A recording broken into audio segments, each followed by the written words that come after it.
എല്ലാ ബിസിനസ്സും fund raise ചെയ്യേണ്ട ആവശ്യമുണ്ടോ ശരിക്കും? എല്ലാ ബിസിനസ്സും ഫണ്ട് റേസ് ചെയ്യരുത്. പേഴ്സണൽ ബ്രാൻഡിങ് വാല്യൂഷൻ ഡിപ്പെൻഡ് ചെയ്യുന്നുണ്ടോ? 100%. ഫണ്ട് റേസ് ചെയ്യുന്ന ഫൗണ്ടറിൽ കണ്ടിട്ടുള്ളൊരു 3 മിസ്റ്റേക്കുകൾ എന്തൊക്കെയായിരിക്കും? ഒന്ന് ഡെസ്പറേഷനാണ്. അത് എനിക്ക് ഒരു സെക്കൻഡ് പോലും ചിന്തിക്കാതെ പറയാൻ പറ്റും.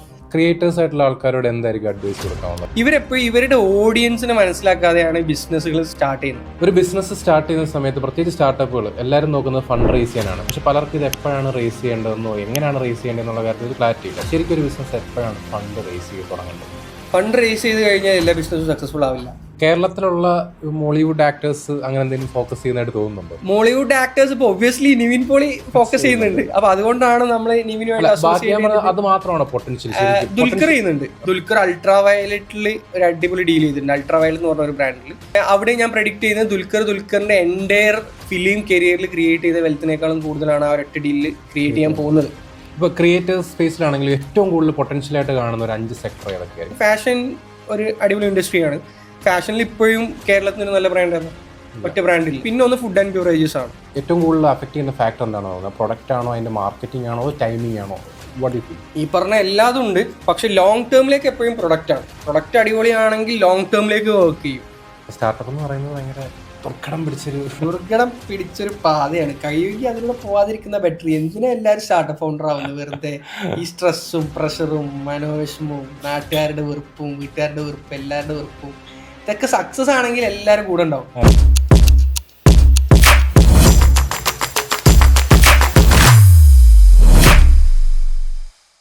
സോ ഇനി നമുക്ക് ഫണ്ടിങ്ങിലോട്ട് പോവാം. നമ്മളന്ന് സംസാരിച്ചിട്ടുള്ള ഏറ്റവും വലിയൊരു പോയിന്റ് അതാണ് ഫണ്ടിങ്, പൈസ. ഈ ഫണ്ട് റേസ് ചെയ്ത് കഴിഞ്ഞാൽ എല്ലാ ബിസിനസ്സും സക്സസ്ഫുൾ ആവും? ഫസ്റ്റ് ക്വസ്റ്റ്യൻ അതായിരിക്കും.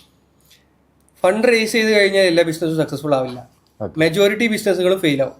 എന്തുകൊണ്ട് അങ്ങനെ പറയാൻ കാര്യം? കാരണം ഞാൻ ഓൾറെഡി പറഞ്ഞതുപോലെ തന്നെ ഈ ഫണ്ടിങ് എന്ന് പറയുന്നത് ഒരു റോക്കറ്റ് ഫ്യൂവലാണ്. ഓക്കെ. അത് നമ്മളെ ഹൈ സ്പീഡിൽ നമ്മളെ അങ്ങ് കൊണ്ടുപോകും. ആ ഹൈ സ്പീഡിൽ പോകുന്നത് കൊണ്ട് തന്നെ ഇത് ഏത് നേരം പൊട്ടിത്തെറിക്കാനുള്ള സാധ്യതയും പ്രോബബിലിറ്റിയും കൂടുതലാണ്.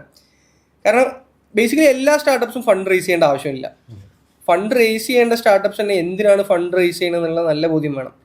ഇനി ഫണ്ട് റേസ് ചെയ്യുമ്പോൾ അതിൻ്റെ അടിസ്ഥാനം എന്ന് പറയുന്നത്, ഇപ്പം ഞാനൊരു ഇൻവെസ്റ്ററാണ്. ഞാൻ ഒരു സ്റ്റാർട്ടപ്പിൽ ഇൻവെസ്റ്റ് ചെയ്യുമ്പോൾ ഞാൻ എന്തിനാണ് ഇൻവെസ്റ്റ് ചെയ്യുന്നത്? എനിക്ക് ഈ പൈസ ഇട്ടത് ഇരട്ടിയായിട്ട് തിരിച്ചെടുക്കണം. ഞാനൊരു 1 crore ഇട്ട് കഴിഞ്ഞാൽ എനിക്കതൊരു 5 crore ആയിട്ടോ 10 crore ആയിട്ടോ 50 crore ആയിട്ടോ മൾട്ടിപ്ലൈ ചെയ്ത് തിരിച്ചെടുക്കണം എന്നുള്ളതാണ്. റവന്യൂ ഷെയറിലായിരിക്കണം എന്ന് തന്നെ നിർബന്ധം ഇല്ല. റവന്യൂ ഷെയർ അല്ല, എക്സിറ്റ് അല്ലെങ്കിൽ IPO അല്ലെങ്കിൽ ഫ്യൂച്ചർ റൗണ്ട്സിൽ ഒരു എക്സിറ്റ് എടുക്കണം എന്നുള്ളതാണ്. റവന്യൂ ഷെയർ ഒന്നും എനിക്ക് വേണ്ട. ഒരു നോർമൽ ഇൻവെസ്റ്റ്മെന്റ് കൾച്ചറിൽ ഒരാൾ റവന്യൂ ഷെയർ എടുക്കില്ല, റോയൽറ്റി എടുക്കില്ല. അപ്പോൾ ഇൻവെസ്റ്റ്മെന്റ് ആയിട്ട് തന്നെ ഇട്ടിട്ട് അത് നെക്സ്റ്റ് ഇൻവെസ്റ്റ്മെന്റ് റൗണ്ടിൽ അല്ലെങ്കിൽ IPOയിലോ അല്ലെങ്കിൽ അക്വിസിഷനിലോ ഇത് തിരിച്ചെടുക്കണം എന്നുള്ളതാണ് എൻ്റെ ആഗ്രഹം. അപ്പോൾ അതുകൊണ്ട് തന്നെ എനിക്കിത് ചുരുങ്ങിയ സമയം കൊണ്ട് തിരിച്ചെടുക്കാൻ വേണം. അപ്പോൾ അതുകൊണ്ട് തന്നെ എന്നെ സംബന്ധിച്ച് ഞാൻ ചെയ്യേണ്ട കാര്യം എന്താ? ഞാൻ ഈ ഫൗണ്ടറെ പ്രഷർ ചെയ്യണം. എന്തിന്? ഗ്രോ ചെയ്യാൻ പ്രഷർ ചെയ്തുകൊണ്ടേയിരിക്കണം. അപ്പോൾ ഇതൊരു തിൻ ലൈനായിരിക്കും ഈ ഒരു പ്രഷർ എന്ന് പറയുന്നത്. ഇത് പൊട്ടിക്കഴിഞ്ഞാൽ ഇത് ഫെയിൽ ആവും. ഓക്കെ. ബേസിക്കലി ഒരു ഫൗണ്ടർക്ക് ആ ഒരു പ്രഷർ ഹാൻഡിൽ ചെയ്യാൻ പറ്റിയിട്ടില്ലെങ്കിൽ ഇത് ഫെയിൽ ആവും. അങ്ങനെ ഒരുപാട് കേസ് നമ്മളുണ്ട്. ഇപ്പോൾ ബൈജൂസ് തന്നെ എടുക്കും. ബൈജൂസ് ആണ് ഇന്ത്യയിൽ one of the biggest fund raised എട്ടെക് എന്ന് വേണമെങ്കിൽ പറയാം. ബില്യൺസ് ആണ് റേസ് ചെയ്തത്. അപ്പോൾ അത്രയും റേസ് ചെയ്ത എട്ടെക് ഇല്ലാന്ന് തന്നെയാണ് എനിക്ക് തോന്നുന്നത്. അവർ വേൾഡിലെ ഏറ്റവും വാല്യുബിൾ എട്ടെക് ആയിരുന്നു. വേൾഡിലെ ഒരു മലയാളി ആണെന്നുള്ളതിൽ നമ്മൾ പ്രൗഡാണ്. വേൾഡ് കപ്പ് സ്പോൺസർ ചെയ്യണം. അതെ, വേൾഡ് കപ്പ് സ്പോൺസർ ചെയ്യുന്നു, മെസ്സിയെ കൊണ്ടുവരുന്നു. അതൊക്കെ ഭയങ്കര ആസ്പിറേഷനാണ്. നമ്മളൊക്കെ സ്വപ്നം കാണാൻ പ്രേരിപ്പിച്ചതിലും നമ്മളെ ഇൻഫ്ലുവൻസ് ചെയ്തതിലും ഇൻസ്പയർ ചെയ്തതിലൊക്കെ നല്ല പങ്ക് വഹിച്ചിട്ടുണ്ട് Baiju Raveendran. But apart from that അവരുടെ ഗ്രോത്ത് പേസ് ഹയസ്റ്റ് ആയിരുന്നു. ശരിക്കും ബൈജൂസിന് എന്താ സംഭവിച്ചത്? ബൈജൂസിൽ ദർ ആർ മൾട്ടിപ്പിൾ റീസൺസ്. അതായത് ഈ ബേസിക്കായിട്ട് ഞാൻ മനസ്സിലാക്കുന്ന ഒരു കാര്യം ഈ പേസ് തന്നെയാണ്. ഇപ്പോൾ 2018 മുതൽ ഒരു 2016 മുതൽ 2020 വരെ കാലഘട്ടം എടുത്തു കഴിഞ്ഞാൽ ഇതിൽ ഇവർ ഗ്രോ ചെയ്യാനും വേണ്ടിയിട്ട് ശ്രമിച്ച പേസ് എന്ന് പറയുന്നത് ഭയങ്കര ഹ്യൂജ് പേസാണ്. അപ്പം ഈ പേസിൽ പോകുമ്പം ഒരു പരിധി വരെ നമുക്ക് ഫൗണ്ടേഷൻ സ്ട്രോങ് ആക്കാൻ പറ്റില്ല. അപ്പോൾ ഫൗണ്ടേഷൻ സ്ട്രോങ് അല്ല എന്ന് പറഞ്ഞു കഴിഞ്ഞാൽ ഇപ്പോൾ എംപ്ലോയി കൾച്ചർ, അവിടെ ഏറ്റവും കൂടുതൽ അലിഗേഷൻസ് വന്നിട്ടുള്ളത് എംപ്ലോയി കൾച്ചർ റിലേറ്റഡ് ആയിട്ടാണ്. പിന്നെ വന്നിട്ടുള്ളത് കസ്റ്റമേഴ്സിൻ്റെ ഫീഡ്ബാക്ക് റിലേറ്റഡ് ആയിട്ടുള്ളതാണ്, കസ്റ്റമർ സാറ്റിസ്ഫാക്ഷൻ റിലേറ്റഡ് ആയിട്ടുള്ളത്. പിന്നെ വന്നത് ഇൻവെസ്റ്റേഴ്സുമായിട്ടുള്ള റിലേഷൻഷിപ്സ് ആണ്. ഇതിലൊക്കെയാണ് അവർക്ക് പിന്നെ പ്രൊഡക്റ്റ് റിലേറ്റഡ് ആയിട്ടുള്ള ഇഷ്യൂ. അപ്പോൾ ഇത്രയും ഫാസ്റ്റായിട്ട് ഗ്രോ ചെയ്യുമ്പോൾ ഇവർക്ക് പ്രൊഡക്റ്റിൽ ഇന്നോവേറ്റ് ചെയ്യാൻ പറ്റിയിട്ടില്ല. ഇവരുടെ P&L പ്രോഫിറ്റ് ആൻഡ് ലോസിൽ അവർക്ക് ഫോക്കസ് ചെയ്യാൻ പറ്റിയിട്ടില്ല. അല്ലെങ്കിൽ മേ ബി ഇൻവെസ്റ്റേഴ്സുമായിട്ടുള്ള കമ്മ്യൂണിക്കേഷൻ പ്രോപ്പറാക്കാൻ പറ്റിയിട്ടില്ല. എംപ്ലോയീസിനെ പ്രോപ്പറായിട്ട് ബിൽഡ് ചെയ്യാൻ പറ്റിയിട്ടില്ല. നമുക്ക് 2 വർഷം കൊണ്ട് ഗ്രോ ചെയ്യണം എന്നുള്ളത് കൊണ്ട് നമുക്ക് എന്ത് ചെയ്യാൻ പറ്റില്ല? ഒരു 10 പേരെ ഹയർ ചെയ്തിട്ട് 2 വർഷം കൊണ്ട് അവരെ ഗ്രോ ചെയ്യിപ്പിക്കാൻ പറ്റില്ല. അപ്പോൾ അവർക്ക് ഓരോരുത്തർക്കും ഓരോ പേസ് ഉണ്ടാവും, അല്ലെങ്കിൽ ഓരോ സ്റ്റൈൽ ഉണ്ടാവും. അതിനനുസരിച്ച് നമ്മൾ അവരെ ഗ്രോ ചെയ്യിപ്പിച്ച് അങ്ങനെ ഒരു മൾട്ടി ചെയിൻ പോലെ ഗ്രോ ചെയ്ത് പോകേണ്ടതാണ് ഓർഗനൈസേഷൻസ്. അപ്പൊ അതിനെടുക്കേണ്ട ഒരു സമയമുണ്ട്. അതെടുത്തു കഴിഞ്ഞാലാണ് അത് ചെയ്യാൻ പറ്റുള്ളൂ. ബൈജൂസ് കുറച്ച് ഫാസ്റ്റ് ആയിട്ട് ബൈജൂസ് ഒന്നാമത് പീപ്പിൾ സേവി ബിസിനസ് ആയിരുന്നു. അവിടെ 1000 കോടി റവന്യൂ ഉണ്ട്, 1000 എംപ്ലോയീസ് ഉണ്ട് എന്നുണ്ടെങ്കിൽ അത് 1800 ആകുമ്പോഴാണ് 2000 കോടി ആയിക്കൊണ്ടിരുന്നത്. അപ്പൊ അങ്ങനെ പീപ്പിൾ സേവി ബിസിനസ് ആകുമ്പോൾ തന്നെ പീപ്പിൾ എന്ന് പറയുന്നത് ഒരു കെയോസ് ആണ്. ആ കെയോസ് ക്ലാരിറ്റിയിലേക്ക് എടുക്കാനുള്ള സമയം അവർ എടുത്തിട്ടില്ല. അപ്പൊ അതുകൊണ്ട് തന്നെയാണ് എംപ്ലോയി കൾച്ചറിൽ വിഷയം വന്നത്. ആ എംപ്ലോയി കൾച്ചറിലെ വിഷയമാണ് ഒരു പരിധി വരെ കസ്റ്റമേഴ്സിന് എടുത്ത് റിഫ്ലക്ട് ചെയ്തത്. അതായത് എംപ്ലോയീസിന് ഒരു പക്ഷേ ബ്രാൻഡിനോട് അത്രയും ലോയൽ അല്ലെങ്കിൽ ഇവർ കസ്റ്റമേഴ്സിന് കൊടുക്കുന്ന വാഗ്ദാനങ്ങൾ പലതും പാളിപ്പോവും. കാരണം അവർക്ക് ഒരു പക്ഷെ ഒരു ഇൻഡിവിജ്വലിനെ സംബന്ധിച്ച് അവർക്ക് ടാർഗറ്റ് അച്ചീവ് ചെയ്യൽ മാത്രമാണ് അവരുടെ പ്രയോറിറ്റി. ആ ബ്രാൻഡിന്റെ അഫിനിറ്റി അല്ലെങ്കിൽ ആ ബ്രാൻഡിന്റെ ലൈക്കബിലിറ്റി അല്ലെങ്കിൽ ആ ബ്രാൻഡിന്റെ ഒരു വിസിബിലിറ്റി ഒന്നും അവർക്ക് വിഷയമല്ല എന്നുണ്ടെങ്കിൽ ഇവർക്ക് എന്ത് ഫാൾസ് ആയിട്ടുള്ള വാഗ്ദാനവും കൊടുക്കാം. അപ്പൊ ഒരു പരിധി വരെ അത് കസ്റ്റമേഴ്സിന്റെ അടുത്തും അവർക്ക് എഫക്ട് ചെയ്തിട്ടുണ്ട്. അപ്പൊ അൾട്ടിമേറ്റ്ലി ഫണ്ട് റേസ് ചെയ്തതുകൊണ്ടായിരിക്കും ഒരു പക്ഷേ ഇങ്ങനെ ഹെവിലി ഫണ്ട് റേസ് ചെയ്തുകൊണ്ട് അവർക്ക് ഹെവിലി ഗ്രോ ചെയ്യേണ്ടി വന്നു. ഒരു ബിസിനസ് സ്റ്റാർട്ട് ചെയ്യുന്ന സമയത്ത് പ്രത്യേകിച്ച് സ്റ്റാർട്ടപ്പുകൾ എല്ലാവരും നോക്കുന്നത് ഫണ്ട് റേസ് ചെയ്യാനാണ്. പക്ഷെ പലർക്കും ഇത് എപ്പോഴാണ് റേസ് ചെയ്യേണ്ടതെന്നോ എങ്ങനെയാണ് റേസ് ചെയ്യേണ്ടതെന്നുള്ള കാര്യത്തിൽ ഒരു ക്ലാരിറ്റി ഇല്ല. ശരിക്കും ഒരു ബിസിനസ് എപ്പോഴാണ് ഫണ്ട് റേസ് ചെയ്ത് തുടങ്ങേണ്ടത്? ആക്ച്വലി PMF ഐഡന്റിഫൈ ചെയ്യുന്ന സ്റ്റേജിലാണ് ശരിക്കും നമ്മൾ ഫണ്ട് റേസിങ്ങിനെ കുറിച്ച് ചിന്തിക്കേണ്ടത്. ഈ PMF എന്ന് പറയുമ്പോൾ നമ്മുടെ പ്രൊഡക്റ്റ് മാർക്കറ്റ് ഫിറ്റ് ആണ് ബേസിക്കലി PMF. അതായത് നമ്മുടെ പ്രൊഡക്റ്റ് നമ്മൾ മാർക്കറ്റിൽ റിലീസ് ചെയ്തു, നമ്മളൊരു 100 കസ്റ്റമേഴ്സിനെ അക്വയർ ചെയ്തു. അപ്പോൾ അവർ 100 ആളുകളും പേ ചെയ്യാൻ തയ്യാറാണ്. അവർ അവരുടെ ഫ്രണ്ട്സിലേക്കും അവരുടെ സർക്കിളിലേക്കും ഇതിനെ റെഫർ ചെയ്യുന്നുണ്ട്. അപ്പോൾ ഓക്കെ നമ്മുടെ പ്രൊഡക്റ്റ് ഫിറ്റ് ആണ്, നമ്മുടെ പ്രൊഡക്റ്റും മാർക്കറ്റും തമ്മിലൊരു ഡൈനാമിക്സ് ഉണ്ട് എന്നുള്ളത് നമുക്ക് മനസ്സിലായി. ഇതിനെയാണ് പ്രൊഡക്റ്റ് മാർക്കറ്റ് ഫിറ്റ്നസ് എന്ന് പറയുന്നത്. ഇനി പ്രൊഡക്റ്റ് മാർക്കറ്റ് ഫിറ്റ് അറിഞ്ഞു കഴിഞ്ഞാൽ നമുക്കിത് സ്കെയിൽ ചെയ്യാം. സ്കെയിൽ ചെയ്യാൻ 2 വഴിയുണ്ട്. ഒന്ന് നമുക്ക് സ്ലോ ആൻഡ് സ്റ്റഡി ആയിട്ട് സ്കെയിൽ ചെയ്യാം. അതായത് ഫസ്റ്റ് മാസം നമ്മൾ 100 കസ്റ്റമേഴ്സിനെ അക്വയർ ചെയ്തു, 2ാമത്തെ മാസം നമുക്ക് 100 അക്വയർ ചെയ്യാം, പിന്നെ അടുത്ത 29 ദിവസം കൊണ്ട് നമുക്ക് 100 അക്വയർ ചെയ്യാം, പിന്നെ അടുത്ത 28 ദിവസം കൊണ്ട് 100 അക്വയർ ചെയ്യാം. അങ്ങനെ ഗ്രോ ചെയ്ത് പോകാം. ഇനി ഇതല്ലെങ്കിൽ രണ്ടാമതൊരു ഓപ്ഷൻ ഉള്ളത്, നമുക്ക് ഫസ്റ്റ് മാസം നമ്മൾ 100 അക്വയർ ചെയ്തു, 2ാം മാസം നമുക്ക് ഒറ്റയടിക്ക് 1000 അക്വയർ ചെയ്യാം. കാരണം 1000 അക്വയർ ചെയ്യാനുള്ള ഒരു കപ്പാസിറ്റി ഈ പ്രൊഡക്റ്റ് ഉണ്ട് എന്നുള്ളത് നമുക്ക് മനസ്സിലായി. അങ്ങനെ നമ്മൾ അക്വയർ ചെയ്യണമെങ്കിൽ നമുക്ക് എന്ത് വേണം? എക്സ്ട്രാ ക്യാപിറ്റൽ വേണം. അവിടെയാണ് നമ്മൾ ശരിക്കും ഫണ്ട് റേസ് ചെയ്യുക. അതായത് നമ്മുടെ പ്രൊഡക്റ്റിനെ സ്കെയിൽ ചെയ്യാനും വേണ്ടിയിട്ട്, അത് റാപ്പിഡ്ലി സ്കെയിൽ ചെയ്യാനും വേണ്ടിയിട്ട് നമ്മൾ തീരുമാനിക്കുന്ന മൊമെന്റിലാണ് നമ്മൾ ഫണ്ട് റേസ് ചെയ്യേണ്ടത്. അല്ലാതെ ഇപ്പോൾ ഫണ്ട് റേസ് ചെയ്യുന്നതിന് ഒരുപാട് അർത്ഥതലങ്ങൾ നമ്മൾ കാണാറുണ്ട്. അതായത് ഫണ്ട് റേസ് ചെയ്ത് കഴിഞ്ഞാൽ കിട്ടുന്ന ഫെയിം, ഫണ്ട് റേസ് ചെയ്ത് കഴിഞ്ഞാൽ കിട്ടുന്ന വിസിബിലിറ്റി, കിട്ടുന്ന സ്റ്റേജുകൾ, കിട്ടുന്ന പോഡ്കാസ്റ്റ് സീറ്റുകൾ, ഇതൊക്കെ ആളുകൾക്ക് മാനദണ്ഡമായിട്ട് അവർ എടുക്കാൻ തുടങ്ങി. അതുപോലെ എല്ലാവരും ഫണ്ട് റേസ് ചെയ്യുന്നുണ്ട്, അതുകൊണ്ട് എനിക്കും ഫണ്ട് റേസ് ചെയ്യണം. എല്ലാ ബിസിനസ്സും ഫണ്ട് റേസ് ചെയ്യേണ്ട ആവശ്യമുണ്ടോ? ശരിക്കും എല്ലാ ബിസിനസ്സും ഫണ്ട് റേസ് ചെയ്യരുത്. കാരണം ഫണ്ട് റേസ് ചെയ്യേണ്ട ആവശ്യകത ഉണ്ടെങ്കിൽ മാത്രമാണ് ഫണ്ട് റേസ് ചെയ്യേണ്ടത്. എപ്പോഴും ഫണ്ട് റേസ് ചെയ്യാതെ ബിൽഡ് ചെയ്യുന്നതാണ് ഏറ്റവും ബെറ്റർ. ഫണ്ട് റേസ് ചെയ്യാന്ന് പറഞ്ഞു കഴിഞ്ഞാൽ ഇപ്പം ചില ബിസിനസ്സുകൾ ഉണ്ടാവും. എന്തുകൊണ്ട് അങ്ങനെ പറയാൻ കാരണം? ഫണ്ട് റേസ് ചെയ്യേണ്ടതെന്ന് പറഞ്ഞു കഴിഞ്ഞാൽ എപ്പോഴും നമുക്ക് നമ്മുടെ ഒരു ഫ്രീഡം, നമ്മുടെ ഒരു സ്പേസ് കിട്ടുന്നത് 100% ഷെയർസ് നമ്മുടെ കയ്യിലാവുമ്പോഴാണ്. വേറെ എക്സ്റ്റേണൽ പ്രഷർ ഒന്നും ഇല്ലാതെ നമ്മളൊരാൾക്ക് ഷെയർ കൊടുക്കുമ്പോൾ സ്വാഭാവികമായിട്ടും അയാൾക്ക് അതിലൊരു സ്റ്റേക്ക് ഉണ്ട്, അയാൾക്ക് അതിലൊരു വോയിസ് ഉണ്ട്. ആ വോയിസിനെ നമ്മൾ അക്കോമഡേറ്റ് ചെയ്യേണ്ടിയിരിക്കും. അപ്പോൾ അത് എന്ത് വോയിസ് ആണെന്നുള്ളതിനനുസരിക്കും നമ്മുടെ ഫ്യൂച്ചർ. നല്ല വോയിസ് ആണെങ്കിൽ കുഴപ്പമില്ല. ആ വോയിസ് ഇൻ കേസ് നമ്മുടെ വോയിസുമായിട്ട് അലൈൻഡ് അല്ലെങ്കിൽ അതൊരു കോൺഫ്ലിക്റ്റ് ആവും പിന്നീട്. അപ്പോൾ എപ്പോഴും external voices are difficult to handle. അതങ്ങനെ തന്നെയാണ്. അത് പേഴ്സണൽ ലൈഫ് ആണെങ്കിലും പ്രൊഫഷണൽ ലൈഫ് ആണെങ്കിലും ബിസിനസ് ആണെങ്കിലും ഒക്കെ. അപ്പം ബേസിക്കലി ഒരാൾ ഫണ്ട് റേസ് ചെയ്യേണ്ട നീഡ് എന്ന് പറയുന്നത് ഇതാണ്. സ്കെയിൽ ചെയ്യണമെങ്കിൽ മാത്രം ഫണ്ട് റേസ് ചെയ്യുക എന്നുള്ളത്. അല്ലാത്ത പക്ഷേ അയാൾക്ക് അല്ലാതെ ഗ്രോ ചെയ്യുകയാണെങ്കിൽ അല്ലാതെ ഗ്രോ ചെയ്താൽ മതി. അതുകൊണ്ടാണ് പറയുന്നത് എല്ലാ ബിസിനസ്സിലേക്കും ഫണ്ട് റേസ് ചെയ്യണ്ടല്ലോ. ഇപ്പൊ ചില ബിസിനസ്സുകൾ, ഇപ്പൊ നമ്മൾ എട്ടെക് എടുക്കാം. എട്ടെക്കിൽ ഇപ്പം ഓരോ 1 ഇയറിലും ഓരോ ഷിഫ്റ്റ് വരും. അപ്പം കോവിഡ് വന്നപ്പോൾ ഒരു ഷിഫ്റ്റ് വന്നു. കോവിഡ് കഴിഞ്ഞതിന് ശേഷം ഒരു കോണ്ടന്റ് ക്രിയേഷനിൽ ഒരു ഭയങ്കര ബൂം വന്നപ്പോൾ വീണ്ടും ഒരു ഷിഫ്റ്റ് വന്നു. ഒരുപാട് ടീച്ചേഴ്സ് സെലിബ്രിറ്റീസ് ആയി തുടങ്ങി. അപ്പോൾ കുറച്ച് ടീച്ചറിലെ അത് കഴിഞ്ഞ് AI വന്നപ്പോൾ വീണ്ടും ഒരുപാട് ഷിഫ്റ്റ് വന്നു. അപ്പോൾ AI വന്നപ്പം കുറേ ചാലഞ്ച്ഡ് ആയിട്ടുള്ള കുറേ സെക്ടേഴ്സ് ഉണ്ട്. അപ്പോൾ അപ്സ്കില്ലിങ്ങിലൊന്നും ഇപ്പോൾ ഒരു 25,000 രൂപയുടെ കോഴ്സ് ഒന്നും ഇപ്പോൾ വർക്ക് ആവില്ല. പണ്ട് 25,000 രൂപയുടെ കോഴ്സൊക്കെ വർക്ക് ആവുമായിരുന്നു. ഇന്നിപ്പോൾ ഏത് കോഴ്സ് ആണെങ്കിലും അതിലൊരു ഹാൻഡ്സ് ഓൺ എക്സ്പീരിയൻസ് അല്ലെങ്കിൽ പ്രാക്ടിക്കൽ പാർട്ട് ഇല്ലെങ്കിൽ അത് AI വെച്ചിട്ട് അവർക്ക് പഠിക്കുക, സെൽഫ് ലേൺ ചെയ്യാൻ പറ്റും. അപ്പോൾ അതുകൊണ്ട് ഇപ്പോൾ 25,000 കോഴ്സ് വർക്ക് ആവില്ല, ഇപ്പോൾ 5,000 കോഴ്സ് വർക്ക് ആവുള്ളൂ. അപ്പോൾ അങ്ങനെയുള്ള ഒരു സെക്ടറിൽ ഇപ്പോൾ ലെറ്റ്സ് ഇങ്ങനെ ഒരു AI ഷിഫ്റ്റ് വരുന്നുണ്ട് നമ്മൾ മനസ്സിലാക്കി.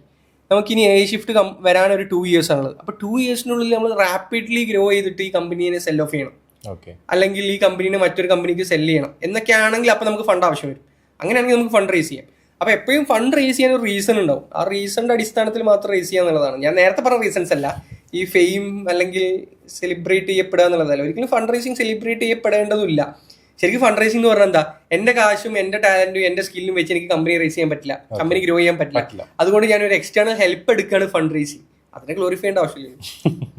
ഓക്കെ, സോ ഇന്റർവെല്ലിന്റെ കേസിൽ എങ്ങനെയായിരുന്നു? ഫണ്ട് എടുത്തിട്ടുണ്ടോ? അതൊരു ഓപ്ഷൻ ആയിരുന്നു അതോ എടുക്കേണ്ട സാഹചര്യം ഉണ്ടായപ്പോഴാണ്? എടുക്കേണ്ട സാഹചര്യം ഉണ്ടായിരുന്നു. കാരണം നമ്മളെ സംബന്ധിച്ച് ഇന്ത്യയിൽ നമുക്ക് കസ്റ്റമേഴ്സ് ഉണ്ട്, GCC നമുക്ക് കസ്റ്റമേഴ്സ് ഉണ്ട്. ഇനി നമുക്ക് നമ്മുടെ റവന്യൂ ഇൻക്രീസ് ചെയ്യാനുള്ള ഈസിയസ്റ്റ് വേ എന്ന് പറയുന്നത് ഒന്ന് പ്രൊഡക്റ്റ് ഡൈവേഴ്സിഫൈ ചെയ്യാം, രണ്ട് മാർക്കറ്റ് ഡൈവേഴ്സിഫൈ ചെയ്യാം, അതായത് ജോഗ്രഫി ഡൈവേഴ്സിഫൈ ചെയ്യാം. ഈ രണ്ട് ഓപ്ഷനാണുള്ളത്. പ്രൊഡക്റ്റ് നമുക്ക് നമ്മുടെ ഇന്റേണലിലുള്ള സ്കിൽസിനെ വെച്ച് ടാലന്റഡ് ആളുകളെ വെച്ച് നമുക്ക് പ്രൊഡക്റ്റ് ഇന്നോവേറ്റ് ചെയ്തുകൊണ്ടേ ഇരിക്കാം. അത് നമ്മൾ ചെയ്യുന്നുണ്ട്. പാരലി നമുക്ക് ചെയ്യാൻ പറ്റിയ ജോഗ്രഫി എക്സ്പാൻഡ് ചെയ്യാന്നുള്ളത്. അപ്പം നമുക്കിപ്പോൾ UK മാർക്കറ്റിലേക്ക് എൻ്റർ ചെയ്യണം, അല്ലെങ്കിൽ US മാർക്കറ്റിലേക്ക് എൻ്റർ ചെയ്യണം. അതിന് നമുക്ക് നമ്മുടെ എക്സിസ്റ്റിംഗ് ക്യാപിറ്റൽ എടുത്തു കഴിഞ്ഞാൽ ഇവിടുത്തെ റിതം തെറ്റും. അപ്പോൾ നമുക്ക് എക്സ്റ്റേണൽ ക്യാപിറ്റലിൻ്റെ ആവശ്യം ഉണ്ടായിരുന്നു. അതുകൊണ്ടാണ് നമ്മൾ ഫണ്ട് റേസ് ചെയ്തത്. നമ്മൾ ഫണ്ട് റേസ് ചെയ്തിട്ട് മാർക്കറ്റ് എക്സ്പാൻഡ് ചെയ്തു. നമ്മളൊരു 30 കൺട്രീസ് അങ്ങനെ എന്തോ ഉള്ള സമയത്താണ് നമ്മൾ വരുന്നത്, നമുക്ക് ഫണ്ട് റേസിങ് വരുന്നത്. പിന്നെ നമ്മൾ ഓൾമോസ്റ്റ് 60 കൺട്രീസിലേക്ക് നമ്മൾ എക്സ്പാൻഡ് ചെയ്തു. ഈ കമ്പനി വാല്യുവേഷൻ എല്ലാവർക്കും ഭയങ്കര കോംപ്ലിക്കേറ്റഡ് ആയിട്ട് ഒരു ടോപ്പിക്കാണെന്ന് എനിക്ക് തോന്നുന്നുണ്ട്. പലരും വാല്യൂ ചെയ്യുന്നത് കറക്റ്റ് ആണോ എന്ന് വരെ പല രീതിയിൽ നമുക്ക് തോന്നാറുണ്ട്. ശരിക്കും ഒരു കമ്പനിയുടെ വാല്യൂ എങ്ങനെയാണ് ഡിറ്റർമിൻ ചെയ്യുന്നത്? ഒരു വാല്യുവേഷൻ എങ്ങനെയാണ് പ്രോപ്പറായിട്ട് കൊടുക്കുന്നത്? റവന്യൂ ബേസിസിൽ മാത്രമാണോ? എന്തൊക്കെയാണ് അതിന് ഫാക്ടേഴ്സ് ആയിട്ട് വരുന്നത്? ടു ബി ഹോണസ്റ്റ്, വാല്യുവേഷൻ എന്ന് പറഞ്ഞു കഴിഞ്ഞാൽ അതൊരു ആർട്ട് ഓഫ് നെഗോഷിയേഷൻ ആണ്.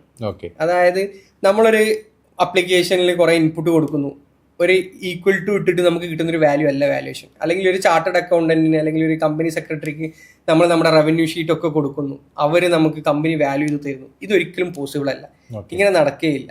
ഈ വാല്യുവേഷൻ എന്ന് പറയുന്നത് രണ്ടാളുകൾ തമ്മിൽ എഗ്രി ചെയ്യുന്ന ഒരു വാല്യൂ ആണ്. അതാണ് ഒരു കമ്പനിയുടെ വാല്യുവേഷൻ. ഇതിനെ ജസ്റ്റിഫൈ ചെയ്യാൻ നമ്മൾ കുറേ സയന്റിഫിക് മെത്തേഡ്സ് ഉപയോഗിക്കും. അതാണ് ഈ ഡിസ്കൗണ്ടഡ് ക്യാഷ് ഫ്ലോ മെത്തേഡൊക്കെ പോലെ നമ്മുടെ റവന്യൂവിൻ്റെ ഇത്ര മൾട്ടിപ്പിൾ, അല്ലെങ്കിൽ നമ്മുടെ പ്രോഫിറ്റിന്റെ മൾട്ടിപ്പിൾ, എബിറ്റയുടെ മൾട്ടിപ്പിൾ എന്നൊക്കെ പറയുന്നത്. ഇത് നമ്മൾ ജസ്റ്റിഫൈ ചെയ്യാൻ ഉപയോഗിക്കുന്ന മെത്തേഡാണ്. ശരിക്കും വാല്യുവേഷൻ എന്ന് പറയുന്നത് രണ്ടാളുകൾ തമ്മിൽ നെഗോഷിയേറ്റ് ചെയ്തിട്ട് നമ്മൾ വാല്യൂ ചെയ്യുന്നതാണ്. നമ്മളിപ്പോൾ കാറിന് വാല്യൂ പറയില്ലേ, അതായത് നമ്മളിപ്പോൾ ഒരു സെക്കൻഡ് ഹാൻഡ് കാർ മേടിക്കുകയാണ്. എന്താണ് സെക്കൻഡ് ഹാൻഡ് കാറിന്റെ വാല്യൂ?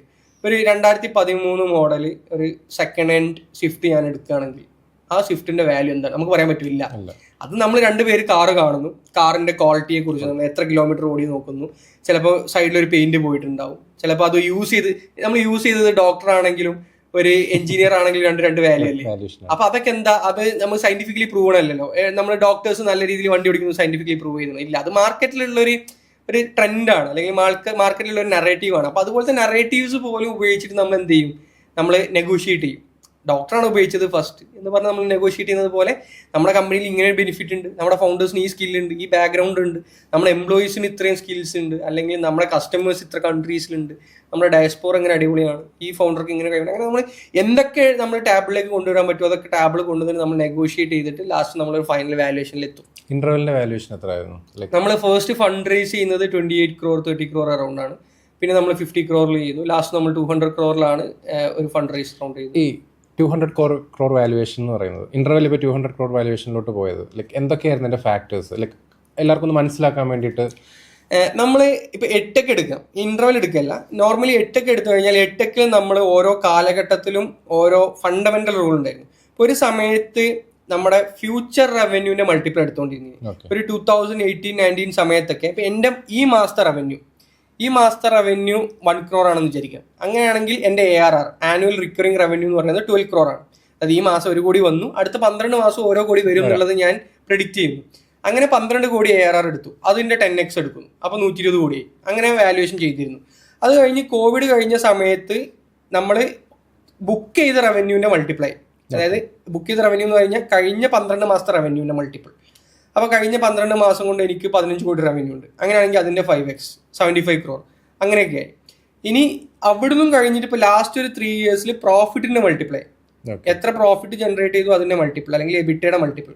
ഇപ്പോഴും മന്ത്ലി റവന്യൂവിന്റെ മൾട്ടിപ്പിളും ARR എടുക്കുന്നവരും അല്ലെങ്കിൽ ബുക്ക് ചെയ്ത റവന്യൂവിന്റെ മൾട്ടിപ്പിൾ എടുക്കുന്നവരൊക്കെ ഉണ്ട്. ഇതൊക്കെ നമുക്ക് നെഗോഷിയേറ്റ് ചെയ്യാം. ഇതൊക്കെ ഓരോ ഇൻവെസ്റ്റേഴ്സിന്റെ പോയിന്റ് ഓഫ് വ്യൂവിനനുസരിച്ചാണ്. ശരിക്കും ഒരു കമ്പനിയുടെ വാല്യുവേഷൻ എന്ന് പറയുന്നത് പ്രൊഡക്റ്റിനും സർവീസിനും ഇതിനെയൊക്കെ ഡിപ്പെൻഡ് ചെയ്തിരിക്കും. എല്ലാത്തിനും ഡിപ്പെൻഡ് ചെയ്തിരിക്കും. ഫൗണ്ടേഴ്സിനെ ഡിപ്പെൻഡ് ചെയ്തിരിക്കും, ഫൗണ്ടേഴ്സിന്റെ ബാക്ക്ഗ്രൗണ്ടിനെ ഡിപ്പെൻഡ് ചെയ്തിരിക്കും, പേഴ്സണൽ ബ്രാൻഡിങ്ങിന് ഡിപ്പെൻഡ് ചെയ്തിരിക്കും. Like as A social media strategist കൊണ്ട് ചോദിക്കുകയാണ്, പേഴ്സണൽ ബ്രാൻഡിങ് വാല്യുവേഷനെ ഡിപ്പെൻഡ് ചെയ്യുന്നുണ്ടോ? 100% പേഴ്സണൽ ബ്രാൻഡിങ് വാല്യുവേഷനെ 100% ഇൻഫ്ലുവൻസ് ചെയ്യും എന്നുള്ളതാണ് എൻ്റെ ഒരു വിലയിരുത്തൽ. എങ്ങനെയാണ് ഇൻഫ്ലുവൻസ് ചെയ്യാൻ പോകുന്നത്? ഞാൻ ഒരു എക്സാമ്പിൾ പറയാം. 2 ദിവസം മുന്നേ മെസ്സി ഒരു ക്ലബ്ബ് മേടിച്ചു. കോർണേല എന്നാണ് ക്ലബിന്റെ പേര്. അത് ബാഴ്സലോണയിലുള്ള 5th ഡിവിഷൻ ക്ലബ്ബാണ്. അപ്പം ആ ക്ലബ്ബ് ആർക്കും അറിയാത്തൊരു ക്ലബ്ബായിരുന്നു. ലിറ്ററലി വേൾഡ് പോപ്പുലേഷനിൽ 0.1% പോലും ആളുകൾക്ക് അറിയാത്തൊരു ക്ലബ്ബായിരുന്നു RD കോർണേല. അപ്പോൾ ആ കോർണേല ലിറ്ററലി നമ്മളൊക്കെ ഒരു ഫ്ലാറ്റ് മേടിക്കുന്ന പൈസക്കാണ് മെസ്സി മേടിച്ചത്. എക്സാക്ട് എമൗണ്ടും കയറില്ല, ചെറിയ മില്യൺസ് എന്തോ ഉള്ളൂ. പക്ഷെ മെസ്സി മേടിച്ചു എന്നുള്ളത് കൊണ്ട്, അപ്പൊ ആ ക്ലബ്ബ് മാത്രമല്ല ആക്ച്വലി ഈ ഒരു വർഷത്തിൽ സെയിൽ നടന്നത്. There are n number of Spanish clubs അങ്ങോട്ടും ഇങ്ങോട്ടൊക്കെ അക്വിസിഷൻസും ഷെയർസ് സെൽ ചെയ്തിട്ടുള്ളത്. പക്ഷെ മെസ്സി മേടിച്ചു എന്നുള്ളത് കൊണ്ട് മാത്രം ആ ക്ലബിന്റെ വാല്യുവേഷൻ 10x സ്പൈക്കായി. വേറെ അവിടെ ഒരു പ്ലെയറെ സൈൻ ചെയ്തിട്ടില്ല, അവരൊരു ട്രോഫി കിട്ടിയിട്ടില്ല, ഒന്നും ചെയ്തിട്ടില്ല. ഇപ്പൊ ആളുകൾ അതിന്റെ ഷെയർസ് അന്വേഷിക്കുന്നുണ്ട്. അതേപോലെ ഇത് ഒരുപാട് പേര് ചെയ്തില്ല. അപ്പം റിയാൻ റിനോൾഡ്സ് എന്ന് പറഞ്ഞ ഹോളിവുഡ് ആക്ടർ ഇതുപോലെ ഒരു ക്ലബ്ബ് മേടിച്ചിട്ട് അങ്ങേര് അതിന്റെ എത്രയോ അവർക്ക് എക്സിറ്റ് കിട്ടിയിട്ടുണ്ട്. എക്സിറ്റ് ആയിട്ടില്ല എന്ന് തോന്നുന്നുണ്ട്, പക്ഷെ അതിന്റെ വാല്യൂഷൻ സ്പൈക്ക് ആയിട്ടുണ്ട്. ഇത് ക്രിസ്ത്യാനോ RD അൽമീരിയ എന്ന് പറഞ്ഞിട്ടുള്ള ഒരു ക്ലബിന്റെ മേടിച്ചപ്പം ഇതേപോലെ സ്പൈക്ക് ആയിട്ടുണ്ട്. ഇതുപോലെ ഒരുപാട് ഡീൽസ് നടക്കുമ്പം ആ പേഴ്സണൽ ബ്രാൻഡിങ്ങിന്റെ ഒരു ഇൻഫ്ലുവൻസ് അവിടെ വരാറുണ്ട്. ഇപ്പം നോർമലി നമ്മൾ ഇങ്ങനെ ഉദാഹരണം പറയുന്ന സമയത്ത് എല്ലാവരും പറയുന്നത് അത് മെസ്സി അല്ലേ, അത് ഇലോൺ മസ്ക് അല്ലേ എന്നാണ് പറയുന്നത്. അപ്പോൾ ഞാൻ പറയുന്നത് നമ്മുടെ നാട്ടിലെ ഒരു നോർമലി ഒരാൾക്കൊരു ബിസിനസ് ഉണ്ട്, ഒരു സെനാരിയോ നമുക്ക് ക്രിയേറ്റ് ചെയ്യാം. ഒരാൾക്കൊരു ബിസിനസ് ഉണ്ട്, ആള് ആ ബിസിനസ്സിനെ ബിൽഡ് ചെയ്യാൻ ശ്രമിക്കുകയാണ്, വാല്യുവേഷനിലോട്ട് കൊണ്ടുപോകാൻ നോക്കുന്നു, ഇൻവെസ്റ്റ്മെന്റ് റേസ് ചെയ്യാൻ നോക്കുന്നു. ആള് ഒരു പേഴ്സണൽ ബ്രാൻഡിങ് സ്റ്റാർട്ട് ചെയ്യുന്നത് കൊണ്ട് എന്തെങ്കിലും പ്രയോജനമുണ്ടോ? സ്റ്റാർട്ട് ചെയ്തത് ഒരു വിസിബിലിറ്റിയിലോട്ട് വന്നു കഴിഞ്ഞാൽ എന്തൊക്കെ അഡ്വാൻറ്റേജ് ആയിരിക്കും വരാൻ പോകുന്നത്? ഒരു ഇൻഡിവിജ്വൽ ആളെ സംബന്ധിച്ച്, ഞാൻ ഇപ്പോൾ ഒരു ഫൗണ്ടറെ സംബന്ധിച്ച് പറയുകയാണെന്നുണ്ടെങ്കിൽ എപ്പോഴും ഇന്റൻഷൻ വെച്ചുകൊണ്ട് മാത്രം പേഴ്സണൽ ബ്രാൻഡ് ചെയ്യുക എന്നുള്ളതാണ് ഞാൻ സജസ്റ്റ് ചെയ്യുക. അതായത് എന്തിന് അയാൾ പേഴ്സണൽ ബ്രാൻഡിങ് ചെയ്യുന്നു എന്നുള്ള വ്യക്തമായിട്ടുള്ള ബോധം അയാൾക്ക് വേണം. അതപ്പോൾ അതിനനുസരിച്ചിരിക്കും അവർ ചൂസ് ചെയ്യുന്ന പ്ലാറ്റ്ഫോം പോലെ. ഇപ്പം ഞാൻ പേഴ്സണൽ ബ്രാൻഡിങ് ഫോക്കസ് ചെയ്തിട്ടല്ല, പക്ഷെ ഞാൻ നല്ല രീതിയിൽ കോണ്ടന്റ് ക്രിയേറ്റ് ചെയ്തിരുന്ന ഒരാളാണ് ലിങ്ക്ഡിനിൽ. എനിക്ക് ലിങ്ക്ഡിനിലായിരുന്നു ഞാൻ ഇനീഷ്യലി എല്ലാ കോണ്ടന്റും ക്രിയേറ്റ് ചെയ്തിരുന്നത്. അപ്പോൾ അതുകൊണ്ട് തന്നെ എനിക്കൊരു 1.5 ഇയേഴ്സ് മുന്നേ തന്നെ മീൻസ് ഇന്റർവെല്ലിൽ നിന്നൊക്കെ എക്സിറ്റ് ആവുന്നതിന് മുന്നേ തന്നെ എനിക്കൊരു 15,000 ഫോളോവേഴ്സ് ഉണ്ട് ലിങ്ക്ഡിനിൽ. അപ്പോൾ അങ്ങനെ ഒരുപാട് ഫൗണ്ടേഴ്സിനൊന്നും 15,000 ഫോളോവേഴ്സ് ഒന്നും ഇല്ല ലിങ്ക്ഡിനിൽ. അപ്പോൾ ആ സമയത്ത് എന്തുകൊണ്ട് ഞാൻ ലിങ്ക്ഡിനിൽ കോണ്ടന്റ് പറഞ്ഞു, എന്തുകൊണ്ട് ഞാൻ ഇന്റർവെല്ലിന്റെ സ്റ്റോറി ലിങ്ക്ഡിനിൽ പറഞ്ഞു എന്ന് വെച്ച് കഴിഞ്ഞാൽ എനിക്ക് ഫണ്ട് റേസ് ചെയ്യണമായിരുന്നു. അപ്പോൾ ഒരിക്കലും എൻ്റെ P&L കാണിച്ചിട്ടോ അല്ലെങ്കിൽ എൻ്റെ അരീക്കോഡിലെ കാര്യങ്ങൾ കാണിച്ചിട്ട്, എൻ്റെ നാട് അരീക്കോടാണ്, എവിടെയാണ് കമ്പനി ബിൽഡ് ചെയ്തത്, ആ സ്റ്റോറി വെച്ചിട്ടൊക്കെ ഓക്കെ മീഡിയ റൈറ്റ്സ് അല്ലെങ്കിൽ മീഡിയയിൽ മേ ബി വൈറാലിറ്റി ഉള്ള കോണ്ടന്റ് ആയിരിക്കും. അല്ലെങ്കിൽ നിർമ്മല സീതാരാമൻ പറഞ്ഞു, അല്ലെങ്കിൽ അന്നത്തെ CM പിണറായി വിജയൻ പറഞ്ഞു. അപ്പം ഇതൊക്കെ മീഡിയയിൽ വൈറലാവും. പക്ഷെ ഒരു ഇൻവെസ്റ്ററെ സംബന്ധിച്ച് ഇതുകൊണ്ടൊന്നും ഒരാൾ ഇൻവെസ്റ്റ് ചെയ്യാൻ പോകുന്നില്ല, അയാളിട്ട പൈസ തിരിച്ചു കിട്ടുമെന്നുള്ളതേ നോക്കുള്ളൂ. അങ്ങനെയാണെങ്കിൽ എൻ്റെ ഇന്റർവെൽ ഞാൻ ബിൽഡ് ചെയ്തിട്ടുള്ള ഞങ്ങളുടെ സ്റ്റോറി, എൻ്റെ റെസീലിയൻസ്, ഞങ്ങളുടെ ക്രെഡിബിലിറ്റി, ഞങ്ങൾ ഓരോ പ്രോബ്ലം സോൾവ് ചെയ്ത രീതി, ഇതെല്ലാം എനിക്കൊരു ഇൻവെസ്റ്റർ അടുത്ത് പോയിട്ട് പിച്ച് ചെയ്യാൻ പറ്റില്ല. മറിച്ച് ഇതെല്ലാം അറിയുന്ന ഒരു കമ്മ്യൂണിറ്റി എനിക്ക് ക്രിയേറ്റ് ചെയ്യാൻ പറ്റും. അപ്പോൾ ഒരുപാട് ഇൻവെസ്റ്റേഴ്സ് ഉള്ള കമ്മ്യൂണിറ്റി ആയിരുന്നു ലിങ്ക്ഡിൻ. അപ്പോൾ അതുകൊണ്ട് ലിങ്ക്ഡിനിൽ ഞാൻ സ്റ്റോറി പറഞ്ഞു. അവിടെ എൻ്റെ സ്റ്റോറി എല്ലാവർക്കും അറിയുന്ന ഒരു സിനാരിയോയിലാണ് ശരിക്കും നമ്മൾ ഫസ്റ്റ് ഫണ്ട് റേസ് ചെയ്യുന്നത്. അപ്പോൾ അങ്ങനെ ഒരുപാട് ഹെൽപ്ഫുൾ ആയിട്ടുണ്ട് എനിക്ക് ആ ഒരു കൈൻഡ് ഓഫ് കോണ്ടന്റ് ക്രിയേഷൻ. പക്ഷെ അന്ന് ഞാൻ ഇൻസ്റ്റാഗ്രാമിൽ ബിൽഡ് ചെയ്തിട്ട് എനിക്കൊരു കാര്യമില്ലായിരുന്നു. അന്ന് ഇൻസ്റ്റാഗ്രാമിൽ ഇൻവെസ്റ്റേഴ്സ് ആരുമില്ല. പക്ഷെ ഇന്ന് അതും മാറി.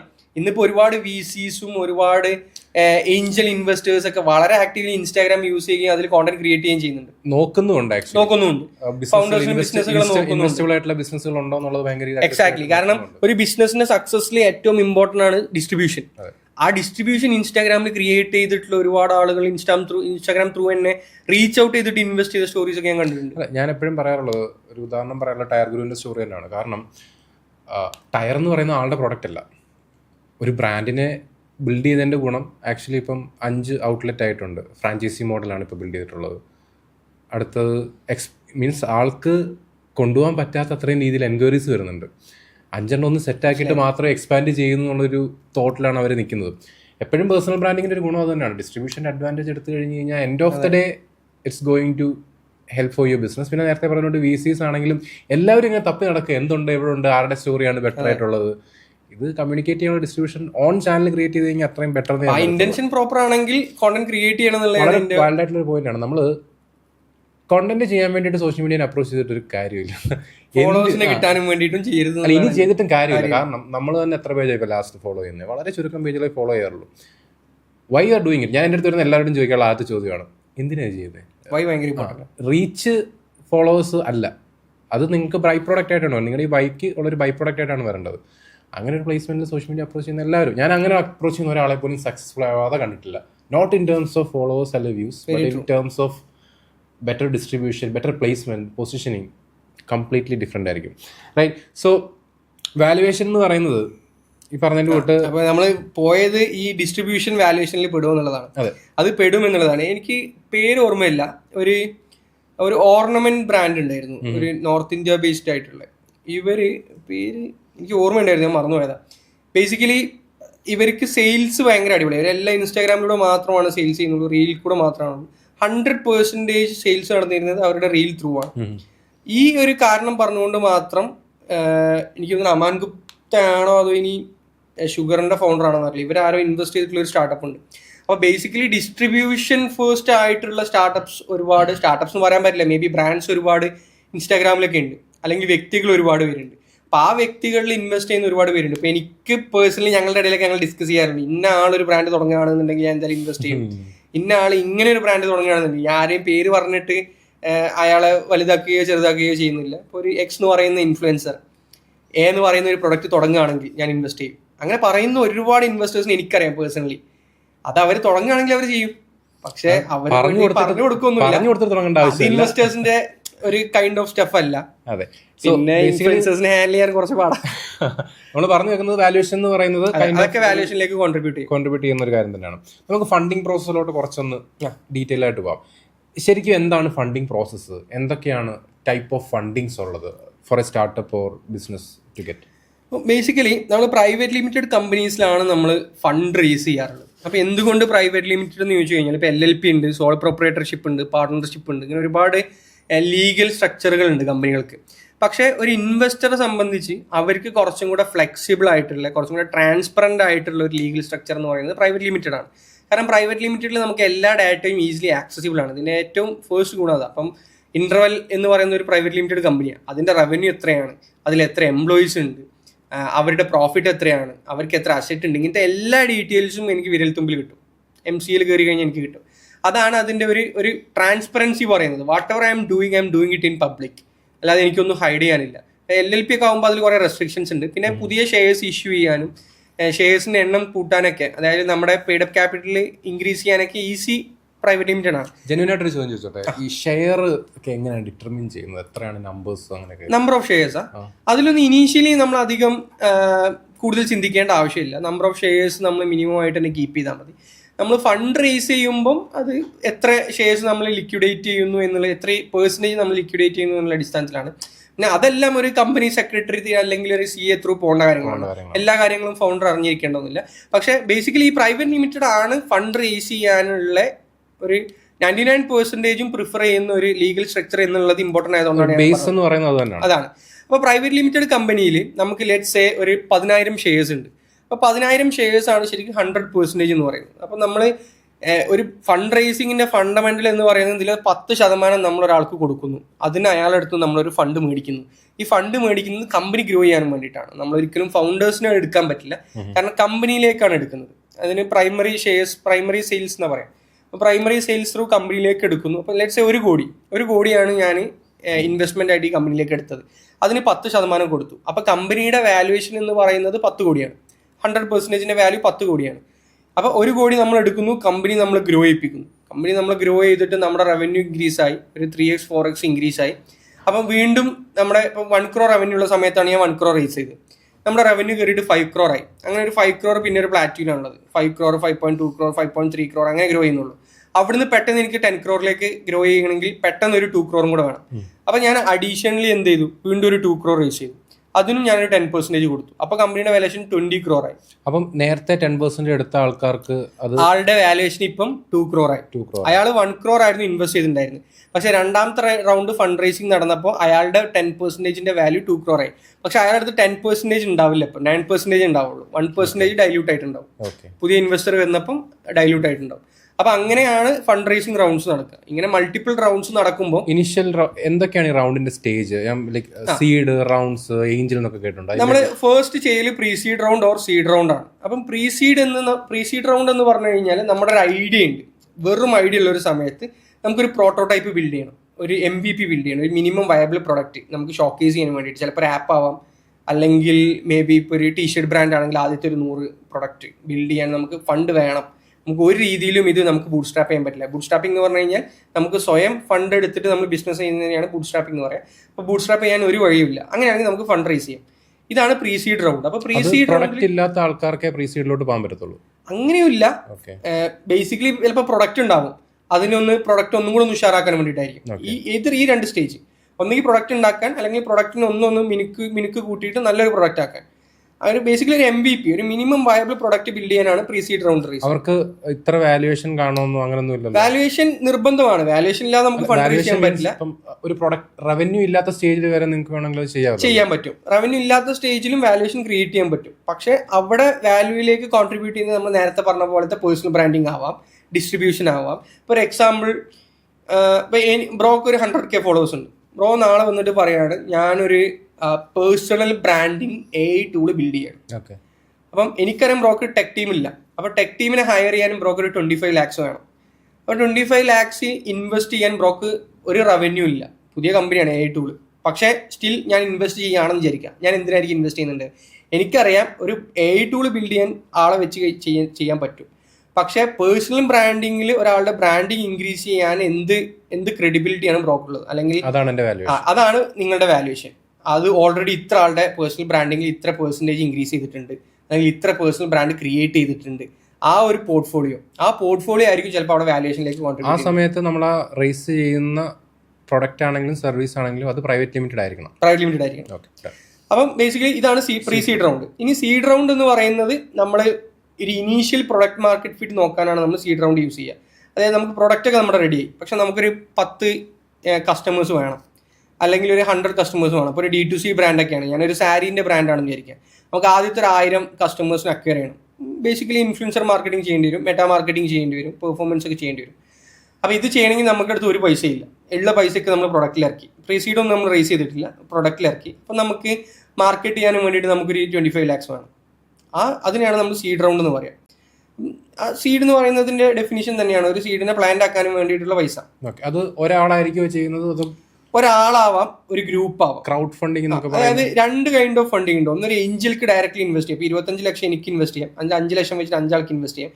ഇനി ഇതൊന്നും അല്ലെങ്കിൽ നമ്മുടെ നാട്ടിലൊരു AIF ഉണ്ട്. അതായത് അൾട്ടർനേറ്റീവ് ഇൻവെസ്റ്റ്മെന്റ് വെഹിക്കിൾ ആണ് AIF എന്ന് പറയുന്നത്.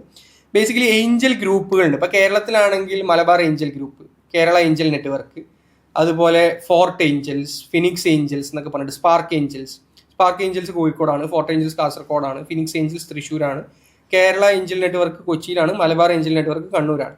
അപ്പോൾ ഇങ്ങനത്തെ ഏഞ്ചൽ നെറ്റ്വർക്ക്സ് ഒക്കെ ചെയ്യുന്നതെന്ന് വെച്ച് കഴിഞ്ഞാൽ ഇവർ ഒരുപാട് HNIസിൻ്റെ അടുത്തും ഒരുപാട് NRIസിൻ്റെ അടുത്തും ഫണ്ട് പൂൾ ചെയ്ത് വെക്കും. എന്നിട്ട് ഇവരൊരു കമ്പനീനെ പോലെ ആക്ട് ചെയ്തിട്ട് ഒരു പ്രൈവറ്റ് ലിമിറ്റഡ് കമ്പനീനെ പോലെ അല്ല, പക്ഷെ ഒരു കമ്പനീനെ പോലെ തന്നെ എംപ്ലോയീസിനൊക്കെ വെച്ചിട്ടായിരിക്കും ഇവർ ആക്ട് ചെയ്യുന്നത്. ഇവരാണ് ഈ ഫണ്ട് കമ്പനീസിൽ ഇൻവെസ്റ്റ് ചെയ്യുക. ഇതിലേക്ക് 2 ലക്ഷം 3 ലക്ഷം വെച്ചിട്ട് ക്രൗഡ് ഫണ്ട് ചെയ്തിട്ടുണ്ടാവും. ഇവരൊരിക്കലും ഈ പറഞ്ഞ 100 പേര് ചിലപ്പോൾ 1 crore ഇട്ടുണ്ടാവും, അല്ലെങ്കിൽ 100 crore 2 lakhs, 100 പേര് 2 lakhs വെച്ചിട്ടുണ്ടാവും. അങ്ങനെ ആയിരിക്കും ചിലപ്പോൾ 2 crore എടുത്തിട്ടുണ്ടാവുക. പക്ഷെ ഈ സ്റ്റാർട്ടപ്പ് ഫൗണ്ടറും ഈ ഏഞ്ചൽ ഗ്രൂപ്പുമായിട്ട് മാത്രമായിരിക്കും കമ്മ്യൂണിക്കേഷൻ ഉണ്ടാവുക. ഈ 100 പേരുമായിട്ട് ഇവർ ഹാൻഡിൽ ചെയ്യേണ്ട ആവശ്യമില്ല. അത് ഏഞ്ചൽ ഗ്രൂപ്പ് ആയിരിക്കും ഡിസ്ട്രിബ്യൂഷൻ, അത് ഇവരായിരിക്കും എല്ലാം ചെയ്യുന്നുണ്ടാവും. ഇതിനാണ് ഏഞ്ചൽ ഗ്രൂപ്പ് എന്ന് പറയുന്നത്. അപ്പോൾ ഏഞ്ചൽ ഗ്രൂപ്പ് വഴി ഇൻവെസ്റ്റ് ചെയ്യാറുണ്ട്. ഏഞ്ചൽ ഗ്രൂപ്പ് ആകാം, അല്ലെങ്കിൽ ഒരു ഗ്രൂപ്പ് ഓഫ് ആൾക്കാരും ആകാം. ഒരു ഗ്രൂപ്പ് ഓഫ് ആളുകളും ആകാം. പക്ഷേ ഒരു 20-ൽ കൂടുതൽ ആളുകളുമായിട്ട് ഡയറക്റ്റ് ഹാൻഡിൽ ചെയ്യരുത് എന്നാണ് നമ്മൾ പറയുക. ക്രൗഡ് ഫണ്ട് ചെയ്യരുത്. ക്രൗഡ് ഫണ്ടിങ് നമ്മുടെ നാട്ടിൽ പല രീതിയിലുണ്ട്. നമ്മൾ ഒരു 100 ആൾക്കാരുടെ നിന്ന് പൈസ മേടിച്ചിട്ട് നമ്മൾ മന്ത്ലി റിട്ടേൺ കൊടുക്കുന്ന പരിപാടികളുണ്ട്, ഇയർലി റിട്ടേൺ കൊടുക്കുന്ന പരിപാടികളുണ്ട്. പക്ഷേ അതിനൊക്കെ ഒരു പരിധി വരെ ലീഗലൈസ് ചെയ്യാൻ പറ്റുമെങ്കിലും 100% ലീഗലൈസ് ചെയ്യാൻ പറ്റില്ല എന്നുള്ളതാണ്. കാരണം അങ്ങനെ ക്രൗഡ് ഫണ്ട് ചെയ്യാൻ അല്ലെങ്കിൽ അങ്ങനെ ലോൺ റിസീവ് ചെയ്യാനുള്ള ഒരു പ്രൊവിഷൻ ശരിക്ക് ഇന്ത്യയിലില്ല. നമുക്കൊരാളെടുത്ത് ലോണ് ഡയറക്ടേഴ്സിന് ലോൺ എടുക്കാം, ഡയറക്ടേഴ്സിന് കമ്പനിയിലേക്ക് ലോൺ വെക്കാം. പക്ഷെ വ്യക്തികളെടുത്ത് ലോൺ വാങ്ങാൻ ഡയറക്റ്റ്ലി ഒരു മാർഗമില്ല. ബട്ട് ചെയ്യുന്നവരുണ്ട്, അതിന് ലീഗലൈസ് ചെയ്യുന്നവരൊക്കെ ഉണ്ട്. ലീഗലൈസ് ചെയ്യാനും മാർഗങ്ങളുണ്ട് എന്ന് പലരും പറയുന്നു. ബട്ട് സ്റ്റാർട്ടപ്സിൽ ഒരിക്കലും അത് ഒരു റൈറ്റ് തിങ് ടു ഡു എന്നുള്ള രീതിയിൽ ഞാൻ സജസ്റ്റ് ചെയ്യില്ല. സ്റ്റാർട്ടപ്സ് ഒരിക്കലും അത് ചെയ്യരുത് എന്നുള്ളതാണ്. അപ്പം ഇങ്ങനെ ഏഞ്ചൽ ഗ്രൂപ്പ് വഴി ചെയ്യാം, ഏഞ്ചൽസുമായിട്ട് ചെയ്യാം. ഇതാണ് സീഡ് റൗണ്ട് ഉള്ളത്. ഇനി ഇതൊക്കെ കഴിഞ്ഞ് നമുക്കൊരു ഇനീഷ്യൽ ട്രാക്ഷനൊക്കെ ആയി, നമുക്ക് നല്ല റവന്യൂ വരുന്നുണ്ട്, നമുക്കൊരു 1 crore മന്ത്ലി റവന്യൂ ഒക്കെ ഉണ്ടെന്ന് വിചാരിക്കാം. നമുക്കിത് ഒറ്റയ്ക്ക് ഒരു 10 crore എത്തിക്കണം മന്ത്ലി റവന്യൂ. ഭയങ്കര ഹ്യൂജ് ഗ്രോത്ത് വേണം. നമ്മുടെ പ്രൊഡക്റ്റ് ഒക്കെ സെറ്റാണ്, നമ്മുടെ ടീം സെറ്റാണ്. ഇനി നമ്മൾ ജോഗ്രഫിക്കലി എക്സ്പാൻഡ് ചെയ്താൽ മതി. അങ്ങനെയുള്ളൊരു മൊമെന്റിൽ നമ്മൾ റേസ് ചെയ്യുന്നതാണ് സീരീസ് എ. ഓക്കെ. സീരീസ് എയും ചെയ്യാറുണ്ട്. ഇനി സീരീസ് എ നമുക്ക് ചെയ്യാനുള്ള ഒരു വാല്യുവേഷൻ കമ്പനിക്ക് ഇല്ലെങ്കിൽ ഒരു പ്രീ സീരീസ് റൗണ്ടും ചെയ്യാറുണ്ട്. ഓക്കെ. അപ്പോൾ ഈ സീരീസ് റൗണ്ടിലാണ് നമ്മൾ VC ഇൻവെസ്റ്റ്മെന്റ്സ് അല്ലെങ്കിൽ ബിഗ്ഗർ ചെക്സ് ഫ്രം ഏഞ്ചൽസ് ഒക്കെ കൊണ്ടുവരിക. അപ്പോൾ ഇവിടെ നമ്മൾ ചിലപ്പോൾ 25 ലക്ഷം ഇടുന്ന ഒരു 10 ആളെ അങ്ങനെ 2.5 കോടി റേസ് ചെയ്യും. അല്ലെങ്കിൽ മേ ബി 1 crore ഉള്ള 10 ആളെ അങ്ങനെ 10 കോടി റേസ് ചെയ്യും. അങ്ങനെയുള്ള എമൗണ്ട് ഒക്കെ റേസ് ചെയ്യുന്നത് ഒരു 2.5 crore ടു ഒരു 20-30 crore വരെയൊക്കെ പ്രീ സീരീസ് എയിലും ഒരു 50-60 crore വരെയൊക്കെ സീരീസ് എയിലൊക്കെ റേസ് ചെയ്യാറുണ്ട്. ഇതാണ് സീരീസ് എ ചെയ്യുന്നത്. പിന്നെ സീരീസ് എ കഴിഞ്ഞാൽ BCDEFGH എന്ന് പറഞ്ഞിട്ട് എത്ര റൗണ്ട് വേണമെങ്കിലും റേസ് ചെയ്തുകൊണ്ടേ. ഓരോ റൗണ്ടിലും എത്ര പേർക്ക് വേണം? ചിലപ്പോൾ ഒരാളാവാം, മൾട്ടിപ്പിൾ ആളുകളാവാം. പക്ഷേ സീരീസ് എ മുതലൊക്കെ VCകളായിരിക്കും. നമ്മളിത് ഒരു സ്റ്റാർട്ട് ചെയ്യേണ്ടത് സീരീസ് എ പിന്നെ ബി അങ്ങനെയാണോ പോകുന്നത്? അതോ പേര് നമ്മൾ ഇട്ട് വിളിക്കുന്നതാ. ചിലപ്പോൾ ചില ആളുകൾ സീരീസ് എ റേസ് ചെയ്തിട്ട് സീരീസ് ബി 2 വർഷം കഴിഞ്ഞിട്ടായിരിക്കും. ചില ആളുകൾ എല്ലാ 2 മാസം കൂടുമ്പോൾ ഓരോ റൗണ്ട് റേസ് ചെയ്യും. അതിനൊക്കെ എങ്ങനെ സീരീസ് എ BCD വിളിച്ചുകൊണ്ടിരിക്കും. ഓരോ പ്രാവശ്യം റേസ് ചെയ്യുമ്പോഴും അടുത്ത പ്രാവശ്യം ഡൈല്യൂഷൻ ഇങ്ങനെ പോയിക്കൊണ്ടേയിരിക്കും. അപ്പോൾ സീരീസിനകത്ത് തന്നെയാണ് ഏഞ്ചൽ ഇൻവെസ്റ്റേഴ്സും കാര്യങ്ങളൊക്കെ വരുന്നതല്ലേ? VC ഏഞ്ചൽ ഇൻവെസ്റ്റേഴ്സ് എല്ലാം ഏഞ്ചൽസ് സീരീസ് എ വരെ മാക്സിമം വരുള്ളൂ. സീരീസ് എ കഴിഞ്ഞാൽ പിന്നെ മോസ്റ്റ്ലി VCs ആയിരിക്കും. VCs എന്ന് പറഞ്ഞു കഴിഞ്ഞാൽ വെഞ്ചർ ക്യാപിറ്റലിസ്റ്റ്. ഇവരൊരു പക്ക പ്രൈവറ്റ് ലിമിറ്റഡ് കമ്പനി പോലെ ആയിരിക്കും. ഇവർ ഏതെങ്കിലും ഫാമിലിയുടെ ഫണ്ടുകളൊക്കെ ആയിരിക്കും ഹാൻഡിൽ ചെയ്യുന്നത്. ഇപ്പൊ നമ്മൾ കേൾക്കാറില്ലേ, ബേബിയിൽ 3000 കോടി ഇൻവെസ്റ്റ് ചെയ്തു, അല്ലെങ്കിൽ KKR എന്ന് പറഞ്ഞ കമ്പനി ഇൻവെസ്റ്റ് ചെയ്തു. ഇതൊക്കെ വെഞ്ചർ ക്യാപിറ്റൽ ഫേംസ് ആണ്, അല്ലെങ്കിൽ ഒരു ഗ്രൂപ്പ് ഓഫ് ആൾക്കാരാണ്. അവര് പലയിടത്തുനിന്ന് അതെ അവര് പല ഫാമിലീസിന്റെ ഫണ്ട് ആയിരിക്കും ഹാൻഡിൽ ചെയ്യുന്നുണ്ടാവുക. ഏഞ്ചൽ ഇൻവെസ്റ്റേഴ്സ് എന്ന് പറഞ്ഞാൽ ഇൻഡിവിജ്വൽ ആയിട്ട് വരുന്ന ആൾക്കാർ. ഇൻഡിവിജ്വൽ ആയിട്ട് ഇപ്പൊ ഞാനൊരു കമ്പനിയിൽ ഒരു 25 ലക്ഷം ഇട്ട് കഴിഞ്ഞാൽ ഞാൻ ബേസിക്കലി ഏഞ്ചൽ ഇൻവെസ്റ്റർ ആയിട്ടാണ് എന്നെ പറയാം. ഓക്കെ. സോ ഞാൻ വേറൊരു കാര്യം സ്ഥിരം കണ്ടുവന്നിട്ടുള്ളത്, അത്രയും നാള് ഭയങ്കര പ്രോഫിറ്റിൽ പോയിക്കൊണ്ടിരിക്കുന്ന കമ്പനികൾ ഒരു ഇൻവെസ്റ്റ്മെന്റ് എടുക്കുന്ന സമയത്ത് ചിലപ്പോൾ ലോസിലോട്ട് പോകാറുണ്ട്. Why that's happening? അത് ശരിക്കും അങ്ങനെ ആണോ പോകേണ്ടത്? ബേസിക്കലി എന്തായാലും ലോസിലേക്ക് പോകും. കാരണം എന്താണെന്ന് വെച്ച് കഴിഞ്ഞാൽ ഇപ്പൊ എന്റെ മാസം വരുമാനം 1 crore ആണെന്ന് വിചാരിക്കാം, ചെലവ് 95 ലക്ഷം, ഇങ്ങനെയാണ് ഞാൻ പൊക്കോണ്ടിരിക്കുന്നത്. ഞാൻ ഒരു 6 മാസം കഴിഞ്ഞപ്പം എൻ്റെ അക്കൗണ്ടിൽ 5 ലക്ഷം വെച്ചിട്ട് ഒരു 30 ലക്ഷം ബാക്കിയുണ്ട്. ഓക്കെ. ഞാൻ ഫണ്ട് റേസ് ചെയ്തു. ഞാനൊരു 2 crore ഫണ്ട് റേസ് ചെയ്ത്. അപ്പം എൻ്റെ ബാങ്ക് ബാലൻസ് എത്രയായി? 2.3 crore ആയി. ഈ 2.3 crore ഞാൻ എന്തിനാണ് റേസ് ചെയ്തത്? ചിലവാക്കാൻ വേണ്ടി. അതായത് മാർക്കറ്റിൽ ഹെവിലി ഇൻവെസ്റ്റ് ചെയ്യുന്നു. അപ്പോൾ തൊട്ടടുത്ത മാസം ഞാൻ 50 ലക്ഷം ചിലവാക്കി. അപ്പോൾ എൻ്റെ ചിലവ് എത്രയായി? 1.45 crore. അതായത് 95 ലക്ഷമായിരുന്നു അതുവരെ എൻ്റെ ചിലവ്, മാസ ചിലവ്. 50 ലക്ഷം കൂടെ എക്സ്ട്രാ ഇൻവെസ്റ്റ് ചെയ്തപ്പം 1.45 crore ആയി. പക്ഷെ അപ്പം എൻ്റെ റവന്യൂ ഒറ്റയടിക്ക് ഒരു മാസം കൊണ്ട് എന്താവില്ല, 1 കോടിയിൽ നിന്ന് 1.5 കോടിയിലേക്ക് പോകില്ല. അത് റവന്യൂ 1 തന്നെ ആയിരിക്കും, അല്ലെങ്കിൽ 1.5 1.10 ആയിട്ടുണ്ടാവും. അപ്പോൾ സ്വാഭാവികമായിട്ട് ഞാൻ ലോസിലായിരിക്കും. ഈ ലോസ് റിക്കവർ ചെയ്യാനൊരു സമയം ഉണ്ടാവും. അത് ചിലർക്ക് 6 months ആയിരിക്കും, ചിലർക്ക് 6 year ആയിരിക്കും. ടൈം എത്രത്തോളം ഫാസ്റ്റ്? ചിലപ്പം 6 year വരെ ലോസിൽ പോകും. ചിലപ്പം ഈ റൗണ്ടിൽ ചിലപ്പോൾ പ്രോഫിറ്റ് ആയിട്ടുണ്ടാവില്ല. ഞാൻ റേസ് ചെയ്ത 2 crore എൻ്റെ അടുത്തുണ്ടായിരുന്നു 30 lakhs, 2.3 crore തീർന്നു. ഞാൻ വീണ്ടും ഫണ്ട് റേസ് ചെയ്യും, വീണ്ടും ലോസിലായിരിക്കും, വീണ്ടും ഫണ്ട് റേസ് ചെയ്യും. അപ്പം മേ ബി ഫണ്ട് റേസ് ചെയ്ത് ഇതിനെ പ്രോഫിറ്റിലേക്ക് എത്തിക്കാൻ പറ്റിക്കഴിഞ്ഞത് പോകും. ചില ആളുകൾക്ക് ഇത് പ്രോഫിറ്റ് എത്തിക്കാൻ പറ്റില്ല. അപ്പോൾ ഒരു സമയം കഴിയുമ്പോൾ ഇൻവെസ്റ്റേഴ്സിനും തോന്നും ഇവനത് പ്രോഫിറ്റിൽ എത്തിക്കാൻ പറ്റില്ല എന്നത്. അപ്പോൾ ഇൻവെസ്റ്റേഴ്സ് പറയും ഇനി ഞങ്ങൾ ഫണ്ട് ഇല്ല എന്നത്. അങ്ങനെയാണ് കമ്പനികൾ പൂട്ടുന്നത്. ഇതാണ് ബൈജൂസിനെ സംബന്ധിച്ച്. ബൈജൂസിന് ഇവർ ഫണ്ട് റേസ് ചെയ്തുകൊണ്ടേയിരുന്നു, ഒരു സമയത്ത് ഇപ്പോൾ അവർക്ക് ഫണ്ട് റേസ് ചെയ്യാൻ പറ്റില്ല. ശരിക്കും ഇപ്പം ഫോർ എക്സാമ്പിൾ നമ്മളിപ്പോൾ ഒരു കമ്പനിയിൽ ഇൻവെസ്റ്റ് ചെയ്തിട്ടുണ്ട്, റൈറ്റ്? അത് ലോസിലോട്ട് പോയിക്കൊണ്ടിരിക്കുകയാണ്. ഒരു ഇൻവെസ്റ്ററെ സംബന്ധിച്ചിടത്തോളം ആളുടെ ഒരു മൈൻഡ് സെറ്റ് എന്തായിരിക്കും? ഇപ്പോൾ ഒരു ഇൻവെസ്റ്റർ ആണല്ലോ ഓൾറെഡി ചോദിക്കുന്നത്. ഒരു ഇൻവെസ്റ്ററുടെ മൈൻഡ് സെറ്റ് എന്താണ്? ഇത് പ്രോഫിറ്റ് കിട്ടുമെന്നും പറഞ്ഞാണോ ഇടുന്നത്? അല്ല, പ്രോഫിറ്റ് ഒരിക്കലും ഇൻവെസ്റ്റേഴ്സ് എടുക്കില്ല. കാരണം ബേസിക്കലി ഒരു ഇൻവെസ്റ്ററെ സംബന്ധിച്ച് അവർക്ക് ഓൾറെഡി അയാളുടെ പ്രോഫിറ്റ് അല്ലെങ്കിൽ പിന്നീട് വാല്യുവേഷൻ എക്സിറ്റ് ചെയ്യാന്നുള്ളത്. അതായത് ഇൻവെസ്റ്റേഴ്സിനെ സംബന്ധിച്ച് അവരുടെ അടുത്ത് ഓൾറെഡി കാശുണ്ട്. അപ്പോൾ അവർക്ക് ഇപ്പോൾ 25 അവരുടെ കയ്യിൽ 25 കോടി ബാലൻസ് ഉണ്ട് വിചാരിക്കാം. ഇത് 26, 27, 28, 30, 40 ആക്കാൻ അവർക്ക് താല്പര്യം ഉണ്ടാവില്ല. ഈ 25ന് 250 ആക്കണം. അതിന് വേണ്ടിയിട്ടാണ് സ്റ്റാർട്ടപ്സിന് ഇൻവെസ്റ്റ് ചെയ്യുന്നത്. അല്ലെങ്കിൽ അവർക്ക് FD ഇട്ടാൽ പോരെ, എന്നാൽ 10%, 2.5 കോടി വെച്ചിട്ട് അവർക്ക് കിട്ടും. ഇനി അതും അല്ലെങ്കിൽ അവർക്ക് റിയൽ എസ്റ്റേറ്റിൽ ഇൻവെസ്റ്റ് ചെയ്യാം. അപ്പം ഒരു 15 to 25% വരെയൊക്കെ കിട്ടുന്ന ഇഷ്ടംപോലെ ഇൻസ്ട്രുമെന്റ്സ് ഉണ്ട്, ഇൻവെസ്റ്റബിൾ ഇൻസ്ട്രുമെന്റ്സ്. ഇതൊന്നും അല്ലാതെ അവർ ഇത്രയും റിസ്ക് എടുത്ത് സ്റ്റാർട്ടപ്പിൽ ഇൻവെസ്റ്റ് ചെയ്യുന്നത് അവർക്കൊരു 100x 50x ഒക്കെ കിട്ടാൻ വേണ്ടിയിട്ടാണ്. ഒരു ഇൻവെസ്റ്ററുടെ മൈൻഡ് സെറ്റ് എന്താണ് ശരിക്കും? മൈൻഡ് സെറ്റ് എന്ന് പറഞ്ഞു കഴിഞ്ഞാൽ ഈ പൈസ വെച്ചിട്ട് എനിക്കൊരു 100x ഗ്രോ ചെയ്യണം, ഇതിനു വേണ്ടിയിട്ട് തന്നെയാണ് ഇൻവെസ്റ്റർ ഇടുന്നത്. അപ്പോൾ അവർക്ക് അറിയാം ഒരു സ്റ്റാർട്ടപ്പിൽ ഇൻവെസ്റ്റ് ചെയ്യുമ്പം അവർ ഇൻവെസ്റ്റ് ചെയ്യുന്ന പല റീസൺസ് ഉണ്ടാവും. ഒരു പക്ഷേ ഫൗണ്ടർ ആയിരിക്കും. ഈ ഫൗണ്ടർ അപാര റെസിലിയൻസ് ആയിരിക്കും. ഇവൻ ഇതിനെ തോൽക്കാൻ സമ്മതിക്കില്ല. ഇവന് എന്ത് പ്രശ്നം വന്നു കഴിഞ്ഞാൽ ഇതിനെ വിജയിപ്പിക്കും. ചിലപ്പോൾ ആ ഫൗണ്ടറിന്റെ ആ റെസിലിയൻസിലായിരിക്കും ഇൻവെസ്റ്റ് ചെയ്യുക. ചിലപ്പോൾ ഈ പറഞ്ഞ ഡിസ്ട്രിബ്യൂഷനിലായിരിക്കും. എന്ത് പൊട്ട ഫൗണ്ടർ ആണെങ്കിലും എന്ത് പൊട്ട പ്രൊഡക്റ്റ് ആണെങ്കിലും ഇയാളുടെ ഡിസ്ട്രിബ്യൂഷൻ വെച്ചിട്ട് ഇയാൾക്ക് ഇത് സെല് ചെയ്യാൻ പറ്റും. അങ്ങനെയുണ്ടല്ലോ ചില ഇൻഫ്ലുവൻസേഴ്സ്, അങ്ങനെ ബ്ലൈൻഡ് ഓഡിയൻസ് ആയിരിക്കും. അതായത് അവരുടെ കോണ്ടന്റിന്റെ ബെനിഫിറ്റ് ആയിരിക്കും. ഇയാൾക്ക് ഇപ്പോൾ ഈ പ്രൊഡക്റ്റിന്, അതായത് ഇപ്പോൾ ഞാൻ ഒരു എക്സാമ്പിൾ പറയുകയാണെങ്കിൽ, ഇപ്പോൾ ഒരു ആരെയും കുറിച്ച് പറയില്ല, ഒരു ഔട്ട് ഓഫ് നോവർ ഒരു എക്സാമ്പിൾ പറയുകയാണ്. ഒരു ആക്ടർ, ആ ആക്ടർ ഒരു പെർഫ്യൂം ബ്രാൻഡ് തുടങ്ങി. ആക്ടർക്ക് ചിലപ്പോൾ പെർഫ്യൂമിനെ കുറിച്ച് ABCD അറിയുന്നുണ്ടാവില്ല, പക്ഷെ പെർഫ്യൂമിനെ കുറിച്ച് നല്ലപോലെ അറിയുന്ന ആൾ കൂടെ ഉണ്ടാവും, അയാൾ ലൈം ലൈറ്റിൽ ഉണ്ടാവില്ല. അപ്പം ഇയാൾക്ക് ചിലപ്പോൾ ഈ പ്രൊഡക്റ്റിനെ കുറിച്ചും അറിയുണ്ടാവില്ല, അതിന്റെ ഫ്യൂച്ചറിനെ കുറിച്ചും അറിയുണ്ടാവില്ല, ഒന്നും അറിയുണ്ടാവില്ല. പക്ഷെ നല്ല കൾട്ട് ഓഡിയൻസ് ആയിരിക്കും. ഇയാൾ എന്ത് മുന്നോട്ട് വെച്ച് കൊടുത്തു കഴിഞ്ഞാൽ അപ്പം മേടിക്കുന്ന ഓഡിയൻസ് ആയിരിക്കും. അപ്പോൾ ആ ഡിസ്ട്രിബ്യൂഷനിലായിരിക്കും ഇൻവെസ്റ്റ് ചെയ്യുന്നുണ്ടാവുക. അപ്പോൾ അങ്ങനെ പല റീസൺസ് ഉണ്ട് ഒരാൾ ഇൻവെസ്റ്റ് ചെയ്യാൻ. ചിലപ്പോൾ പ്രൊഡക്റ്റിലായിരിക്കും. പ്രൊഡക്റ്റ് എന്ന് പറഞ്ഞു കഴിഞ്ഞാൽ ചിലപ്പോൾ ഈ പെർഫ്യൂം തന്നെ എടുക്കുക, അത്രയും ബ്രില്യൻ പ്രൊഡക്റ്റ് ആണെന്ന് ചിലപ്പോൾ എനിക്ക് അറിയുന്നുണ്ടാവും. ഇത് ആര് വിറ്റ് കഴിഞ്ഞാലും വിറ്റ് പോകും. അങ്ങനെ ഓർഗാനിക്കലി ഗ്രോ ചെയ്യാൻ കഴിവുള്ള പ്രൊഡക്റ്റ് ആയിരിക്കും. അപ്പം പ്രൊഡക്റ്റ് ആവാം, ടീം ആവാം, ഫൗണ്ടർ ആവാം, ഡിസ്ട്രിബ്യൂഷൻ ആവാം, എന്തും ആവാം. ഒരു ഫൗണ്ടർ ഒരു ഇൻവെസ്റ്ററെ എങ്ങനെയാണ് കണ്ടുപിടിക്കുന്നത്? ഇപ്പം ഫണ്ട് റേസ് ചെയ്യുന്ന ഒരാളെന്ന നിലയ്ക്ക് ഏത് രീതിയിലാണ് അതിനെ അപ്രോച്ച് ചെയ്യേണ്ടത്? ബേസിക്കലി ഒരു ഫൗണ്ടർ ഇൻവെസ്റ്റ്മെന്റ് സീക്ക് ചെയ്യുമ്പോൾ നമ്മൾ ചിന്തിക്കേണ്ടത് നമുക്ക് കിട്ടുന്നത് ഫണ്ട് മാത്രമല്ല. കാരണം ഫണ്ട് മാത്രമാണ് നമുക്ക് വേണ്ടതെന്നുണ്ടെങ്കിൽ നമുക്ക് ലോൺ എടുക്കാം, വേറെയും കുറേ ഇൻസ്ട്രുമെന്റ്സ് ഉണ്ട്, പല ഓപ്ഷൻസ് ഉണ്ട് ഫണ്ട് മാത്രമാണെങ്കിൽ. പക്ഷേ നമ്മൾ ഫണ്ട് എടുക്കുകയും നമ്മൾ ഫണ്ട് എടുക്കുന്നുണ്ട് ഒരു സ്റ്റേജിൽ നിന്ന് ഒരു സ്റ്റേജിലേക്ക് പോകാൻ. അപ്പോൾ ആ സ്റ്റേജിലേക്ക് എത്താനും വേണ്ടിയിട്ട് ഹെൽപ്പ് ചെയ്യാൻ പറ്റുന്ന ആളുകളുമായിരിക്കണം വരേണ്ടത്. അപ്പം നമ്മൾ ഇനീഷ്യലി ഇപ്പോൾ ചെയ്യുമ്പോൾ സ്വാഭാവികമായിട്ട് ഏഞ്ചൽ റൗണ്ട് ആയിരിക്കും. അപ്പോൾ ഒരു ഏഞ്ചൽ റൗണ്ടൊക്കെ ചെയ്യുമ്പോൾ ഞാൻ ഒരു ടെക് ഫൗണ്ടർ ആണെങ്കിൽ ഞാൻ ശ്രദ്ധിക്കേണ്ടത് എന്നെ ഗ്രോ ചെയ്യാൻ ഹെൽപ്പ് ചെയ്യുന്ന ആരായിരിക്കും. അപ്പം ഞങ്ങൾ ഫസ്റ്റ് ഫണ്ട് റേസ് ചെയ്തത് UAE നിന്നാണ്. അപ്പോൾ ഞങ്ങൾ UAE നിന്ന് റേസ് ചെയ്യുന്നതിൻ്റെ റീസൺ എന്ന് പറഞ്ഞാൽ ഞങ്ങളുടെ കസ്റ്റമേഴ്സിൻ്റെ 60% UAE ആയിരുന്നു. ഞങ്ങളുടെ റവന്യൂവിൻ്റെ ഓൾമോസ്റ്റ് ഒരു 68% UAE ആയിരുന്നു. അപ്പോൾ 68% ഞങ്ങൾക്ക് റവന്യൂ തരുന്ന ഒരു മാർക്കറ്റിൽ ഞങ്ങൾക്ക് ഗ്രോ ചെയ്യാൻ ഹെൽപ്പ് ചെയ്യണം. അതിന് പറ്റുന്ന ഒരാളായിരുന്നു. ഞങ്ങളുടെ കമ്പനി ഫോം ചെയ്യാൻ മുതൽ എല്ലാ കാര്യത്തിലും അയാളെ ഹെൽപ്പ് ചെയ്തിട്ടുണ്ട്.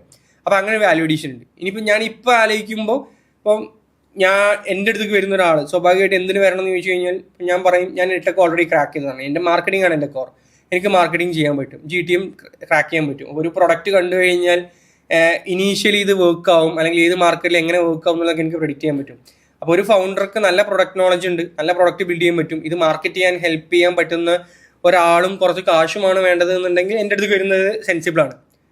മറിച്ച് നല്ല രീതിയിൽ മാർക്കറ്റ് ചെയ്യാൻ പറ്റുന്ന ഒരാളാണ്, നല്ല കൺവിക്ഷൻ ഉണ്ട്, പക്ഷെ പ്രൊഡക്റ്റിനെ കുറിച്ച് ABCD അറിയില്ല, അയാൾ ബിൽഡ് ചെയ്യുന്നത് ഒരു AI പ്രൊഡക്റ്റാണ്, അങ്ങനെ ഒരാൾ എൻ്റെ അടുത്ത് വന്നിട്ട് കാര്യമില്ല. കാരണം എനിക്ക് AIയിലും നോളജ് കുറവാണ്, പ്രൊഡക്റ്റിലും നോളജ് കുറവാണ്. അപ്പോൾ ഇൻ ദ സെൻസ് K2 ആണെങ്കിൽ ഓക്കെ, K2 പുറത്തേക്ക് ഇപ്പോൾ ഒരു അപ്സ്കില്ലിംഗ് പ്രൊഡക്റ്റ് ബിൽഡ് ചെയ്യാനുള്ള നോളജ് എനിക്ക് കുറവാണ്. അപ്പോൾ എപ്പോഴും നമ്മൾ ഇൻവെസ്റ്റ്മെന്റ് സീക്ക് ചെയ്യുമ്പോൾ ആ ഒരു ഫൗണ്ടർ ഇൻവെസ്റ്റർ മാച്ച് മേക്കിങ്ങിൽ ഈ പറഞ്ഞ പോലത്തെ കോംപ്ലിമെന്ററി സ്കിൽ സെറ്റ്സും കൂടെ കൺസിഡർ ചെയ്യേണ്ടതുണ്ട്. കിട്ടുന്ന ഇൻവെസ്റ്റ്മെന്റ് എമൗണ്ടിന് പുറമെ നമ്മൾ ഏതൊക്കെ രീതിയിൽ അവർക്ക് ഹെൽപ്പ് ചെയ്യാൻ പറ്റും. ഒരു ഫണ്ട് റേസ് ചെയ്യുന്ന ഫൗണ്ടറിൽ കണ്ടിട്ടുള്ളൊരു 3 മിസ്റ്റേക്കുകൾ എന്തൊക്കെയായിരിക്കും? ഒന്ന് ഡെസ്പറേഷനാണ്. അത് എനിക്ക് ഒരു സെക്കൻഡ് പോലും ചിന്തിക്കാതെ പറയാൻ പറ്റും. കാരണം എൻ്റെ അടുത്ത് ഇപ്പോൾ ഒരുപാട് പേര് പിച്ചേഴ്സായിട്ട് വരാറുണ്ട്. അപ്പോൾ പിച്ച് ചെയ്യുമ്പോൾ അവരുടെ ഡെസ്പറേഷൻ നമുക്ക് മനസ്സിലാവും. അപ്പോൾ ഞാൻ ശരിക്ക് ചിന്തിക്കാറുള്ളത്, ഞാനും പിച്ച് ചെയ്ത കാലത്ത് എൻ്റെ ഇൻവെസ്റ്റേഴ്സിന് ഇതേപോലെ എൻ്റെ ഡെസ്പറേഷൻ മനസ്സിലായിട്ടുണ്ടാവുമല്ലോ, അത് അവർ മുതലെടുത്തിട്ടുണ്ടാവുമല്ലോ, അല്ലെങ്കിൽ അത് അവർ പല രീതിയിൽ ഇൻ്റർപ്രറ്റ് ചെയ്തിട്ടുണ്ടാവുമല്ലോ എന്നുള്ളത്. അതായത് ഒരാൾ വളരെ ഡെസ്പറേറ്റ്ലി നമ്മുടെ മുന്നിൽ വന്ന് ഇരിക്കുകയാണ് എന്നുണ്ടെങ്കിൽ നമുക്കത് സെൻസ് ചെയ്യാൻ പറ്റും, നമുക്ക് ഒരുപാട് ദൂരേന്ന് അത് സെൻസ് ചെയ്യാൻ പറ്റും. അപ്പോൾ അങ്ങനെ ആകുമ്പോൾ എന്താ, നമ്മൾ വാല്യുവേഷൻ നെഗോഷിയേറ്റ് ചെയ്യും, നമ്മൾ ടേംസ് ആൻഡ് കണ്ടീഷൻസ് കൂട്ടും, നമ്മൾ ആ ഫൗണ്ടറെ ചുറ്റിക്കുന്ന ചിലപ്പം ക്ലോസസ് ഒക്കെ വെക്കും. അപ്പോൾ ആ ഡെസ്പറേഷൻ ഒരിക്കലും ഫൗണ്ടർക്ക് പാടില്ല എന്നുള്ളതാണ്. Basically they have to feel like yes എനിക്ക് ഈ ബിസിനസ് അക്വയർ ചെയ്യണം എന്നുള്ള തോന്നൽ അവർക്ക് കൊണ്ടുവരുന്ന രീതിയിൽ. അതെ. അപ്പോൾ ആ ഡെസ്പറേഷൻ നമ്മൾ അൾട്ടിമേറ്റ്ലി ഡെസ്പറേഷൻ നമുക്ക് ഉണ്ടാവാൻ പാടില്ല. ഡെസ്പറേറ്റ് ആയിരിക്കുമ്പോൾ ഫണ്ട് റേസ് ചെയ്യാൻ പാടില്ല, ഡെസ്പറേറ്റ് അല്ലാത്തപ്പോൾ വേണം ഫണ്ട് റേസ് ചെയ്യാൻ. ഡെസ്പറേഷൻ ഉണ്ടെങ്കിലും ആ ഡെസ്പറേഷൻ കാണിക്കാൻ പാടില്ല എന്നുള്ളത്. അപ്പോൾ അതാണ് ഒരു ബിഗ് മിസ്റ്റേക്ക്, ആ ഡെസ്പറേഷൻ കാണിക്കും എന്നുള്ളത്. രണ്ടാമത്തത് കോമ്പറ്റീറ്റേഴ്സിനെ അനലൈസ് ചെയ്യുന്ന കൊടുത്തുള്ളതാണ്. ഇപ്പം എൻ്റെ അടുത്ത് വരുന്ന ഇപ്പോഴത്തെ യങ്സ്റ്റേഴ്സ് ആയിട്ടുള്ള ഫൗണ്ടേഴ്സിൽ മിക്കവരും പറയുന്നൊരു കാര്യം എന്ന് പറഞ്ഞു കഴിഞ്ഞാൽ this is A new idea, ഇതിന് കോമ്പറ്റീറ്റർ ഇല്ല എന്ന് പറയും. അങ്ങനെ ഒരു മാർക്കറ്റ് വേൾഡിൽ ഇല്ല. ബേസിക്കലി ഒരു മാർക്കറ്റും എംപ്റ്റി അല്ല. നമ്മൾ എന്ത് പുതിയ ഇന്നോവേഷൻ കൊണ്ടുവന്നു കഴിഞ്ഞാലും പുതിയ പ്രൊഡക്റ്റ് കൊണ്ടുവന്നു കഴിഞ്ഞാലും അതിന് കോമ്പറ്റീറ്റർ ഉണ്ട്. അപ്പോൾ കോമ്പറ്റീറ്റർ ഇല്ല എന്ന് ഇവർ പറയുന്നതിൻ്റെ റീസൺ എന്ന് പറയുന്നത് എക്സാക്ട് പ്രൊഡക്റ്റ് ഒരു പക്ഷേ ഉണ്ടാവില്ല, അല്ലെങ്കിൽ എക്സാക്ട് സർവീസ് ഒരു പക്ഷേ ഉണ്ടാവില്ല. പക്ഷെ കോമ്പറ്റീറ്റർ എന്ന് പറയുന്നത് നമ്മുടെ അതേ പ്രൊഡക്റ്റ് കൊടുക്കുന്നവരല്ല, നമ്മുടെ അതേ സർവീസ് കൊടുക്കുന്നവരല്ല, നമ്മുടെ അതേ മാർക്കറ്റ് കാറ്റർ ചെയ്യുന്നവരാണ്. അതായത് ഇപ്പം ഞാനൊരു പുതിയ സോഷ്യൽ മീഡിയ പ്ലാറ്റ്ഫോം തുടങ്ങി, ഇത് എൻറ്റയർലി ന്യൂ ആയിട്ടുള്ളൊരു ഐഡിയ, എന്നിട്ട് ഞാൻ വന്നിട്ട് പിച്ച് ചെയ്യണം. അപ്പോൾ ഞാൻ പറയുകയാണ് ഇൻസ്റ്റാഗ്രാം എൻ്റെ കോമ്പറ്റീറ്റർ അല്ല, ഇൻസ്റ്റാഗ്രാമിൽ റീലും ഷോർട്സും അല്ലേ, എൻ്റെ റീലും ഷോർട്സും ഇല്ല എന്നുള്ളത്. അത് സെൻസിബിൾ അല്ല. എൻ്റെ യൂസേഴ്സ് എവിടെയാണുള്ളത്, അത് ഇൻസ്റ്റാഗ്രാമിലുള്ളത്. അങ്ങനെയാണെങ്കിൽ ഇൻസ്റ്റാഗ്രാം എൻ്റെ കോമ്പറ്റീറ്ററാണ്. അപ്പം മാർക്കറ്റ് ഡൈനാമിക്സിനനുസരിച്ചാണ് നമ്മൾ കോമ്പറ്റീഷൻ ഡിറ്റർമൈൻ ചെയ്യേണ്ടത്. അപ്പോൾ കറക്റ്റായിട്ട് കോമ്പറ്റീറ്റർ സ്റ്റഡി നടത്താതെ ഇൻവെസ്റ്റർ അടുത്തേക്ക് വരിക എന്ന് പറയുന്നതും ഒരു ബേസിക് ആയിട്ടുള്ള മിസ്റ്റേക്കാണ്. കാരണം കോമ്പറ്റീറ്റർ ഇല്ല എന്ന് പറയുന്നത് ഒരു ഇൻവെസ്റ്ററെ സംബന്ധിച്ച് ഫ്രസ്ട്രേറ്റിംഗ് ആണ്. കാരണം ഞാൻ ചിന്തിക്കുക അങ്ങനെ മാർക്കറ്റ് ഇല്ല എന്നുള്ളതാണ്. മാർക്കറ്റ് ഉണ്ടെങ്കിൽ കോമ്പറ്റീറ്റർ ഉണ്ടാവും. അപ്പോൾ എൻ്റെ മുന്നിൽ ഒരു 3 കോമ്പറ്റീറ്റേഴ്സിൻ്റെ പേര് വന്നു കഴിഞ്ഞാൽ എന്നെ സംബന്ധിച്ച് ഈസിയാണ്. ഓക്കെ, ഈ 3 കമ്പനികളാണ്, അപ്പോൾ അവർ ഓൾറെഡി ഗ്രോ ആയി, ഓൾറെഡി അവർ ഇത്ര വാല്യൂഷനിലെത്തി, അപ്പോൾ അവിടെ മാർക്കറ്റ് ഉണ്ട് എന്നുള്ള വാലിഡേഷനാണ്. അപ്പോൾ പലരും മാർക്കറ്റിൽ കോമ്പറ്റീറ്റേഴ്സ് ഉണ്ടെന്ന് പറയുന്ന ഒരു മോശം കാര്യമാണെന്നുള്ള തീരുമാനിക്കും. അപ്പോൾ ഈ കോമ്പറ്റീറ്റർ ഇല്ല എന്നും പറഞ്ഞ് ഇൻവെസ്റ്റേഴ്സിൻ്റെ അടുത്ത് പോകുന്നത് ഒരു വലിയ മിസ്റ്റേക്ക് ആയിട്ട് എനിക്ക് തോന്നിയിട്ടുണ്ട്. പിന്നെ യൂണിറ്റ് എക്കണോമിക്സ് ആണ്. യൂണിറ്റ് എക്കണോമിക്സ് എന്ന് പറയുമ്പോൾ ഞാനൊരു റെസ്റ്റോറൻറ്റ് നടത്താമെന്ന് വിചാരിക്കുക. ഞാൻ റെസ്റ്റോറൻറ്റ് നടത്തുമ്പം ഞാൻ ഒരു ഷവായ വെക്കുന്നു. അപ്പോൾ ഒരു ഷവായ വിറ്റ് കഴിഞ്ഞാൽ എനിക്ക് എത്ര രൂപ കിട്ടും, എനിക്ക് എത്ര രൂപ ചിലവാകും, അതിനെക്കുറിച്ചുള്ള നോളജ് വേണം. അപ്പോൾ ഞാനൊരു റെസ്റ്റോറൻറ്റ് നടത്തുമ്പോൾ എനിക്ക് ഒരു ദിവസം 1 ലക്ഷം രൂപ വരുന്നു, ഒരു ദിവസം 50,000 രൂപ സ്പെൻഡ് ആവുന്നു. ഇതാണ് P&L, പ്രോഫിറ്റ് ആൻഡ് ലോസ്, അല്ലെങ്കിൽ ഇൻകം ഔട്ട്ഫ്ലോ നോളജ് എന്ന് പറയുന്നത്. പക്ഷേ യൂണിറ്റ് എക്കണോമിക്സ് എന്ന് പറയുന്നത് ഒരു ഷവായ വിൽക്കുമ്പോഴുള്ള മാർജിനാണ്, അതായത് അതിൻ്റെ ഗ്രോസ് മാർജിൻ എന്ന് പറയുന്നത്. ഇനിയിപ്പോൾ നമ്മുടെ ടീഷർട്ട് ആണെങ്കിൽ ഒരു ടീഷർട്ട് വിൽക്കുമ്പോഴേ. അപ്പോൾ യൂണിറ്റ് എക്കണോമിക്സ് എന്തിനാണ് അറിയുന്നതെന്ന് വെച്ച് കഴിഞ്ഞാൽ യൂണിറ്റ് എക്കണോമിക്സ് വെച്ചിട്ടാണ് നമ്മൾ ഇതിൻ്റെ ഫ്യൂച്ചർ പ്രെഡിക്റ്റ് ചെയ്യുക. അപ്പോൾ ഞാൻ 100 രൂപയുടെ ഒരു പ്രൊഡക്റ്റ് വിൽക്കുമ്പോൾ എനിക്ക് 5 രൂപ മാർജിൻ ഉള്ളൂ എന്നുണ്ടെങ്കിൽ അതിനർത്ഥം ഇതൊരിക്കലും സ്കെയിൽ ചെയ്യാൻ പറ്റില്ല എന്നുള്ളതാണ്. കാരണം 5 രൂപയുടെ മാർജിന് വെച്ചിട്ട് എന്ത് ചെയ്യാൻ പറ്റില്ല, പുതിയ മാർക്കറ്റിലേക്ക് എത്താൻ പറ്റില്ല. എക്സിസ്റ്റിംഗ് മാർക്കറ്റിൽ ഓക്കെ. മറിച്ച് 100 രൂപയുടെ ഒരു പ്രൊഡക്റ്റിൽ എനിക്ക് 50 രൂപ മാർജിൻ ഉണ്ടെങ്കിൽ എനിക്ക് ഈ 50 രൂപ എന്തിന് യൂസ് ചെയ്യാം, മാർക്കറ്റിങ്ങിന് യൂസ് ചെയ്യാം. അപ്പോൾ ഈ 50 രൂപ മാർജിൻ വെച്ചിട്ട് എനിക്ക് ഏത് മാർക്കറ്റിലും പോവാം. അപ്പോൾ യൂണിറ്റ് എക്കണോമിക്സ് ആണ് ശരിക്കും നമ്മുടെ ഒരു കോർ ഫ്യൂച്ചർ പ്രെഡിക്റ്റ് ചെയ്യുന്ന സാധനം, ഫ്യൂച്ചർ പ്രെഡിക്റ്റ് ചെയ്യുന്ന ഒരു കോർ സാധനം. അപ്പോൾ യൂണിറ്റ് എക്കണോമിക്സ് മോശമൊന്നും തെറ്റില്ല. 100-ൽ 5 രൂപയാണ് എനിക്ക് പ്രോഫിറ്റ് ഉള്ളൂ, ഇതൊരു പ്രശ്നമല്ല. ഈ 95 എന്നുള്ള എക്സ്പെൻസ് നമുക്ക് കുറച്ച് കൊണ്ടുവരാം. പക്ഷേ 95 ആണ് എൻ്റെ എക്സ്പെൻസ്, 5 ആണ് മാർജിൻ ഉള്ളൂ എന്നുള്ള നോളജ് ഉണ്ടല്ലോ. ആ യൂണിറ്റ് എക്കണോമിക്സിനെ കുറിച്ചുള്ള നോളജ് ഇല്ലാതിരിക്കുന്നത് ഭയങ്കര ഒരു ബാഡ് റെഡ് ഫ്ലാഗ് ആണ്, ഭയങ്കര വലിയ റെഡ് ഫ്ലാഗ് ആണ്. ഇൻവെസ്റ്റർ അടുത്ത് പോകുമ്പോൾ അതിൻ്റെ യൂണിറ്റ് എക്കണോമിക്സിനെ കുറിച്ച് വ്യക്തമായിട്ടുള്ള നോളജ് നമുക്ക് വേണം. ഇപ്പം പുതിയതായിട്ട് ബിസിനസ് ചെയ്യുന്ന ഒരാൾ ഫണ്ട് റൈസ് ചെയ്യാൻ നിൽക്കുകയാണെന്നുണ്ടെങ്കിൽ സക്സസ്ഫുൾ ആണെങ്കിൽ പോലും അതൊരു പുതിയ പ്രൊഡക്റ്റ് ആയിരിക്കണമെന്ന് യാതൊരു നിർബന്ധമില്ല. അതല്ല, ലൈക്ക് എന്തുകൊണ്ടാണ് അങ്ങനെ പറയാൻ കാരണം ബേസിക്കലി ഒരു ഇൻവെസ്റ്ററെ സംബന്ധിച്ച് അതിന് പ്രൊഡക്റ്റ് നോക്കും, പ്രൊഡക്റ്റ് കൺസിഡർ ചെയ്യും. പക്ഷേ ഐ വുഡ് സേ ഒരു ഇൻവെസ്റ്റർ പോയിന്റ് ഓഫ് വ്യൂവിൽ പ്രൊഡക്റ്റ് സെക്കൻഡ് പ്രയോറിറ്റി അല്ലെങ്കിൽ തേർഡ് പ്രയോറിറ്റിക്ക് വരികയുള്ളൂ. ഫസ്റ്റ് എപ്പോഴും ഒരു ഫൗണ്ടർ ആയിരിക്കും അല്ലെങ്കിൽ ടീമായിരിക്കും. സെക്കൻഡ് എപ്പോഴും ഡിസ്ട്രിബ്യൂഷൻ ആയിരിക്കും. ഈ ഡിസ്ട്രിബ്യൂഷൻ ഭയങ്കര ഇമ്പോർട്ടൻ്റ് ആണ്. അപ്പം ഒരു എക്സാമ്പിൾ നമുക്ക് അറിയുന്ന ഏതെങ്കിലും ഒരു ബ്രാൻഡ് എടുക്കുക, ഒരു ഇൻ്റർനാഷണൽ ബ്രാൻഡ്, ഒരു ഓർഡിനറി മിനിമലിസ്റ്റ് നല്ല ഓപ്ഷനാണ്. അപ്പോൾ ഓർഡിനറി എന്ന് പറയുന്നത് എക്സിസ്റ്റിംഗ് ആയിട്ടുള്ള ഒരു ബ്രാൻഡായിരുന്നു. Similar branding, similar story, similar product കൊണ്ടുവന്നിട്ട് മിനിമലിസ്റ്റ് എന്ന് പറഞ്ഞ ബ്രാൻഡ് ബിൽഡ് ചെയ്തു. അവർ within few years 3,000 crore exit ചെയ്തു. Same Ola, Uber. അങ്ങനെ പ്രൊഡക്റ്റ് എക്സിസ്റ്റ് ചെയ്യുന്നുണ്ട് എന്നുള്ളത് ഒരു പ്രോബ്ലമേ അല്ല. അത് വേൾഡിലാവാൻ ചിലപ്പോൾ എക്സിസ്റ്റിംഗ് സെയിം മാർക്കറ്റിലായാലും സെയിം മാർക്കറ്റിൽ കോമ്പറ്റീഷൻ ആണെങ്കിൽ പോലും ഒരു കുഴപ്പമില്ല. അപ്പം നമ്മൾ സ്വിഗ്ഗി വന്നതല്ലേ? അതെ, സൊമാറ്റോ വന്നിട്ടാണ് സ്വിഗ്ഗി വന്നത്. ആൻഡ് അഗെയിൻ ഇതെല്ലാ ഇൻഡസ്ട്രിയിലും ഉണ്ട്. ഈ നമ്മുടെ കേരളത്തിൽ എടുത്തു കഴിഞ്ഞാൽ തന്നെ ഇപ്പം ഇവിടെ ഏതെങ്കിലും ഒരു എക്സിസ്റ്റിംഗ് ആയിട്ടുള്ള ബ്രാൻഡ് എടുക്കുക. ഇപ്പോൾ സുഡിയോ എന്ന് പറഞ്ഞിട്ടുള്ളൊരു ബ്രാൻഡ് ഓൾറെഡി എക്സിസ്റ്റിംഗ് ആണ്. സുഡിയോക്ക് കോമ്പറ്റീറ്റർ ആയിട്ട് സ്റ്റൈൽ യൂണിയൻ ഉണ്ട്, ഒരു പരിധി വരെ വെസ്റ്റ് സൈഡ് ഉണ്ട്, മെൻഡ് ഉണ്ട്, അങ്ങനെ ഒരുപാട് ബ്രാൻഡ്സ് ഉണ്ട്. നാളെ ടൊവിനോ തോമസ് വന്നിട്ട് പറയുകയാണ് ഞാനൊരു ബ്രാൻഡ് ലോഞ്ച് ചെയ്യുന്നു. അപ്പോൾ ടൊവിനോ തോമസ് അങ്ങനെ പറയുമ്പോൾ സ്വാഭാവികമായിട്ട് എന്തുണ്ടാവും, അതിനൊരു ഇനീഷ്യൽ ട്രാക്ഷൻ ഉണ്ടാവും. പ്ലസ് പ്രൊഡക്റ്റ് അടിപൊളിയാണ് എന്നുണ്ടെങ്കിൽ, പ്ലസ് അവർക്ക് ഡിസ്ട്രിബ്യൂഷനൊക്കെ ക്രാക്ക് ചെയ്യാൻ പറ്റിയൊരു ടീം ഉണ്ട് എന്നുണ്ടെങ്കിൽ അതൊരു വിന്നിങ് പ്രൊഡക്റ്റാണ്. അപ്പം മേ ബി ഇപ്പോൾ ടൊവിനോ തോമസ് ഇൻവെസ്റ്റ്മെന്റ് റേസ് ചെയ്യുകയാണെങ്കിൽ, ടൊവിനോ തോമസ് പോലെ ഡിസ്ട്രിബ്യൂഷനുള്ള ഒരാൾ ഒരു ഇൻവെസ്റ്റ്മെന്റ് റേസ് ചെയ്യാണ് എന്നുണ്ടെങ്കിൽ സ്വാഭാവികമായിട്ട് അത് ഇൻവെസ്റ്റബിൾ ആണ്. എനിക്ക് തോന്നുന്നു എൻഡോസ് ചെയ്യുകയാണെങ്കിൽ തന്നെ ഇപ്പം നോർത്ത് റിപ്പബ്ലിക് ആണെന്ന് തോന്നുന്നല്ലേ ടൊവിനോ? നോർത്ത് റിപ്പബ്ലിക് ഓൾറെഡി ചെയ്തിട്ടുണ്ട്, ഒരു സമയത്ത് ഭയങ്കര അടിപൊളിയായിരുന്നു. പിന്നെ അവർക്ക് എന്തൊക്കെയോ റീസൺസ് വർക്ക്ഔട്ട് ആയിട്ടില്ല. സോ ഇപ്പം നമ്മൾ പറഞ്ഞു വരുന്ന കൂട്ടത്തിൽ ഏറ്റവും കൂടുതൽ പറഞ്ഞിട്ടുള്ള ഒരു കാര്യമാണ് ബ്രാൻഡ് വാല്യൂ ക്രിയേറ്റ് ചെയ്യുക എന്നുള്ളത് അല്ലേ? ഇപ്പം പ്രത്യേകിച്ച് ഇപ്പോൾ ഒരു ക്രിയേറ്റർ സ്പേസിലോട്ട് വരുവാണെന്നുണ്ടെങ്കിൽ ക്രിയേറ്റേഴ്സിന് എല്ലാവരും എപ്പോഴും ഡിപ്പെൻഡ് ചെയ്തുകൊണ്ടിരിക്കുന്നത് കൊളാബറേഷൻസ്, അതുപോലെ ബ്രാൻഡിന്റെ പേയ്മെന്റിനെയാണ്.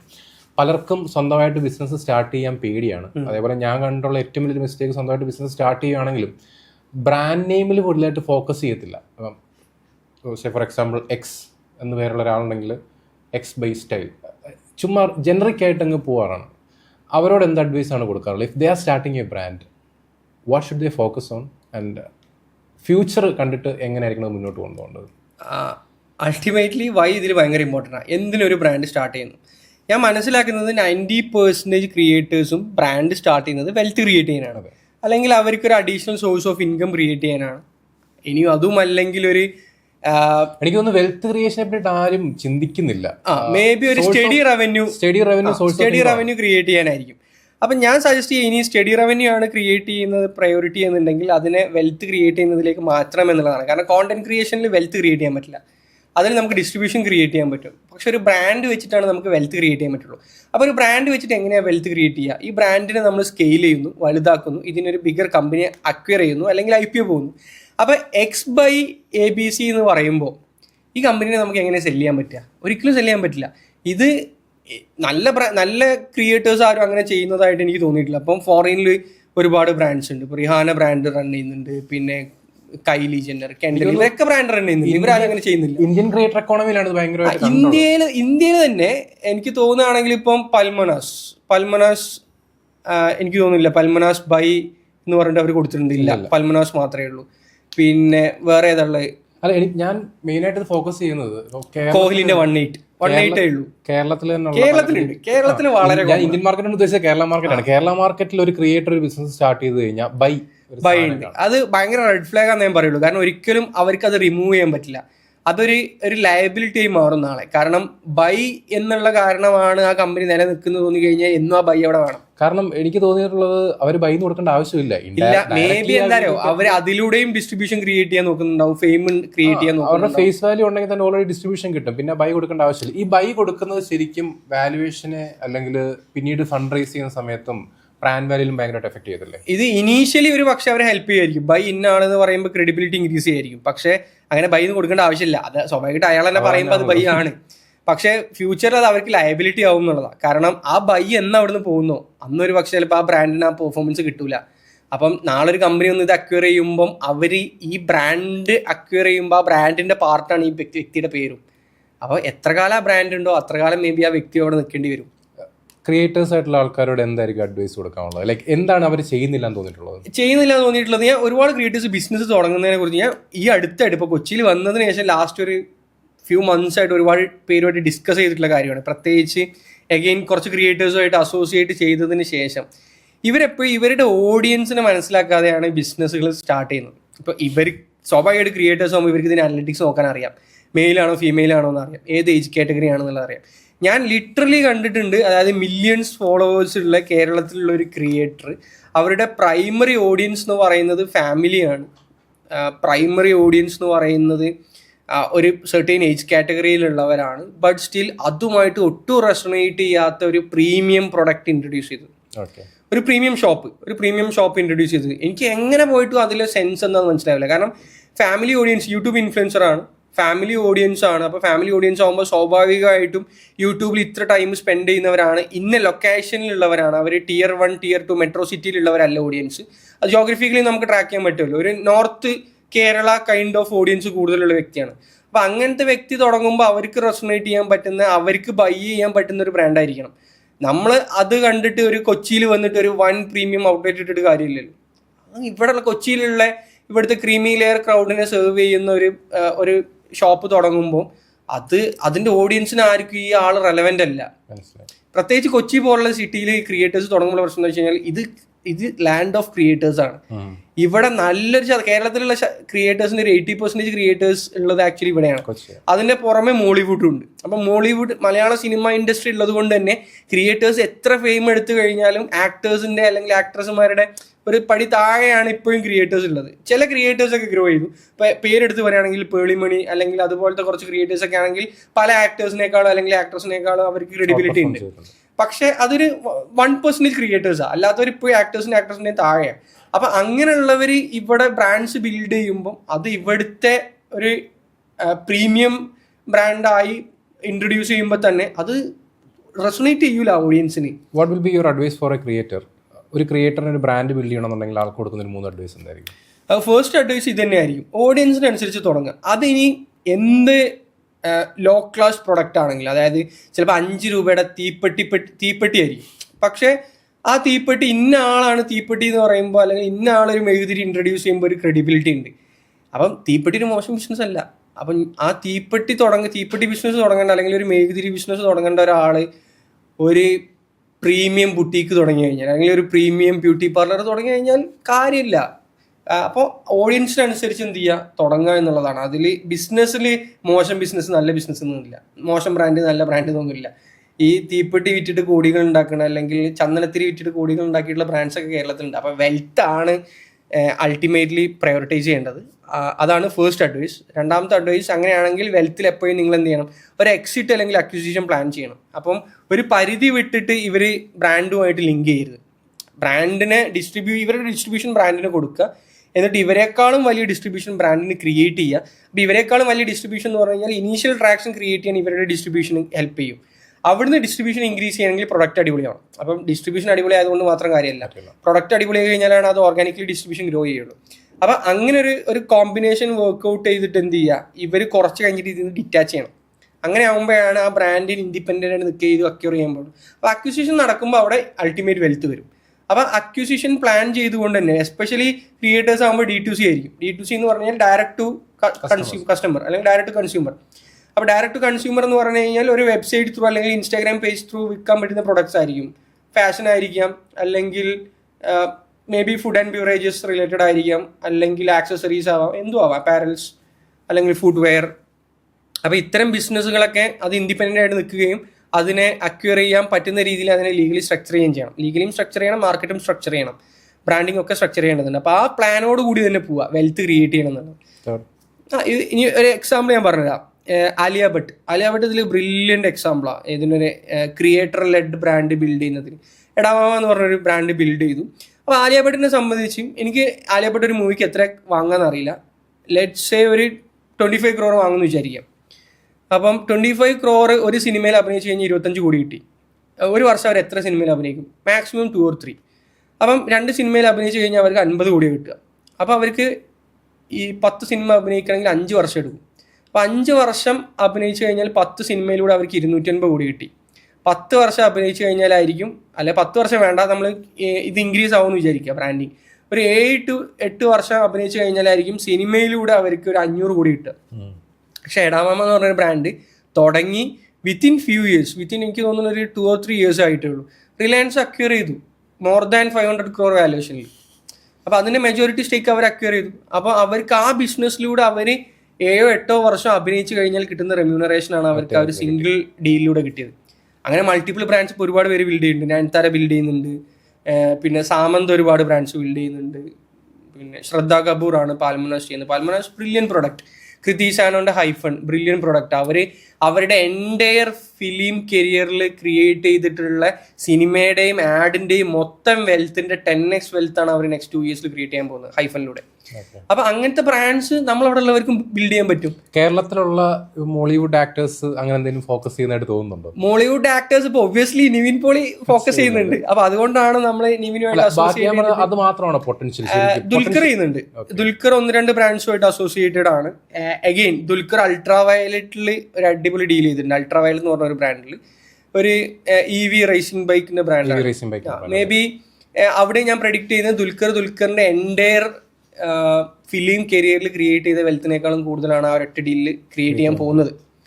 അപ്പോൾ മേ ബി അങ്ങനെ ഒരു വെൽത്ത് ക്രിയേറ്റ് ചെയ്തത് പബ്ലിസിറ്റി കിട്ടുമ്പോഴായിരിക്കും ബാക്കിയുള്ള ആക്ടേഴ്സും ക്രിയേറ്റേഴ്സും അതിനെക്കുറിച്ച് ചിന്തിക്കുക. ശരിക്കും കേരളത്തിലുള്ള ആക്ടേഴ്സ് അങ്ങനെ ചിന്തിച്ചു തുടങ്ങിയിട്ടുണ്ടോ? ബിസിനസ് ചെയ്യുന്നവർ ഒരുപാട് പേരുണ്ട്. ഇപ്പം മോഹൻലാലും മമ്മൂട്ടിയും മുതൽ അവിടുന്ന് ഇങ്ങോട്ട് ഏറ്റവും താഴെ ലെവലിലുള്ളവർ വരെ ബിസിനസ് ചെയ്യുന്നുണ്ട്. പക്ഷെ ഒരു സ്റ്റാർട്ടപ്പ് കൈൻഡ് ഓഫ് സ്റ്റഫ് ആരും ചെയ്യുന്നുണ്ടെന്ന് എനിക്ക് തോന്നുന്നു. വെൽത്ത് ക്രിയേഷനിലോട്ട് ആരും നോക്കുന്നില്ല. ബിസിനസ് ഒക്കെ ഈ പറഞ്ഞ പോലെ മന്ത്ലി റവന്യൂ ഒരു പല സ്ഥലത്ത് ഇൻവെസ്റ്റ് ചെയ്ത് വെക്കുക, എന്നിട്ട് മന്ത്ലി കിട്ടുന്ന റവന്യൂ ഇൻക്രീസ് ചെയ്യുക എന്നുള്ള രീതിയിലാണ്. അപ്പോൾ പല ക്രിയേറ്റേഴ്സും ഇപ്പം സിനിമാ നടന്മാരുൾപ്പെടെയുള്ള പല ക്രിയേറ്റേഴ്സും ചിന്തിക്കുന്നത് സിനിമ ഇല്ലെങ്കിലും അവർക്ക് ജീവിക്കണം. അപ്പോൾ അതിനും വേണ്ടിയിട്ട് ഒരു മാസം ഒരു 5 to 10 lakhs ഒക്കെ കിട്ടിക്കഴിഞ്ഞാൽ സുഖം എന്നുള്ള രീതിയിലാണ് അവർ പല ബിസിനസ്സിൽ ഇൻവെസ്റ്റ് ചെയ്യുന്നതും പല ബിസിനസ്സിന് പാർട്ടാവുന്നതും. പക്ഷേ ഒരു ബിസിനസ്സിൽ ഇൻവെസ്റ്റ് ചെയ്ത് ഒരു 5 to 8 years കൊണ്ട് ഒരു 500 കോടിയോ 1000 കോടിയോ ക്രിയേറ്റ് ചെയ്തിട്ട് പിന്നെ അറ്റ്ലീസ്റ്റ് മന്ത്ലി റവന്യൂവിനെ കുറിച്ചോ മന്ത്ലി ഇൻകത്തിനെ കുറിച്ചോ ചിന്തിക്കാതിരിക്കണം എന്നുള്ളത് ഇവിടുത്തെ ഏതെങ്കിലും ക്രിയേറ്റേഴ്സ് ചിന്തിക്കുന്നുണ്ടെന്ന് എനിക്ക് തോന്നുന്നില്ല. ഓക്കെ, ഇപ്പോൾ ക്രിയേറ്റേഴ്സ് സ്പേസിലാണെങ്കിൽ ഏറ്റവും കൂടുതൽ പൊട്ടൻഷ്യലായിട്ട് കാണുന്ന ഒരു 5 sector ഏതൊക്കെയായിരിക്കും, അല്ലെങ്കിൽ ഒരു 3 sector ഏറ്റവും കൂടുതൽ പൊട്ടൻഷ്യലായിട്ട് കാണുന്നത് ഈ ബിസിനസ് അല്ലെ ബ്രാൻഡ് ബിൽഡിങ്ങിലോട്ട് ഭയങ്കര ഫോക്കസ്ഡ് ആയിട്ട് നിൽക്കാൻ പറ്റുന്നത്? അതായത് ക്രിയേറ്റേഴ്സിന് ചെയ്യാൻ പറ്റുന്നത് ഫാഷൻ ഒരു അടിപൊളി ഇൻഡസ്ട്രിയാണ്. ഫാഷനിൽ ഇപ്പോഴും കേരളത്തിന് നല്ല ബ്രാൻഡാണ്, ഒറ്റ ബ്രാൻഡില്ല. പക്ഷേ ഇൻഫ്ലുവൻസേഴ്സിന് ക്രിയേറ്റ് ചെയ്യാൻ പറ്റുന്ന സ്പേസുമാണ്. കാരണം പ്രൊഡക്റ്റിന്റെ AOV ഇതിൽ ഭയങ്കര ഇമ്പോർട്ടൻ്റ്, ആവറേജ് ഓർഡർ വാല്യൂ. അതായത് നമ്മുടെ ഇവിടുത്തെ ക്രിയേറ്റേഴ്സ് ഈവൻ ആക്ടേഴ്സ് ആയാലും ഇവരിപ്പോൾ ഒരു 50 ലക്ഷം അല്ലെങ്കിൽ 1 കോടിയുടെ ഒരു പ്രൊഡക്റ്റ് ഒക്കെ പറഞ്ഞു കഴിഞ്ഞാൽ ആക്ടർ പറഞ്ഞതുകൊണ്ട് മേടിക്കില്ല. ഇപ്പോൾ നമ്മൾ ഈ റിയൽ എസ്റ്റേറ്റ് കമ്പനികളൊക്കെ കണ്ടിട്ടില്ലേ, പല ആക്ടേഴ്സുമായിട്ട് അസോസിയേറ്റ് ചെയ്യുന്നത്. അപ്പോൾ അതൊക്കെ അവർക്ക് ഒരു പരിധി വരെ ക്രെഡിബിലിറ്റി ബിൽഡ് ചെയ്യാൻ അല്ലെങ്കിൽ ബ്രാൻഡിങ് ബിൽഡ് ചെയ്യാൻ ഹെൽപ്പ് ചെയ്യും. പക്ഷേ ഇപ്പം മമ്മൂട്ടി പറഞ്ഞതുകൊണ്ടോ മോഹൻലാൽ പറഞ്ഞതുകൊണ്ടോ ഒരാളൊരു ഫ്ലാറ്റ് മേടിക്കുമെന്ന് എനിക്ക് തോന്നുന്നില്ല. അതിന് വേറെ കുറേ ഫാക്ടേഴ്സ് ഉണ്ട്.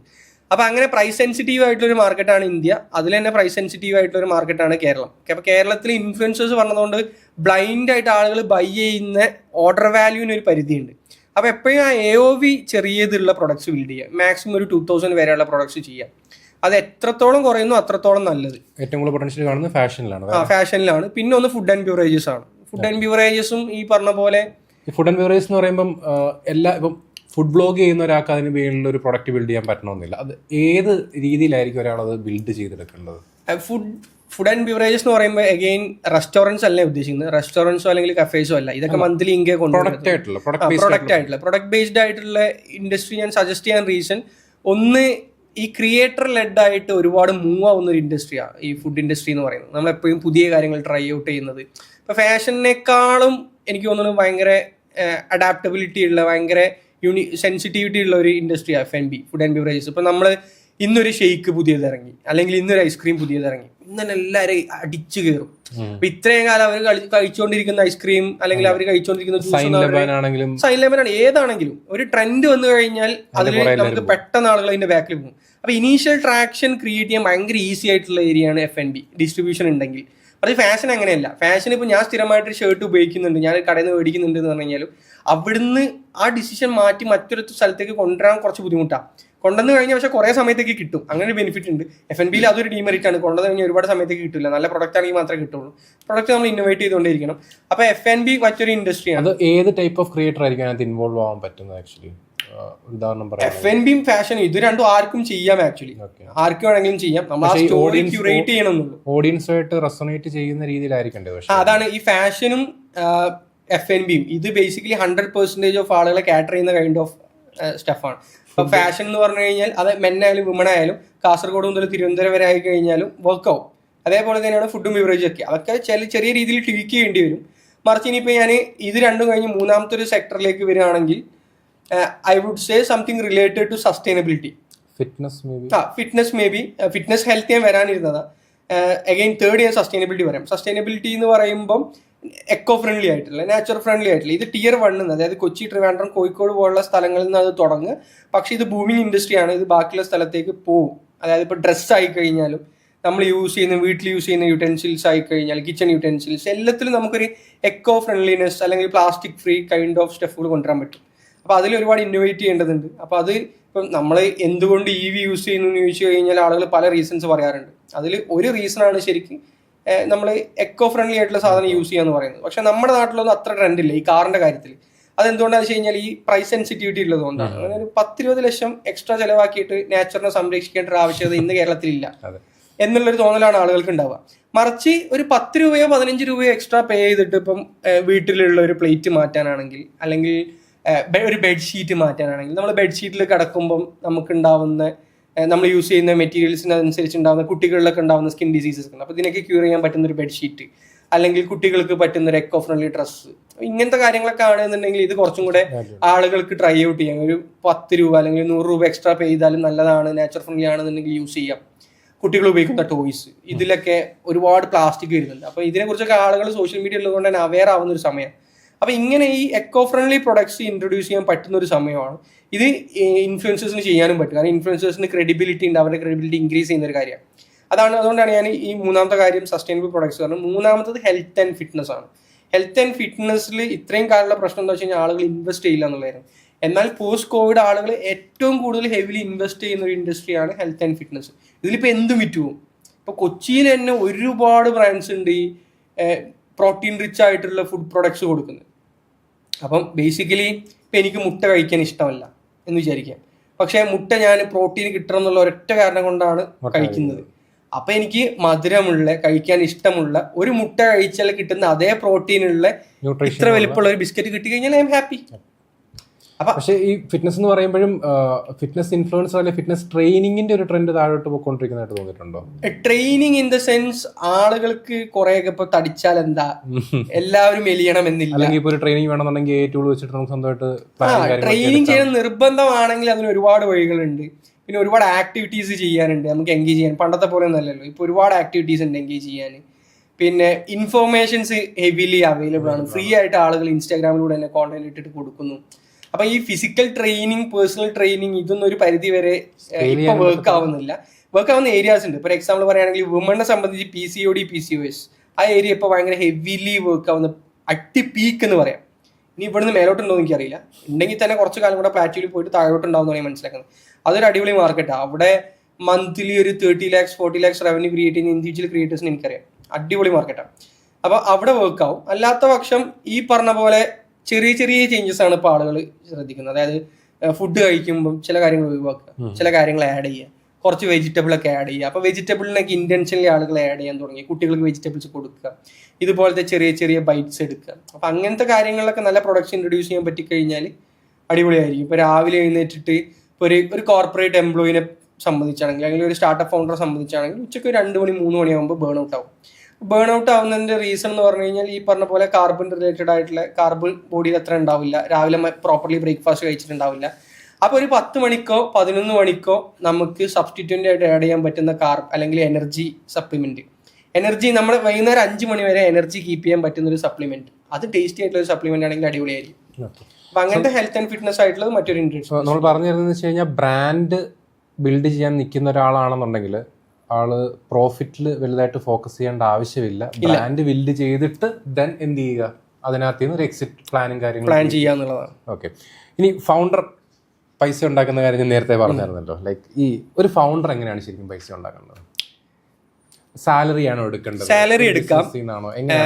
ഞാൻ നേരത്തെ പറഞ്ഞ പോലെ ഇസോപ്പ് എടുക്കാം. ഇതൊക്കെ പല രീതിയിൽ നമ്മുടെ ആവശ്യങ്ങൾക്ക് അനുസരിച്ച് നമ്മൾ സാലറി എടുക്കുക എന്നുള്ളതാണ്. എനിക്ക് 50,000 ആവശ്യമുള്ളെങ്കിൽ നമ്മൾ 50,000 എടുക്കുക. എനിക്ക് 5 ലക്ഷം ആവശ്യമുണ്ടെങ്കിൽ 5 ലക്ഷം എടുക്കാം. ബിസിനസ് ആയിട്ട് കാണുക, പേഴ്സണൽ. എനിക്ക് 5 ലക്ഷം ആവശ്യമുണ്ടെങ്കിൽ എനിക്ക് 5 ലക്ഷം എടുക്കാം. പക്ഷെ അതിനനുസരിച്ച് കമ്പനി വലുതാക്കിയാൽ മതി. അപ്പൊ 5 ലക്ഷത്തിന്റെ പണിയെടുക്കുക. അപ്പൊ ഇതൊക്കെ ഓരോ ഫൗണ്ടേഴ്സിന്റെ മാത്രം തീരുമാനമാണ്. അത് അവർക്ക് ഇഷ്ടമുള്ള രീതിയിൽ ചെയ്യാം. ഏത് ശമ്പളവും തെറ്റല്ല, ഏത് ശമ്പളവും മോശമല്ല, ഏത് ശമ്പളവും അങ്ങനെ എടുക്കുന്നത് ഒരു ശരിയായ പ്രവണത അല്ല എന്നൊന്നും പറയുന്നില്ല. പല രീതിയിൽ ശമ്പളം എടുക്കുന്ന ആളുകളെ കണ്ടിട്ടുണ്ട്. ഇപ്പോഴും ഒരു മന്ത്ലി 1 crore സെയിലൊക്കെ ചെയ്യുന്ന ഒരു ബിസിനസ് ഒക്കെ ബിൽഡ് ചെയ്തിട്ട് ഇപ്പോഴും 30,000 40,000 എടുക്കുന്ന ഫൗണ്ടേഴ്സും ഉണ്ട്. അത് അവർക്ക് എത്ര പൈസ വാങ്ങിയാൽ അവർ എത്ര എടുത്താൽ മതി. എല്ലാവരും ഒരേപോലെ അല്ലല്ലോ, എല്ലാവരുടെയും background. But when it comes to wealth എങ്ങനെ ക്രിയേറ്റ് ചെയ്യുന്നതെന്ന് വെച്ച് കഴിഞ്ഞാൽ ഫസ്റ്റ് ഓപ്ഷൻ ഈസ് IPO, ഏറ്റവും ബിഗ്ഗസ്റ്റ് ഓപ്ഷൻ. അത് നമുക്ക് NSE BSE IPO ചെയ്യാം, SME IPO ചെയ്യാം. അപ്പം IPO ചെയ്യുന്നതിന് കുറച്ച് മാനദണ്ഡങ്ങളുണ്ട്. 100 crore റവന്യൂ, ഇത്ര ഇയേഴ്സ് ആയിരിക്കണം, പിന്നെ നമ്മൾ അതിൻ്റെ പ്രൈവറ്റ് ലിമിറ്റഡ് കമ്പനി ആയിരിക്കണം, അഗെയിൻ അതിൻ്റെ ഫയലിങ്സും കാര്യങ്ങളൊക്കെ നമ്മൾ പ്രോപ്പറായിട്ട് ചെയ്തിരിക്കണം, പിന്നെ കുറച്ച് പ്രിപ്പയർ ചെയ്യേണ്ടതുണ്ട്. IPO ആണ് ഏറ്റവും വെൽത്ത് കൊണ്ടുവരുന്ന IPO ആണ്. ഫണ്ട് റേസിംഗ് വെൽത്ത് ക്രിയേഷൻ അല്ല. ഫണ്ട് റേസിംഗ് ഒരു രൂപ പോലും ഫൗണ്ടർക്ക് എടുക്കാൻ പറ്റില്ല. പിന്നെ വേണമെങ്കിൽ ഇപ്പോൾ ഒരു 50,000 സാലറി ഉള്ളത് 55,000 60,000 ആക്കാം, അത്ര എടുക്കാം. അല്ലാതെ 50,000 സാലറി ഉള്ളത് 1 ലക്ഷം ആക്കാൻ പോലും ഇൻവെസ്റ്റേഴ്സ് സമ്മതിക്കത്തില്ല. അപ്പോൾ ഒരിക്കലും ഫണ്ട് റേസിംഗ് ഒരു സോഴ്സ് ഓഫ് മണി ആയിട്ട് കാണരുത്. അങ്ങനെ കണ്ടു കഴിഞ്ഞാൽ കഴിഞ്ഞ്. ബിസിനസ് ചെയ്യുന്ന, പ്രത്യേകിച്ച് പുതിയതായിട്ട് ബിസിനസ് ചെയ്യുന്ന ആൾക്കാരുടെ ഒരു പ്രശ്നമാണ് ഈ എക്വിറ്റി പുറത്തോട്ട് കൊടുക്കുക, അല്ലെങ്കിൽ ഒരു പെർസെൻറ്റേജ് പുറത്തോട്ട് കൊടുക്കുക എന്നുള്ളത് ഭയങ്കര വിഷമമുള്ള കുറച്ച് ആൾക്കാരുണ്ട്. അങ്ങനെ ചെയ്യേണ്ട, നമ്മുടെ പുറത്തുനിന്ന് പോകും, അങ്ങനെ പല പ്രശ്നങ്ങളുള്ളതുകൊണ്ട് സ്കെയിലബിലിറ്റിക്ക് അതാണ് ഏറ്റവും വലിയ ഒരു പോസിബിലിറ്റി ഉള്ളതെന്നുള്ളത് മനസ്സിലാക്കാത്ത ആൾക്കാരുമുണ്ട്. അവരോട് എന്താണ് ഉപദേശം പറയാനുള്ളത്? ബേസിക്കലി അവർക്ക് മാത്തമാറ്റിക്സിൻ്റെ ഫണ്ടമെന്റൽസ് അറിയാത്തത് കൊണ്ടാണ് അവർക്ക് ഈ പ്രശ്നം വരുന്നത്. കാരണം നമ്മൾ കണക്ക് നോക്കുകയാണെന്നുണ്ടെങ്കിൽ ഇക്വിറ്റി അല്ല ഇവിടുത്തെ വെൽത്ത്, ഇക്വിറ്റിയുടെ വാല്യൂ ആണ് വെൽത്ത്. അപ്പോൾ ലെറ്റ്സ് സേ എൻ്റെ അടുത്ത് 100% ഇക്വിറ്റി ഉണ്ട്, അതിൻ്റെ വാല്യൂ 100 crore ആണെന്ന് വിചാരിക്കാം. അപ്പോൾ ഞാൻ 100 കോടി ഇക്വിറ്റി ഹോൾഡ് ചെയ്യുന്ന, 100 കോടി വേർത്തായിട്ടുള്ള ഇക്വിറ്റി ഹോൾഡ് ചെയ്യുന്ന ഒരു വ്യക്തിയാണ്. എൻ്റെ കമ്പനിയുടെ 20% ഞാൻ ഒരാൾക്ക് കൊടുത്തു. അപ്പോൾ എൻ്റെ ഇക്വിറ്റിയുടെ വാല്യൂ എന്തായി? 80 കോടിയായി. അപ്പോൾ എൻ്റെ വെൽത്ത് കുറയും എന്നുള്ളതാണല്ലോ ഇവിടുത്തെ പ്രശ്നം. പക്ഷേ ഈ 20% ഞാൻ കൊടുത്തതോടുകൂടി കുറച്ച് ഫണ്ട് കമ്പനിയിൽ വന്നു. അത് വെച്ച് കമ്പനി ഞാൻ ഗ്രോ ചെയ്തിട്ട് ഞാൻ വീണ്ടും കുറച്ച് ഫണ്ട് റേസ് ചെയ്യണം. അപ്പോൾ അടുത്ത റൗണ്ടിൽ കമ്പനി 200 കോടി വാല്യൂഷനിൽ എത്തിക്കഴിഞ്ഞാൽ എൻ്റെ 80% വാല്യൂ എത്രയാണ്? 160 കോടിയാണ്. അപ്പോൾ 100% ഹോൾഡ് ചെയ്തിട്ട് 100 കോടി വാല്യൂ ഉള്ള ഷെയർസ് ആണോ, 80% ഹോൾഡ് ചെയ്തിട്ട് 160 കോടി വാല്യൂ ഉള്ള ഷെയർസ് ആണോ വലുതെന്ന് ചോദിച്ചു കഴിഞ്ഞാൽ 160 കോടിയാണ് വലുത്. അപ്പം ബേസിക്കലി നമ്മൾ കമ്പനിയിൽ ഇക്വിറ്റി കൊടുക്കുന്നത് കമ്പനി ഗ്രോ ചെയ്യിപ്പിക്കാനാണ്, അല്ലാത്ത പക്ഷം കൊടുക്കരുത്, അത് നമുക്ക് തെറ്റാണ്. അപ്പോൾ ഇക്വിറ്റി കൊടുത്ത് കമ്പനി ഗ്രോ ചെയ്ത് കഴിഞ്ഞാൽ നമുക്ക് ഉള്ള നമ്പർ ഓഫ് ഷെയർസ് കുറയും, പെർസെൻറ്റേജ് ഓഫ് ഷെയർസ് കുറയും. നമ്പർ ഓഫ് ഷെയർസ് അല്ല, പെർസെൻറ്റേജ് ഓഫ് ഷെയർസ് കുറയും. പെർസെൻറ്റേജ് ഓഫ് ഷെയർസ് കുറഞ്ഞു കഴിഞ്ഞാലും വാല്യൂ ഓഫ് ഷെയർസ് കൂടുതലാണ്. ആ വാല്യൂ ഓഫ് ഷെയർസിനാണ് നമ്മൾ ഇക്വിറ്റി കൊടുക്കുന്നത്. അത് മനസ്സിലാക്കിയാൽ മതി കാര്യങ്ങൾ അപ്രോച്ച് ചെയ്യാം. ഈ ഫണ്ടിങ് കഴിഞ്ഞാൽ നോർമലി ഉള്ള കമ്പനി പ്രഷറും കാര്യങ്ങളൊക്കെ എങ്ങനെയാണ്, അതെങ്ങനെയാണ് ഹാൻഡിൽ ചെയ്യേണ്ടത്? പ്രഷർ ഉണ്ടാവുമോ? പ്രഷർ ഒരു പരിധി വരെ എനിക്ക് ഫേസ് ചെയ്യേണ്ടി വന്നിട്ടില്ല. കാരണം എൻ്റെ ഇൻവെസ്റ്റർ കുറച്ചൊരു ഈസിഗോ ആളായിരുന്നു. ആളോട് നമ്മളൊരു 3 month കൂടുമ്പോൾ ഒരു മീറ്റിംഗ് ഒക്കെ കൂടിയിട്ട് കാര്യങ്ങൾ എക്സ്പ്ലെയിൻ ചെയ്യുമ്പോൾ പോലും അങ്ങനെ ആകെ 1-2 ചോദ്യങ്ങൾ ചോദിക്കും. P&L എത്ര പ്രോഫിറ്റ് ഉണ്ട്, എത്ര ലോസ് ഉണ്ട്, എന്താണ് അടുത്ത പ്ലാൻ, ബസ് പരിപാടി കഴിഞ്ഞു. ഇതാണ് നമ്മുടെ ഇൻവെസ്റ്റ്മെന്റ് ആയിരുന്നു. പക്ഷെ എല്ലാ ഇൻവെസ്റ്റേഴ്സും അങ്ങനെയൊന്നുമല്ല. സ്വാഭാവികമായിട്ടും നമുക്ക് പ്രഷർ ഉണ്ടാവും. പിന്നെ നമുക്ക് ഫ്ലെക്സിബിലിറ്റി കുറയും. ഫ്ലെക്സിബിലിറ്റി കുറയാന്ന് പറഞ്ഞു കഴിഞ്ഞാൽ ഇപ്പം ഈ പിവോട്ട് ഉണ്ടല്ലോ, പിവോട്ട് എന്ന് പറഞ്ഞു കഴിഞ്ഞാൽ ചേഞ്ച് ഓഫ് ഡിറക്ഷൻ എല്ലാ കമ്പനികളിലും വരേണ്ട ഒരു കാര്യമാണ്. അപ്പം നമ്മളൊരു ഡയറക്ഷനിൽ ഇങ്ങനെ പോയിക്കൊണ്ടിരിക്കുകയാണ്, പെട്ടെന്ന് നമുക്കൊരു കൺവിക്ഷൻ തോന്നുകയാണ് ഇതല്ല ഡയറക്ഷൻ, നമുക്ക് ഇങ്ങനെയാണ് പോകേണ്ടത്. അപ്പം ഇങ്ങനെയാണ് പോകേണ്ടതെന്ന് പറഞ്ഞു കഴിഞ്ഞാൽ നമുക്ക് ഇങ്ങനെ പോവാം. 100% ഷെയർസ് നമ്മുടെ കയ്യിലുണ്ടെങ്കിൽ, ഷെയർസ് മറ്റൊരാളുടെ കയ്യിലും കൂടെ ആണെന്നുണ്ടെങ്കിൽ അവിടുന്ന് ഒരു വാലിഡേഷൻ എടുക്കേണ്ടി വരും. ആ വാലിഡേഷൻ പാസ്സായാൽ അങ്ങനെ പോവാം, പാസ്സായില്ലെങ്കിൽ അവരും കൂടെ സമ്മതിക്കുന്ന ഒരു വഴിയിലൂടെ പോവാം. ആ ഫ്ലെക്സിബിലിറ്റി പോകും. ഈ ഫൗണ്ടേഴ്സ് ഇൻവെസ്റ്റേഴ്സിനെ ചൂസ് ചെയ്യുന്ന സമയത്ത് ശ്രദ്ധിക്കേണ്ട കാര്യങ്ങൾ എന്തൊക്കെയാണ്? ഫസ്റ്റ് ഓഫ് ഓൾ അങ്ങനെ ചൂസ് ചെയ്യാനുള്ള ഒരു പ്രിവിലേജ് പല ഫൗണ്ടേഴ്സും ഉണ്ടാവാറില്ല. ഇൻ കേസ് ആർക്കെങ്കിലും അങ്ങനെ പ്രിവിലേജ് കിട്ടിക്കഴിഞ്ഞാൽ ചൂസ് ചെയ്യേണ്ടത് എപ്പോഴും അവരുടെ പ്രീവിയസ് ഇൻവെസ്റ്റ്മെന്റ്സ് കൺസിഡർ ചെയ്തിട്ടായിരിക്കണം. അവർ മുന്നേ ഏതൊക്കെ കമ്പനിയിൽ ഇൻവെസ്റ്റ് ചെയ്തു. പലപ്പോഴും മൾട്ടിപ്പിൾ ഓഫേഴ്സ് വരാറുള്ള കാര്യങ്ങളുണ്ടാവും. എന്തായാലും ഇൻവെസ്റ്റർ മുന്നേ എവിടെയെങ്കിലും ഇൻവെസ്റ്റ് ചെയ്തിട്ടുണ്ടാവും. അവർ മുന്നേ ഏതൊക്കെ കമ്പനിയിൽ ഇൻവെസ്റ്റ് ചെയ്തു, അവിടുത്തെ ഫൗണ്ടേഴ്സുമായിട്ട് സംസാരിക്കുക. ആ സംസാരത്തിൽ നിന്ന് മനസ്സിലാവും ഇയാളെ ചൂസ് ചെയ്യാൻ പറ്റൂല. ഏറ്റവും ബേസിക് ക്രൈറ്റീരിയ അതാണ്. ഓക്കെ. സോ ഈ ഒരു പ്രൊഡക്റ്റ് അല്ലെങ്കിൽ ഒരു സർവീസ് നമ്മൾ മാർക്കറ്റിൽ ഇൻട്രൊഡ്യൂസ് ചെയ്തു, റൈറ്റ്? അപ്പം ആ പ്രൊഡക്റ്റിൻ്റെ ഒരു ഗ്രോത്തിനെ ഡ്രൈവ് ചെയ്യുന്നത് എന്ത് ഫാക്ടറാണെന്ന് ഏറ്റവും കൂടുതൽ അഫക്റ്റ് ചെയ്യുന്ന ഫാക്ടർ എന്താണെന്ന് തോന്നുന്നത്? പ്രൊഡക്റ്റ് ആണോ, അതിൻ്റെ മാർക്കറ്റിംഗ് ആണോ, ടൈമിംഗ് ആണോ? What you feel? ഈ പറഞ്ഞ എല്ലാതും ഉണ്ട്. പക്ഷെ ലോങ് ടേമിലേക്ക് എപ്പോഴും പ്രൊഡക്റ്റ് അടിപൊളിയാണെങ്കിൽ ലോങ് ടേമിലേക്ക് വർക്ക് ചെയ്യും. അപ്പം എപ്പോഴും നമ്മളൊരു കമ്പനി പുതിയതായിട്ട് തുടങ്ങുമ്പോൾ പ്രൊഡക്റ്റ് അടിപൊളി ആവണമെന്നില്ല. അത് പ്രൊഡക്റ്റ് അടിപൊളി ആവണമെന്ന് നമ്മൾ വാശി പിടിക്കുകയും വേണ്ട.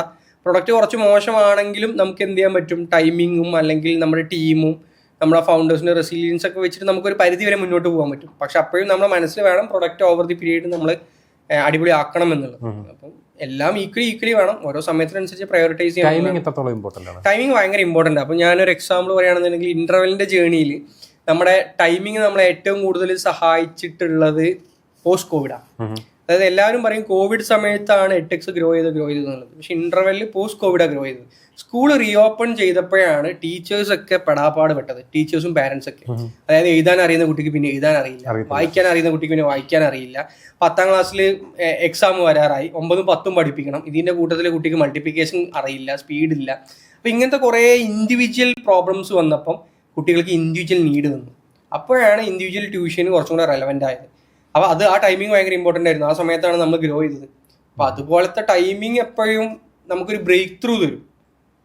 ഒരു കമ്പനി ബിൽഡ് ചെയ്യുന്ന സമയത്ത് നേരത്തെ നമ്മൾ പറഞ്ഞല്ലോ എക്സിറ്റ് പ്ലാൻ എല്ലാവർക്കും വേണമെന്നുള്ളത്. ശരിക്കും പ്രാക്ടിക്കലി ഉള്ളൊരു എക്സിറ്റ് പ്ലാൻ എന്താണ്? ബേസിക്കലി എക്സിറ്റ് പ്ലാൻ എന്ന് പറയുമ്പോൾ ഒരിക്കലും ഒരു ഫൗണ്ടർക്ക് എക്സിറ്റ് പ്ലാൻ ചെയ്യാൻ പറ്റില്ല, ടൈം പ്ലാൻ ചെയ്യാൻ പറ്റില്ല. അപ്പോൾ എപ്പോഴും ഞാൻ വിശ്വസിക്കുന്നത് you should never build to exit, but you should always exit like you have always been waiting for that. അതാണ് അതിൻ്റെ ഒരു തമ്പ് റൂള്. നിങ്ങൾ എക്സിറ്റ് ചെയ്യാൻ വേണ്ടി ബിൽഡ് ചെയ്യരുത്. അപ്പോൾ എക്സിറ്റ് ചെയ്യാൻ വേണ്ടി നമ്മൾ പ്രൊഡക്റ്റ് ബിൽഡ് ചെയ്യുമ്പോൾ, ഒരു കമ്പനി ബിൽഡ് ചെയ്യുമ്പോൾ അതൊരു വേറെ രീതിയിലായിരിക്കും. അത് അങ്ങനെ നമ്മൾ ബിൽഡ് ചെയ്ത് കഴിഞ്ഞാൽ ഒരിക്കലും നമുക്ക് സെല് ചെയ്യാൻ പറ്റില്ല. അപ്പോൾ നമ്മൾ ബിൽഡ് ചെയ്യേണ്ടത് നമ്മൾ ജീവിതകാലം മുഴുവൻ നമ്മൾ ഇതാണ് ചെയ്യാൻ പോകുന്നത് എന്നുള്ള രീതിയിൽ ഫണ്ടമെന്റൽസ് ഫൗണ്ടേഷൻസ് ഒക്കെ അടിപൊളിയാക്കി തന്നെ ബിൽഡ് ചെയ്യാം. എന്നാൽ ഒരു ഓഫർ വരുമ്പോൾ നമ്മൾ അതിന് എന്ത് ചെയ്യുക, ഇത് ഞാൻ ജീവിതകാലം മുഴുവൻ ചെയ്യാനും വേണ്ടി ബിൽഡ് ചെയ്തതാണല്ലോ, ഇതെൻ്റെ ജീവനാണല്ലോ, ഇതെൻ്റെ ബേബി ആണല്ലോ എന്നൊന്നും പറഞ്ഞിരിക്കാതെ ആ ഓഫേഴ്സിനെ പഠിക്കുക. ആ ഓഫേഴ്സ് പഠിച്ചിട്ട് ഇത് നമുക്കും കമ്പനിക്കും ബെനിഫിഷ്യൽ ആണോ നോക്കിയിട്ട് രണ്ടുപേർക്കും ബെനിഫിഷ്യൽ ആണെങ്കിൽ നമ്മളിത് ആ ഒരു ഓഫർ കിട്ടാൻ വേണ്ടി വെയിറ്റ് ചെയ്തിരിക്കുകയായിരുന്നു എക്സിറ്റ് ആവാണെന്നുള്ള രീതിയിൽ അങ്ങ് എക്സിറ്റ് ആവുക. ഓക്കെ. ശരിക്കും എക്സിറ്റ് അടിച്ചു കഴിഞ്ഞാൽ എങ്ങനെയാണ് ഇതിൻ്റെ ഒരു ഫ്ലോ വരുന്നത്? മണി ഫ്ലോ എങ്ങനെയാണ് വരുന്നത്? മണി ഫ്ലോ എന്ന് പറഞ്ഞു കഴിഞ്ഞാൽ 2 കൈൻഡ് ഓഫ് ഇൻവെസ്റ്റ്മെന്റ് ആണ് വരിക. ഒന്ന്, ഒരു അക്വിസിഷൻ എന്ന് പറയുമ്പോൾ അതിൽ പ്രൈമറി സെയിൽസ് ഉണ്ടാവും, സെക്കൻഡറി സെയിൽസ് ഉണ്ടാവും. പ്രൈമറി സെയിൽസ് എന്ന് പറയുമ്പം ഈ എമൗണ്ട് കമ്പനിയുടെ ആവശ്യത്തിന് വേണ്ടിയിട്ട് കമ്പനിയുടെ അക്കൗണ്ടിലേക്കാണ് വരിക. എന്നിട്ട് അതിൽ നിന്ന് വേണമെങ്കിൽ എന്ത് ചെയ്യാം, ഫൗണ്ടേഴ്സിന് വിഡ്രോ ചെയ്യാം, അല്ലെങ്കിൽ നമുക്ക് വേറെ ഏതെങ്കിലും കാര്യങ്ങൾക്ക് ഗ്രോത്തിന് വേണ്ടി യൂസ് ചെയ്യാം, എങ്ങനെ വേണമെങ്കിലും യൂസ് ചെയ്യാം. സെക്കൻഡറി ഷെയർസ് എന്ന് പറയുമ്പം ഫൗണ്ടർ ആ ഇൻവെസ്റ്റർക്ക് ഡയറക്റ്റ്ലി ആയിരിക്കും ഷെയർസ് സെല് ചെയ്യുക. ഷെയർസ് ഡയറക്ട്ലി സെല് ചെയ്യുമ്പോൾ ആ എമൗണ്ട് ഡയറക്ട്ലി ഫൗണ്ടേഴ്സിന്റെ അക്കൗണ്ടിലേക്കാണ് വരിക, depending on the valuation. Depending upon the valuation. അപ്പം സെക്കൻഡറി സെയിലൂടെയാണ് ഫൗണ്ടേഴ്സ് പൈസ ഉണ്ടാക്കുക. അപ്പം പല റൗണ്ടിലും ഇൻവെസ്റ്റ്മെന്റ് റേസ് ചെയ്യുമ്പോൾ ഇനി അക്വിസിഷൻ ആവണമെന്നില്ല, ഫണ്ട് റൈസിങ് ആയാലും ഫൗണ്ടേഴ്സിന് ഇതേപോലെ എക്സിറ്റ് എടുക്കാം ഫണ്ട് റൈസിങ് റൗണ്ട്സിലും. അപ്പോൾ എൻ്റെ അടുത്ത് 10% ഉണ്ട്, എനിക്ക് കുറച്ച് പൈസ ഉണ്ടാക്കണം എന്ന് തോന്നി. അപ്പം ഞാൻ എന്ത് ചെയ്തു, അടുത്ത റൗണ്ട് ഇൻവെസ്റ്റ് വരുമ്പോൾ അവർ 50% എടുക്കുന്നത്. അപ്പോൾ അവർ 48% കമ്പനിയിൽ നിന്നും 2% എൻ്റെ നിന്ന് ഡയറക്റ്റ്ലി എടുത്തു. അപ്പം അങ്ങനെയാണെങ്കിൽ ആ 2% എമൗണ്ട് ഡയറക്റ്റ് ആയിട്ട് എൻ്റെ അക്കൗണ്ടിലേക്ക് കിട്ടും. അപ്പോൾ എനിക്ക് അത് കുറച്ച് പൈസ, അങ്ങനെ ഫണ്ട് പൈസ ഉണ്ടാക്കുന്ന ഒരുപാട് ഫൗണ്ടേഴ്സ് ഉണ്ട്. ഇന്റർവെല്ലിന്റെ ഒരു എക്സിറ്റ് പ്ലാൻ എങ്ങനെയായിരുന്നു? ലൈക്ക് ഒന്ന് ബ്രീഫ്. ഇന്റർവെല്ലിൽ നമ്മൾ അങ്ങനെ ഒരു എക്സിറ്റിന് വേണ്ടിയിട്ട് ഞാൻ നേരത്തെ പറഞ്ഞ പോലെ തന്നെ പ്ലാൻ ചെയ്തിട്ടില്ല എന്നുള്ളതാണ്. പക്ഷേ നല്ലൊരു ഓഫർ വന്നപ്പം ഇന്റർവെല്ലിന് ഗ്രോ ചെയ്യേണ്ട ഒരു ഡയറക്ഷനിൽ ഗ്രോ ചെയ്യാൻ ആ ഇൻവെസ്റ്റേഴ്സിന് ഹെൽപ്പ് ചെയ്യാൻ പറ്റും. അഗെയിൻ GCC ബേസ്ഡ് ആയിട്ടുള്ള ഇൻവെസ്റ്റ്മെന്റ് ആയിരുന്നു. അപ്പോൾ നമുക്ക് GCCയിലേക്ക് നമ്മുടെ ഒരു കമ്പനി ഫ്ലിപ്പ് ചെയ്യാൻ പറ്റും. ഒരു 100%, ഓൾമോസ്റ്റ് 100% റവന്യൂ നമുക്ക് GCC-നാക്കി മാറ്റാൻ പറ്റും. കൂട്ടത്തിൽ നമുക്ക് കുറേ മൾട്ടിപ്പിൾ വേർട്ടിക്കൽസ്, ഇന്ന് ഏകദേശം ഒരു 5-6 കമ്പനികൾ ഇൻസൈഡ് ഉള്ള പോലെയാണ് ഇന്റർവെൽ വർക്ക് ചെയ്യുന്നത്. അപ്പോൾ അതുപോലെ മാറ്റാനും പറ്റും എന്നുള്ള ഒരു സിനാരിയോ ഇന്റർവെല്ലിന്റെ പോയിന്റ് ഓഫ് വ്യൂവിൽ ഉണ്ടായിരുന്നു. ഫൗണ്ടേഴ്സിന്റെ പോയിന്റ് ഓഫ് വ്യൂവിൽ ഫൗണ്ടേഴ്സിന് കുറച്ച് പൈസ ഉണ്ടാക്കാം എന്നുള്ളൊരു ഓഫർ ഉണ്ടായിരുന്നു. അപ്പോൾ എഗെയിൻ ഇതെല്ലാം ഒരുമിച്ച് വന്നപ്പോഴാണ് ഇന്റർവെല്ലിന്റെ ഒരു ഡീല്. ശരിക്കുള്ളൊരു ക്വസ്റ്റ്യൻ ആണ്, കമ്പനി വിറ്റതാണോ ഷെയർ ആണോ വിറ്റത്? ലൈക്ക് അത് എങ്ങനെയാണ് അതിന്റെ ഒരു?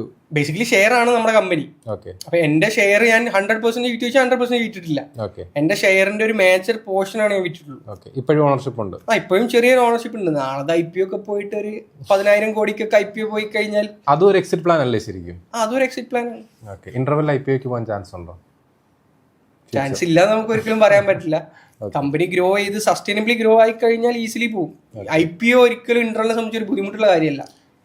ഒരു മേ ബി ഒരു 5 ഇയേഴ്സിലൊക്കെ ഈസിലി പോസിബിൾ ആയിരിക്കും. ഓക്കെ. അപ്പോൾ ഈ സ്റ്റാർട്ടപ്പ് ബിൽഡ് ചെയ്യുന്നതിന് നമുക്ക് ഏറ്റവും കൂടുതൽ നമ്മൾ പറഞ്ഞിട്ടുള്ളതാണ്, ഒരു വെൽത്ത് ക്രിയേഷന് ഏറ്റവും കൂടുതൽ ഹെൽപ്പ് ചെയ്യാൻ പോകുന്നത് ഒരു സ്റ്റാർട്ടപ്പ് ആയിരിക്കും rather than ഒരു ജനറൽ ട്രേഡ് ബിസിനസ്സിനെക്കാട്ടിൽ. അപ്പം അങ്ങനെ ഒരാളൊരു സ്റ്റാർട്ടപ്പിലോട്ട് പോകുന്ന ഒരു ഇൻവെസ്റ്റർ ആണെങ്കിലും ഒരു ഫൗണ്ടർ ആണെങ്കിലും ആളുടെ ഏറ്റവും വലിയ ഫോക്കസ് എന്തായിരിക്കും? ഗ്രോത്തിന്റെ പേസ് ആയിരിക്കും. ഓക്കെ. കാരണം ഫൗണ്ടറെ സംബന്ധിച്ചായാലും ഇൻവെസ്റ്ററെ സംബന്ധിച്ചായാലും ഭയങ്കര ഡൈനാമിക് ആയിട്ട് ഓരോ ദിവസവും മാർക്കറ്റിങ്ങനെ മാറിക്കൊണ്ടേയിരിക്കും. മാർക്കറ്റും മാറും, അതിൻ്റെ ഡൈനാമിക്സ് മാറും, ഇൻവെസ്റ്റ്മെന്റ് തീസിസുകൾ മാറും, ടെക്നോളജി മാറും. ഇപ്പോൾ ഒരു എക്സാമ്പിൾ പറയുകയാണെന്നുണ്ടെങ്കിൽ സോഷ്യൽ മീഡിയ തന്നെ എടുക്കാം. സോഷ്യൽ മീഡിയ ഇപ്പോൾ ഏറ്റവും റാപ്പിഡായിട്ട് ചേഞ്ച് ചെയ്തുകൊണ്ടിരിക്കുന്ന ഒരു ഇൻഡസ്ട്രിയാണ്. അതായത് ഒരു 2 വർഷം മുന്നേ മെറ്റാ മാർക്കറ്റിംഗ് നടക്കുന്ന പോലെയല്ല ഇപ്പൊ മെറ്റാ മാർക്കറ്റിംഗ് നടക്കുന്നില്ല, എൻറ്റയർലി മാറി. ഇൻസ്റ്റാഗ്രാമിൽ 1 വർഷം മുന്നേ ഫോളോവേഴ്സിന് ഉണ്ടാക്കുന്ന പോലെ ഇപ്പൊ ഉണ്ടാക്കാനേ പറ്റത്തില്ല. ആലോചിക്കുക വേണ്ട, ആ തോട്ട് പ്രോസസ്സേ മാറി. ഇനി ഈവൻ കോണ്ടന്റ് ക്രിയേഷൻ ആയി കഴിഞ്ഞാലും വർക്ക് ആവുന്നത്, ഇപ്പോൾ ഒരു സമയത്ത് റീലായിരുന്നു വർക്ക് ആവുന്നത്, റീല് വർക്ക് ആവുന്ന A ആയിരുന്നു റീസൺ, പിന്നെ B ആയി, പിന്നെ C ആയി, ഇപ്പൊ റീലേ അല്ല, ഇപ്പൊ ചിലവർക്ക് ക്രോസിൽ വർക്ക് ആവുന്നു, ചിലവർക്ക് വേറെ എന്തെങ്കിലും വർക്ക് ആവുന്നു. അപ്പൊ ഈ ഡൈനാമിക്സ് ഇങ്ങനെ ഭയങ്കര റാപ്പിഡായിട്ട് മാറിക്കൊണ്ടേയിരിക്കും. അപ്പൊ ഞാൻ പറയുകയാണ്, ഞാൻ ഇപ്പോൾ ഒരു കമ്പനി വന്നു, ആ കമ്പനി എന്ന് പറയുന്നത് റീൽ ഉണ്ടാക്കുന്ന ഒരു കമ്പനിയാണ്. നാളെ ഇൻസ്റ്റാഗ്രാമിൽ റീൽ എന്ന് പറഞ്ഞ ഫീച്ചർ ഇല്ലാതായി കഴിഞ്ഞില്ലേ, അപ്പൊ അതെന്ത് ചെയ്യണം, എനിക്ക് പെട്ടെന്ന് പിവോട്ട് ചെയ്യാൻ പറ്റണം. അപ്പം മേ ബി എനിക്കറിയാം ഒരു 1.5 ഇയർ അല്ലെങ്കിൽ ഒരു 2 ഇയറും കൂടി ആയിരിക്കും റീൽ ഉണ്ടാവുക. അപ്പൊ അപ്പോഴത്തേക്ക് എന്ത് ചെയ്യണം, എന്റെ എക്സിറ്റ് ഞാൻ അപ്പോഴത്തേക്ക് പ്ലാൻ ചെയ്യേണ്ടി വരും. മറിച്ച് എനിക്കൊരു 10 ഇയേഴ്സ് ഉണ്ടെങ്കിൽ കുഴപ്പമില്ല, 10 ഇയേഴ്സിലേക്ക് നമുക്ക് പോവാം.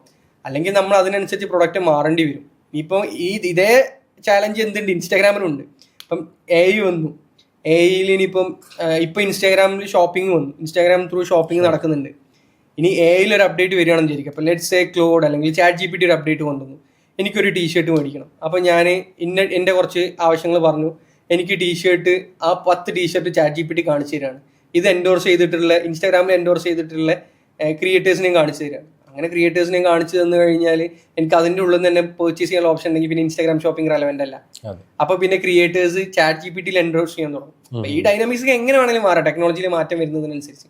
ഓക്കെ, നമുക്ക് കേരള എക്കോസിസ്റ്റത്തിലോട്ട് പോവാം. സ്റ്റാർട്ടപ്പ് കേരളത്തിലാണല്ലോ ഇപ്പോൾ ഏറ്റവും കൂടുതൽ പുഷ് നടന്നുകൊണ്ടിരിക്കുന്നത്. ഈ കേരളത്തിലെ ഇപ്പോഴത്തെ ഒരു സ്റ്റാർട്ടപ്പ് എക്കോസിസ്റ്റത്തിന്റെ അവസ്ഥ എന്താണ്? കേരളം ചെറിയ സ്റ്റേറ്റ് ആണെങ്കിൽ പോലും കേരളം ഒരു ബിഗ് സിറ്റിയാണെന്ന് ഞാൻ പറയും. അതായത് ഇപ്പം കർണാടക എടുക്കാം, കർണാടകയിലെ സ്റ്റാർട്ടപ്പ് എക്കോസിസ്റ്റം എന്ന് പറയുന്നത് ബാംഗ്ലൂരാണ് 99%. മഹാരാഷ്ട്ര എടുത്തു കഴിഞ്ഞാൽ 99% മുംബൈയാണ്, നോർത്ത് എടുത്തു കഴിഞ്ഞാൽ 99% ഡൽഹിയാണ്, തമിഴ്നാട് എടുത്തു കഴിഞ്ഞാൽ 99% ചെന്നൈയാണ്. പക്ഷെ കേരളം എടുത്തു കഴിഞ്ഞാൽ 99% കൊച്ചിയല്ല, 99% ട്രിവാൻഡ്രം അല്ല, ഈവൻ 75% പോലും നമുക്കൊരു സിറ്റിക്ക് പറയാൻ പറ്റില്ല. അത് അങ്ങ് കാസർഗോഡ് മുതൽ ട്രിവാൻഡ്രം വരെ ഡൈവേഴ്സിഫൈ ചെയ്തിട്ട് ഡീസെൻട്രലൈസ് ചെയ്ത് കിടക്കുകയാണ്.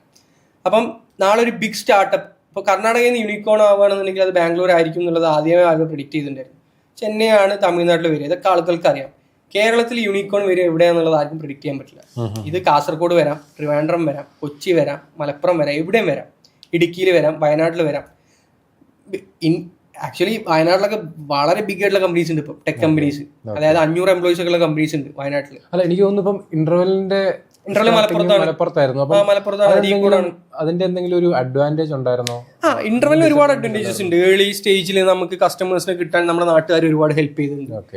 പിന്നെ ഇൻവെസ്റ്റ്മെന്റ് കിട്ടാനും നാട്ടുകാർ കുറെ ഹെൽപ്പ് ചെയ്തിട്ടുണ്ട്. പിന്നെ എംപ്ലോയീസ് നാട്ടുകാർ തന്നെ ആയിരുന്നു. നമുക്ക് നല്ല ടാലന്റഡ് ആയിട്ടുള്ള ആളുകൾ അവൈലബിൾ ആയിരുന്നു. ഒരുപാട് ബെനിഫിറ്റ്സ് ഉണ്ട്. അപ്പൊ കേരളത്തിലേക്ക് വരികയാണെന്നുണ്ടെങ്കിൽ കേരളത്തിന്റെ ഏറ്റവും വലിയ സ്ട്രെങ്ത് എന്താണ്? കേരളത്തിന്റെ ഏറ്റവും വലിയ സ്ട്രെങ്ത് ഇതാണ്. അതായത് ബേസിക്കലി നമുക്ക് ടാലൻസ് എല്ലായിടത്തും അവൈലബിൾ ആണ്, എല്ലാ കൈൻഡ് ഓഫ് ടാലൻസും. ഇപ്പൊ നമുക്ക് ക്രിയേറ്റേഴ്സ്, ഇപ്പൊ കർണാടക എടുത്തു കഴിഞ്ഞാൽ ക്രിയേറ്റേഴ്സ് ഒക്കെ ബാംഗ്ലൂരാണ്, അല്ലെങ്കിൽ മഹാരാഷ്ട്ര എടുത്തു കഴിഞ്ഞാൽ പൂനെ, മുംബൈ അവിടെയാണുള്ളത്. നമുക്ക് കാസർഗോഡിൽ തിരുവനന്തപുരം വരെ ക്രിയേറ്റേഴ്സാണ്. അതേപോലെ ടെക്കീസും എല്ലായിടത്തും ഉണ്ട്. കൊച്ചിയിൽ ഒരു ഹ്യൂജ് നമ്പർ ഓഫ് കോൺസെൻട്രേഷൻ ഉണ്ട്. ഇപ്പം ക്രിയേറ്റേഴ്സ് എടുത്തു കഴിഞ്ഞാൽ കൊച്ചിയിൽ ഒരു കോൺസെൻട്രേഷൻ ഉണ്ട്, പക്ഷെ എല്ലായിടത്തും ആളുകളുണ്ട്. അതേപോലെ ടാലൻസും എല്ലായിടത്തും അവൈലബിൾ ആണ്. ഇത് കേരളത്തിനെ സംബന്ധിച്ച് ഒരു അഡ്വാൻറ്റേജ് ആണ്. രണ്ടാമത്തത് ഡയസ്പോറയാണ്. നമുക്ക് മാർക്കറ്റ് എക്സ്പാൻഷൻ ഭയങ്കര ഈസിയാണ്. ഇപ്പൊ ഇവിടെ ഒരു ക്രിയേറ്റർ ഒരു പ്രൊഡക്റ്റ് ലോഞ്ച് ചെയ്ത് കഴിഞ്ഞാൽ അറ്റ്ലീസ്റ്റ് ഇനീഷ്യൽ 6 months ഒരു 20+ കൺട്രീസിന് ഓർഡർ വരും. അത് ലോകത്ത് വേറൊരു സ്റ്റേറ്റിനോ അല്ലെങ്കിൽ വേറൊരു രാജ്യത്തുള്ള ക്രിയേറ്റർക്കും പറ്റില്ല. എല്ലായിടത്തും മലയാളികൾ എല്ലായിടത്തും ഉണ്ട്. അപ്പം ബേസിക്കലി നമുക്കൊരു പ്രൊഡക്റ്റ് എക്സ്പാൻഡ് ചെയ്യണം. അപ്പം ഞാനൊരു പെർഫ്യൂം ബ്രാൻഡാണെന്ന് വിചാരിക്കുക, ഞാനിത് ലോഞ്ച് ചെയ്തു, ഞാനൊരു ക്രിയേറ്ററാണ്, എനിക്കൊരു 500K ഫോളോവേഴ്സ് ഉണ്ട്. ഈ പെർഫ്യൂം ബ്രാൻഡ് 20 രാജ്യങ്ങളിലേക്ക് എത്തിക്കാൻ എനിക്കൊരു മാസം മതി, മലയാളികൾ ഉള്ളതുകൊണ്ട്. ആ പ്രൊഡക്റ്റ് അടിപൊളിയാണെങ്കിൽ ഇത് 20 കൺട്രിയിൽ ഗ്രോ ചെയ്യാനുള്ള പ്രോബബിലിറ്റി വെരി ഹൈ ആണ്. പുതിയതായിട്ട് ബിസിനസ് സ്റ്റാർട്ട് ചെയ്യുന്ന ഒരാൾ ക്രിയേറ്റർ ആയിട്ട് എൻറോസ് ചെയ്യുവാണെങ്കിൽ സെയിം അഡ്വാൻറ്റേജ് തന്നെയാണ്. ആ ഡയസ്പോറ ഹ്യൂജ്. ബേസിക്കലി എന്തുകൊണ്ട് ഇന്റർവെല്ലിൽ GCCയിൽ ഗ്രോ ചെയ്തെന്ന് വെച്ച് കഴിഞ്ഞാൽ ക്രിയേറ്റേഴ്സ് കാരണം ഇന്റർവെൽ ഇൻഫ്ലുവൻസർ മാർക്കറ്റിംഗ് നല്ല രീതിയിൽ യൂട്ടിലൈസ് ചെയ്തിട്ടുണ്ട്. നല്ല രീതിയിൽ യൂട്ടിലൈസ് ചെയ്തിട്ടുണ്ട്. അതായത് കോവിഡിന്റെ ഒക്കെ മുന്നേ കോവിഡിന്റെ സമയം 2020-21 സമയത്ത്, ആ സമയത്ത് നമ്മൾ ഇൻഫ്ലുവൻസർ എൻഡോഴ്സ്മെന്റ് ചെയ്യാറുണ്ടായിരുന്നു. ഒരു 2022 ബിഗിനിങ്ങിലൊക്കെ ഒരു സമയത്ത് നമ്മുടെ റവന്യൂവിന്റെ ഒരു 80-90% ഇൻഫ്ലുവൻസേഴ്സ് ആയിരുന്നു. ഇൻഫ്ലുവൻസർ മാർക്കറ്റിംഗ് ത്രൂ ആയിരുന്നു എൻഡോഴ്സ്മെന്റ്. അന്നേ നമ്മളൊരു ഡിഫറെന്റ് കൈൻഡ് ഓഫ് എൻഡോഴ്സ്മെന്റ് ചെയ്തിട്ടുണ്ടായിരുന്നു. അതായത് ഒരു വീഡിയോ ചെയ്യാന്നുള്ളതല്ല, അപ്പോൾ അവരുടെ കുട്ടികളെ നമ്മളവിടെ അഡ്മിഷൻ എടുക്കുക, എന്നിട്ട് അവരുടെ ജേർണി ഡോക്യുമെന്റ് ചെയ്യാന്നുള്ളതായിരുന്നു. അങ്ങനെയാണ് നമ്മൾ ഇനീഷ്യൽ കാലഘട്ടം മുതലേ ചെയ്തിട്ടുണ്ടായിരുന്നു. അപ്പൊ നമ്മളൊരു 4 വീഡിയോ 5 വീഡിയോ ഒക്കെ അന്നേ പേ ചെയ്തിട്ടുണ്ടായിരുന്നു. ഇപ്പം പിന്നെ അതൊരു 2024 സമയത്തൊക്കെയാണ് പിന്നെ അങ്ങനെ ട്രെൻഡ് വരുന്നത്. അപ്പം നമ്മൾ സ്ട്രെങ്തിനെ പറ്റിയിട്ട് സംസാരിച്ചു. വാട്ട് യു തിങ്ക് കേരളത്തിലൊരു വീക്ക്നെസ് എന്താണ് സ്റ്റാർട്ടപ്പ് എക്കോസിസ്റ്റത്തിൽ? വീക്ക്നെസ് ഡിസ്ട്രാക്ഷൻ തന്നെ ആയിരിക്കും. അതായത് കേരളത്തിൽ ഒരുപാട് ഡിസ്ട്രാക്ഷൻസാണ്. ഒരാൾക്കൊരു ഫോക്കസ് ചെയ്തൊരു 6 മാസം അല്ലെങ്കിൽ ഒരു 1 year ഒരു പ്രൊഡക്റ്റ് ബിൽഡ് ചെയ്യാൻ അല്ലെങ്കിൽ ഒരു കമ്പനി ബിൽഡ് ചെയ്യാനുള്ള ക്ഷമ അറ്റ്ലീസ്റ്റ് ഇപ്പോഴത്തെ യങ്സ്റ്റേഴ്സിനില്ല. ഭയങ്കര ഡിസ്ട്രാക്റ്റഡാണ്. ഈ ട്രെൻഡ് ഞാൻ എല്ലായിടത്തും ഒന്നും കണ്ടിട്ടില്ല, കേരളത്തിലാണ് ഏറ്റവും കൂടുതലുള്ളത്. ഭയങ്കര ഡിസ്ട്രാക്റ്റഡ് ആണ്, എന്തൊക്കെയോ ഒക്കെ ചെയ്യണം, എന്തൊക്കെയോ ഫോക്കസ് ആണ്, പ്രയോറിറ്റീസ് ഡിഫറെൻ്റ് ആണ്. പിന്നെ ഈ ക്രിയേറ്റേഴ്സ് കാരണം തന്നെയാണ് ഒരു പരിധി വരെ ഇവിടെ ഉള്ള ടോപ്പ് ക്രിയേറ്റേഴ്സിന് എടുത്തു കഴിഞ്ഞാൽ ഇവരൊന്നും ഇത് ഓവർനൈറ്റ് ക്രിയേറ്റ് ചെയ്തിട്ടുള്ള സക്സസ് അല്ല. അറ്റ്ലീസ്റ്റ് 99% എങ്കിലും അവർ നല്ല സമയം എടുത്ത് പല കാര്യങ്ങൾ ട്രൈ ഔട്ട് ചെയ്ത്, ഈവൻ ഇപ്പോഴുള്ള ബിഗ് ക്രിയേറ്റേഴ്സ് ഒക്കെ ടിക്ടോക്ക് കാലഘട്ടത്തിൽ തുടങ്ങിയവരാണ്. ഒരുപാട് പേര് ആ സമയത്തൊക്കെ തുടങ്ങിയിട്ടുള്ളവരാണ്. അപ്പൊ നല്ല വേരിയേഷൻ ആയിരുന്നുള്ളൂ. ഒരുപാട് പിവോട്ട് ചെയ്തിട്ടുണ്ടാവും, മേ ബി ഓഡിയൻസ് മാറിയിട്ടുണ്ടാവും, സ്റ്റോറി മാറിയിട്ടുണ്ടാവും. പക്ഷെ ഇവരൊക്കെ ഒരുപാട് കാലം മുന്നേ തുടങ്ങിയിട്ടുള്ളവരാണ്. അപ്പോൾ ഓവർനൈറ്റ് സക്സസ് ഉണ്ടാവുന്ന ഒരു കാര്യമല്ല കോണ്ടന്റ് ക്രിയേഷൻ എന്ന് പറയുന്നത്. അപ്പം കോണ്ടന്റ് ക്രിയേഷനിൽ സക്സസ് കാണുമ്പോൾ ഇത് ഡേ 1 ആണെന്ന് തെറ്റിദ്ധരിക്കരുത്. അപ്പം പല യൂത്തും അങ്ങനെ തെറ്റിദ്ധരിച്ചിട്ട് പ്രത്യേകിച്ച് ബിസിനസ് ഡേ 1 ഡേ 2 അപ്പൊ കോണ്ടന്റ് ക്രിയേഷനിലാണ് ശരിക്കും ഇൻഫ്ലുവൻസ് ചെയ്യപ്പെടുന്നത്. ഇപ്പം ഡ്രോപ്പ് ഷിപ്പിംഗ് ചെയ്യുന്നവരുണ്ട്, അല്ലെങ്കിൽ ട്രേഡിംഗ് ചെയ്യുന്നവരുണ്ട്, സ്റ്റാർട്ടപ്പ് ചെയ്യുന്നവരുണ്ട്, കോണ്ടന്റ് ക്രിയേഷൻ തന്നെ ജോലിയായിട്ട് ചെയ്യുന്നവരൊക്കെ ഉണ്ട്. ഇവരുടെ ഒന്നും ഡേ 1 അല്ല നമ്മൾ സോഷ്യൽ മീഡിയയിൽ കാണുന്നത്. പക്ഷെ സോഷ്യൽ മീഡിയയിൽ കാണുന്ന ഡേ 1 കണ്ടിട്ട് ഇവർ ഓവർനൈറ്റ് സക്സസ് ആണെന്ന് വിചാരിച്ച് ബിസിനസ് തുടങ്ങുമ്പോൾ ബിസിനസ്സിൽ ഡേ 1 സക്സസ് പോസിബിൾ ആയിരിക്കും. എല്ലാവരും സോഷ്യൽ മീഡിയയിൽ കാണിക്കുന്നില്ല. ഇപ്പൊ എന്റെ അടുത്ത് ഒരുപാട് പേരുണ്ട് ഇത് എന്നെ കുറിച്ച് ഞാൻ ഉള്ള സദസ്സിലും ഞാൻ ഇല്ലാത്ത സദസ്സിലും പറയുന്നത് ഞാൻ കേട്ടിട്ടുണ്ട്. ഈവൻ വാട്സപ്പ് ഗ്രൂപ്പിൽ പോലും എന്നെ കുറിച്ച് പറയുന്നത് എനിക്ക് ആളുകൾ സ്ക്രീൻഷോട്ട് എടുത്ത് കാണിച്ചിട്ടുണ്ട്. ഈവൻ പെട്ടെന്നുണ്ടായിട്ടുള്ളതല്ലേ, ഈവൻ ഓവർനൈറ്റ് അല്ലേ, ഈവൻ ഇന്നലെ വന്നവനാണ്, ഇവൻ ഇന്ന് ഇത്രത്തോളം കണക്ഷൻസ് ബിൽഡ് ചെയ്തു, ഇവൻ ഇത്ര ആക്സസിബിലിറ്റി എങ്ങനെയാണ്, എല്ലാ ഡോർസും ഇവന്റെ മുന്നിൽ ഓപ്പൺ ആവണമെന്നൊക്കെ പറഞ്ഞിട്ട് പല കൈൻഡ് ഓഫ് ഡിസ്കഷൻസ്. പക്ഷെ ഞാനിത് ഇന്നലെയോ തുടങ്ങിയതല്ല. 2023 നിർമ്മല സീതാരാമൻ ഞങ്ങളുടെ കമ്പനിയെ കുറിച്ച് പറയുന്നത്. ഞാൻ 2016 മുതൽ പഠിപ്പിക്കുന്നുണ്ട്, 2018 മുതൽ കമ്പനി ചെയ്യുന്നുണ്ട്. ഇറ്റ് ടുക്ക് ഓൾമോസ്റ്റ് 6-7 ഇയേഴ്സ് ഭയങ്കര വലിയ കാര്യമാണെന്ന് ഞാൻ പറയുന്നില്ല. ഇപ്പോൾ ഓൾമോസ്റ്റ് 9-10 years ആയി, അതും വലിയ കാര്യമാണെന്ന് ഞാൻ പറയുന്നില്ല. ബട്ട് അറ്റ്ലീസ്റ്റ് ഒരു 5 to 6 years അത് സോർട്ട് ചെയ്യാൻ ഞാൻ എടുത്തിട്ടുണ്ട്. എൻ്റെ കരിയർ, ഞാൻ 5 വർഷം LLB പഠിച്ച വ്യക്തിയാണ്. ഒരു ദിവസം പോലും ഞാൻ കോടതിയിൽ പോയിട്ടില്ല. അപ്പം എൻ്റെ കരിയർ തന്നെ മാറ്റി വെച്ചിട്ടാണ് ഞാൻ അത്രയും കാര്യങ്ങൾ മാറ്റി വെച്ച്, അത്രയും പ്രയോറിറ്റീസ് മാറ്റി വെച്ച്, ഫാമിലി പ്രയോറിറ്റീസ് മാറ്റി വെച്ച്, റിലേഷൻഷിപ്പ് പ്രയോറിറ്റീസ് മാറ്റി വെച്ച് ഞാൻ ഒരുപാട് കോസ്റ്റ് എനിക്കിതിനു വേണ്ടി വന്നിട്ടുണ്ട്. അങ്ങനെ തന്നെയാണ് ഞാൻ ഇതിൽ വന്നിട്ടുള്ളത്. അപ്പോൾ അത് ഇത്ര വർഷം എടുത്തില്ല, 20 വർഷം എടുത്തില്ല, 10 വർഷം എടുത്തില്ല എന്നുള്ളത് അതിൻ്റെ മാനദണ്ഡമാണോ എനിക്കറിയില്ല. ചുരുങ്ങിയ സമയം കൊണ്ട് എനിക്ക് ഒരുപാട് കോസ്റ്റ് സംഭവിച്ചിട്ടുണ്ട്. അപ്പോൾ ഒരു കോസ്റ്റും ഇല്ലാതെ ഓവർനൈറ്റിൽ ഇത് വേണമെന്ന് പറഞ്ഞ ഒരാൾ വരുമ്പോൾ അയാൾക്ക് സക്സസ് കിട്ടില്ല എന്നുള്ളതല്ല, പക്ഷെ സക്സസ് കിട്ടാത്തത് അയാൾ ഒരു പരിധി വരെ എന്ത് ചെയ്യും, ഡിസ്ട്രാക്ട് ചെയ്യും.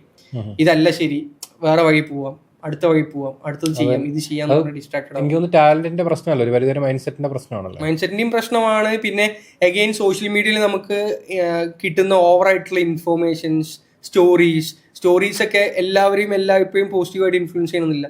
നമ്മളൊരു സിനിമ കണ്ടു കഴിഞ്ഞാൽ, ഇപ്പൊ ദൃശ്യം സിനിമ കണ്ടിട്ട് 2 രീതിയിൽ ഇൻഫ്ലുവൻസ് ചെയ്യുന്ന ആളുകളുണ്ട്. പോസിറ്റീവ്ലി ഇൻഫ്ലുവൻസ് ആയിരുന്ന ആളുകളുണ്ട്, നെഗറ്റീവ്ലി ഇൻഫ്ലുവൻസ് ആവുന്ന ആളുകളുണ്ട്. അപ്പൊ എല്ലാത്തിനും 2 രീതിയിലുള്ള ഇൻഫ്ലുവൻസ് ഉണ്ടാവും. ശരിക്കും സ്റ്റാർട്ടപ്പ് എക്കോസിസ്റ്റത്തിൽ ഇപ്പം കേരളത്തിൽ ഫണ്ടിങ് കാര്യങ്ങളൊക്കെ അവൈലബിൾ ആണോ? അതിന്റെ ഒരു പോസിബിലിറ്റീസും കാര്യങ്ങളൊക്കെ? ഫണ്ടിങ്, നല്ല പ്രൊഡക്റ്റ് ബിൽഡ് ചെയ്തവർക്ക് ഇപ്പോഴും ഫണ്ടിങ് അവൈലബിൾ ആണ്. പക്ഷേ ഈ പറഞ്ഞ പോലെ നെഗറ്റീവ്ലി ഇൻഫ്ലുവൻസ്ഡ് ആയിട്ട് റോങ് ഇന്റൻഷൻസുമായിട്ട് സ്റ്റാർട്ടപ്പ് എക്കോസിസ്റ്റത്തിലേക്ക് വരികയും വളരെ മോശമായിട്ടുള്ള ഒരു പ്രൊഡക്റ്റ് ബിൽഡ് ചെയ്യുകയും ഫണ്ട് സീക്ക് ചെയ്യുകയും ചെയ്യുമ്പോൾ ഫണ്ട് കിട്ടാതാവുന്നുണ്ട്. അപ്പോൾ അതിനെ നമുക്ക് ഒരിക്കലും, ഇപ്പം എൻ്റെ ഒരുപാട് ഇൻവെസ്റ്റ് ആയിട്ടുള്ള ഫ്രണ്ട്സ് ഉണ്ട്. എൻ്റെ ഫ്രണ്ട്സ് ഇൻവെസ്റ്റേഴ്സ് ആയിട്ടുള്ളതല്ല, പക്ഷെ ഞാൻ ഓവർ ദി പീരീഡ് ഞാൻ റിലേഷൻഷിപ്പ് കീപ്പ് ചെയ്ത് ബിൽഡ് ചെയ്ത് ഞാൻ പിച്ച് ചെയ്തിട്ടുള്ള ഒരുപാട് ഇൻവെസ്റ്റേഴ്സ് ഒക്കെ എൻ്റെ ഫ്രണ്ട്സ് ആയിട്ടുള്ളവരുണ്ട്. മലയാളികളുണ്ട്, അല്ലാത്തവരുണ്ട്. ഇപ്പോൾ കേരളത്തിലെ ടോപ്പ് ഏഞ്ചൽ കമ്മ്യൂണിറ്റിയിലൊക്കെ എനിക്ക് ഫ്രണ്ട്സ് ഉണ്ട്. പക്ഷെ ഇവരെല്ലാവരും ഒരേ സ്വരത്തിൽ പറയുന്ന ഒരു കാര്യം, കേരളത്തിൽ നല്ല സ്റ്റാർട്ടപ്സിനെ കിട്ടാനില്ല എന്നുള്ളതാണ്. അപ്പോൾ അല്ലെങ്കിൽ നല്ല ഫൗണ്ടേഴ്സിനെ കിട്ടാനില്ല എന്നുള്ളതൊക്കെയാണ്. അപ്പോൾ നല്ല സ്റ്റാർട്ടപ്സും നല്ല പ്രൊഡക്ട്സും ഇവിടെ ഇല്ലാത്തതുകൊണ്ടല്ല, ഒന്നെങ്കിൽ നല്ല സ്റ്റാർട്ടപ്സിനും നല്ല പ്രൊഡക്ട്സിനും ഇവരിലേക്ക് എത്താൻ പറ്റുന്നില്ല, അല്ലെങ്കിൽ അവർക്ക് ഡിസ്ട്രിബ്യൂഷൻ ക്രിയേറ്റ് ചെയ്യാൻ പറ്റുന്നില്ല. അതുമല്ലെങ്കിൽ ഇവരിലേക്ക് എത്തുന്നവരൊക്കെ ഇങ്ങനത്തെ ആളുകളാണ്. ഇങ്ങനത്തെ ഒരു വലിയ കമ്മ്യൂണിറ്റി ഉണ്ട്. ചിലപ്പം 10 പേര് ഇവരുടെ അടുത്ത് എത്തുന്നുണ്ടാവും. ഈ ഡിസ്ട്രാക്റ്റഡ് ആയിട്ടുള്ള 90 പേരെത്തുമ്പം ഈ എത്തിയ 10 പേര് 10% മാറി. അപ്പോൾ അത് ചെറിയ കമ്മ്യൂണിറ്റി ആയി മാറി. ഇതുകൊണ്ടും ആയിരിക്കാം. അപ്പോൾ ഒരിക്കലും ഇവിടെ നല്ല സ്റ്റാർട്ടപ്സോ സ്റ്റാർട്ടപ്പ് ഫൗണ്ടേഴ്സോ ഇല്ല എന്നുള്ളത് ഞാൻ വിശ്വസിക്കുന്നില്ല. പക്ഷേ ഡിസ്ട്രാക്റ്റഡ് ആയിട്ടുള്ള കമ്മ്യൂണിറ്റീസിന്റെ കൗണ്ട് കൂടുന്നത് ഒരു നെഗറ്റീവ് ഇൻഫ്ലുവൻസ് എക്കോസിസ്റ്റത്തിൽ ക്രിയേറ്റ് ചെയ്യുന്നുണ്ട്.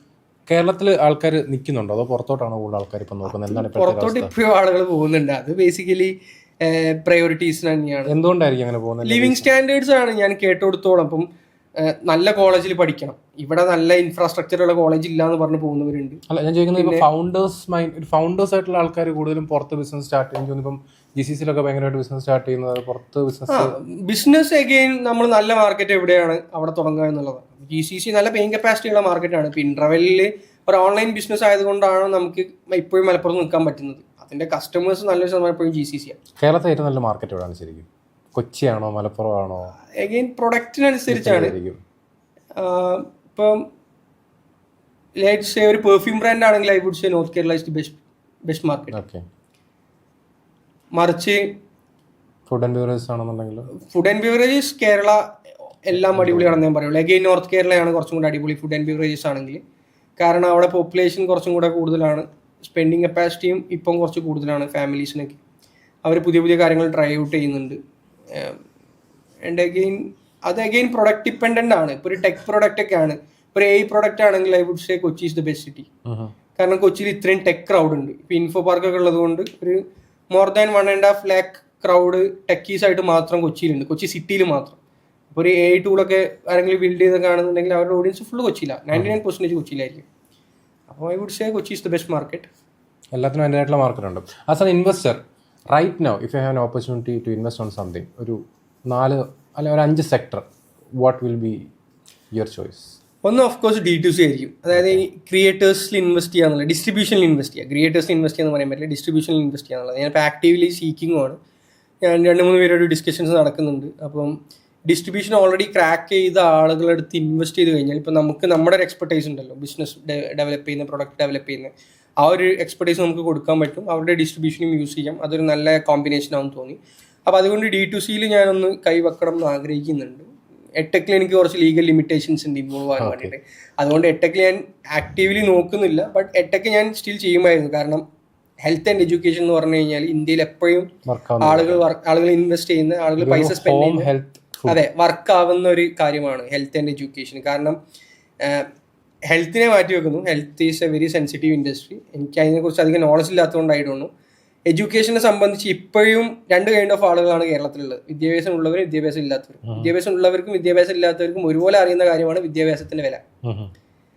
ഒന്നെങ്കിൽ അവർ വിദ്യാഭ്യാസം ഇല്ലാത്തത് കൊണ്ട് അവരുടെ ജീവിതത്തിൽ നഷ്ടപ്പെട്ട കാര്യങ്ങൾ അത് അവർക്ക് ഭയങ്കര പെയിൻഫുൾ ആയിരിക്കും. അതുകൊണ്ട് അവർ അവരുടെ മക്കളിൽ ഇൻവെസ്റ്റ് ചെയ്യുന്നു. ഒന്നെങ്കിൽ വിദ്യാഭ്യാസം ഉള്ളത് കൊണ്ട് മാത്രം ലൈഫ് സ്റ്റൈൽ മാറിയിട്ടുള്ള ആളുകൾ, അവർക്കറിയാം വിദ്യാഭ്യാസത്തിന്റെ വില, അവരതുകൊണ്ട് മക്കളിൽ ഇൻവെസ്റ്റ് ചെയ്യുന്നു എഡ്യൂക്കേഷനിൽ. അപ്പോൾ അതുകൊണ്ട് എഡ്യൂക്കേഷനിൽ ഹെവിലി ഇൻവെസ്റ്റ് ചെയ്യുന്നതുകൊണ്ട് edtech is a good business actually. Initial traction build ചെയ്യാൻ, പിന്നെ പ്രൊഡക്റ്റ് അടിപൊളിയാണെങ്കിൽ അത് സ്കെയിൽ ചെയ്ത് പോകാൻ ഈസിയാണ്.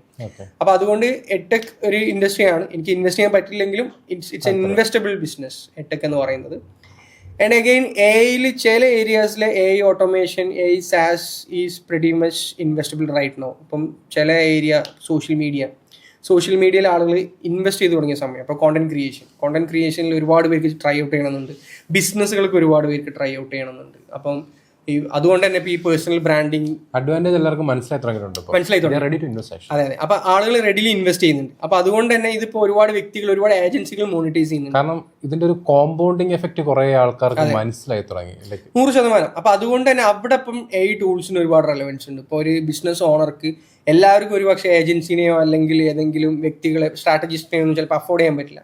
അപ്പൊ MSMEസിന് പേഴ്സണൽ ബ്രാൻഡിങ് ചെയ്യാനും പറ്റുന്ന, അല്ലെങ്കിൽ ബേസിക്കലി MSMEs, അത് പേഴ്സണൽ ബ്രാൻഡിങ് ആവാം മാർക്കറ്റിംഗ് ആവാം, അവർക്ക് ചെയ്യാൻ പറ്റുന്ന AI ടൂൾസ് ബിൽഡ് ചെയ്യാൻ പറ്റുകയാണെന്നുണ്ടെങ്കിൽ നമുക്ക് എഡ്യൂക്കേറ്റ് ചെയ്ത് കഴിഞ്ഞാൽ, നമ്മുടെ പണി എന്ന് പറഞ്ഞു കഴിഞ്ഞാൽ ടൂൾ ഇൻട്രൊഡ്യൂസ് ചെയ്യുന്നു, എഡ്യൂക്കേറ്റ് ചെയ്യുന്നു, ഇങ്ങനെയാണ് യൂസ് ചെയ്യേണ്ടതെന്ന് പഠിപ്പിക്കുന്നു. ചെയ്തു കഴിഞ്ഞാൽ അവർക്ക് ഈ ചെറിയ കോസ്റ്റ് വെച്ചിട്ട് തന്നെ അവർക്ക് UGCs ജനറേറ്റ് ചെയ്യാൻ, കോണ്ടന്റ് ക്രിയേറ്റ് ചെയ്യാൻ പറ്റുന്ന AI ടൂൾസ് ബിൽഡ് ചെയ്യുകയാണെന്നുണ്ടെങ്കിൽ that is a good area. അപ്പോൾ അഗെയിൻ AI ടൂൾസ് എന്നുള്ളതല്ല, AI tools plus MSME plus marketing and finance, ഇതാണ് ആ കോമ്പിനേഷൻ. ഈ കോമ്പിനേഷൻ വന്നു കഴിഞ്ഞാൽ അഗെയിൻ എനിക്കിപ്പോൾ ഇൻവെസ്റ്റ് ചെയ്യാൻ താല്പര്യമുള്ള ഒരു ഏരിയ ആയിരിക്കും.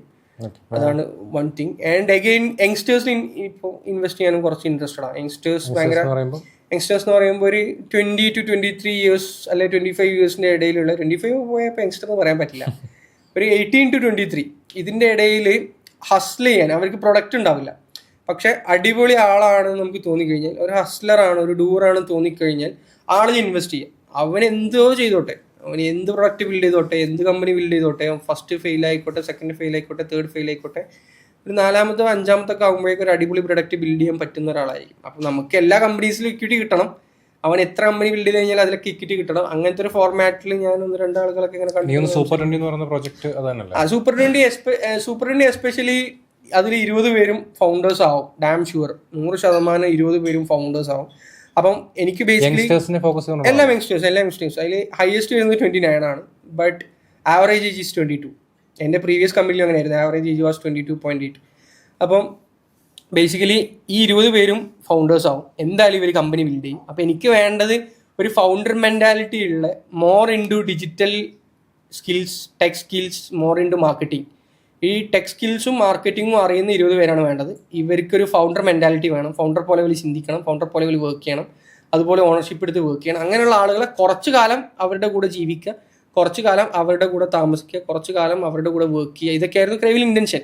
അപ്പോൾ അവരെ ഹയർ ചെയ്തിട്ട് ഇവരുടെ ഫൗണ്ടർ ലൈഫ്, സ്റ്റാർട്ടപ്പ് ലൈഫ് മാറ്റി വെച്ചിട്ട് കമ്പനിയിൽ എംപ്ലോയി ആയിട്ട് കൊണ്ടുനടക്കുക എന്നുള്ളതല്ല. അവർ ഇന്ന് ഹയർ ചെയ്ത് നാളെ രാവിലെ അവന് കമ്പനി തുടങ്ങി അവൻ കമ്പനി തുടങ്ങാം.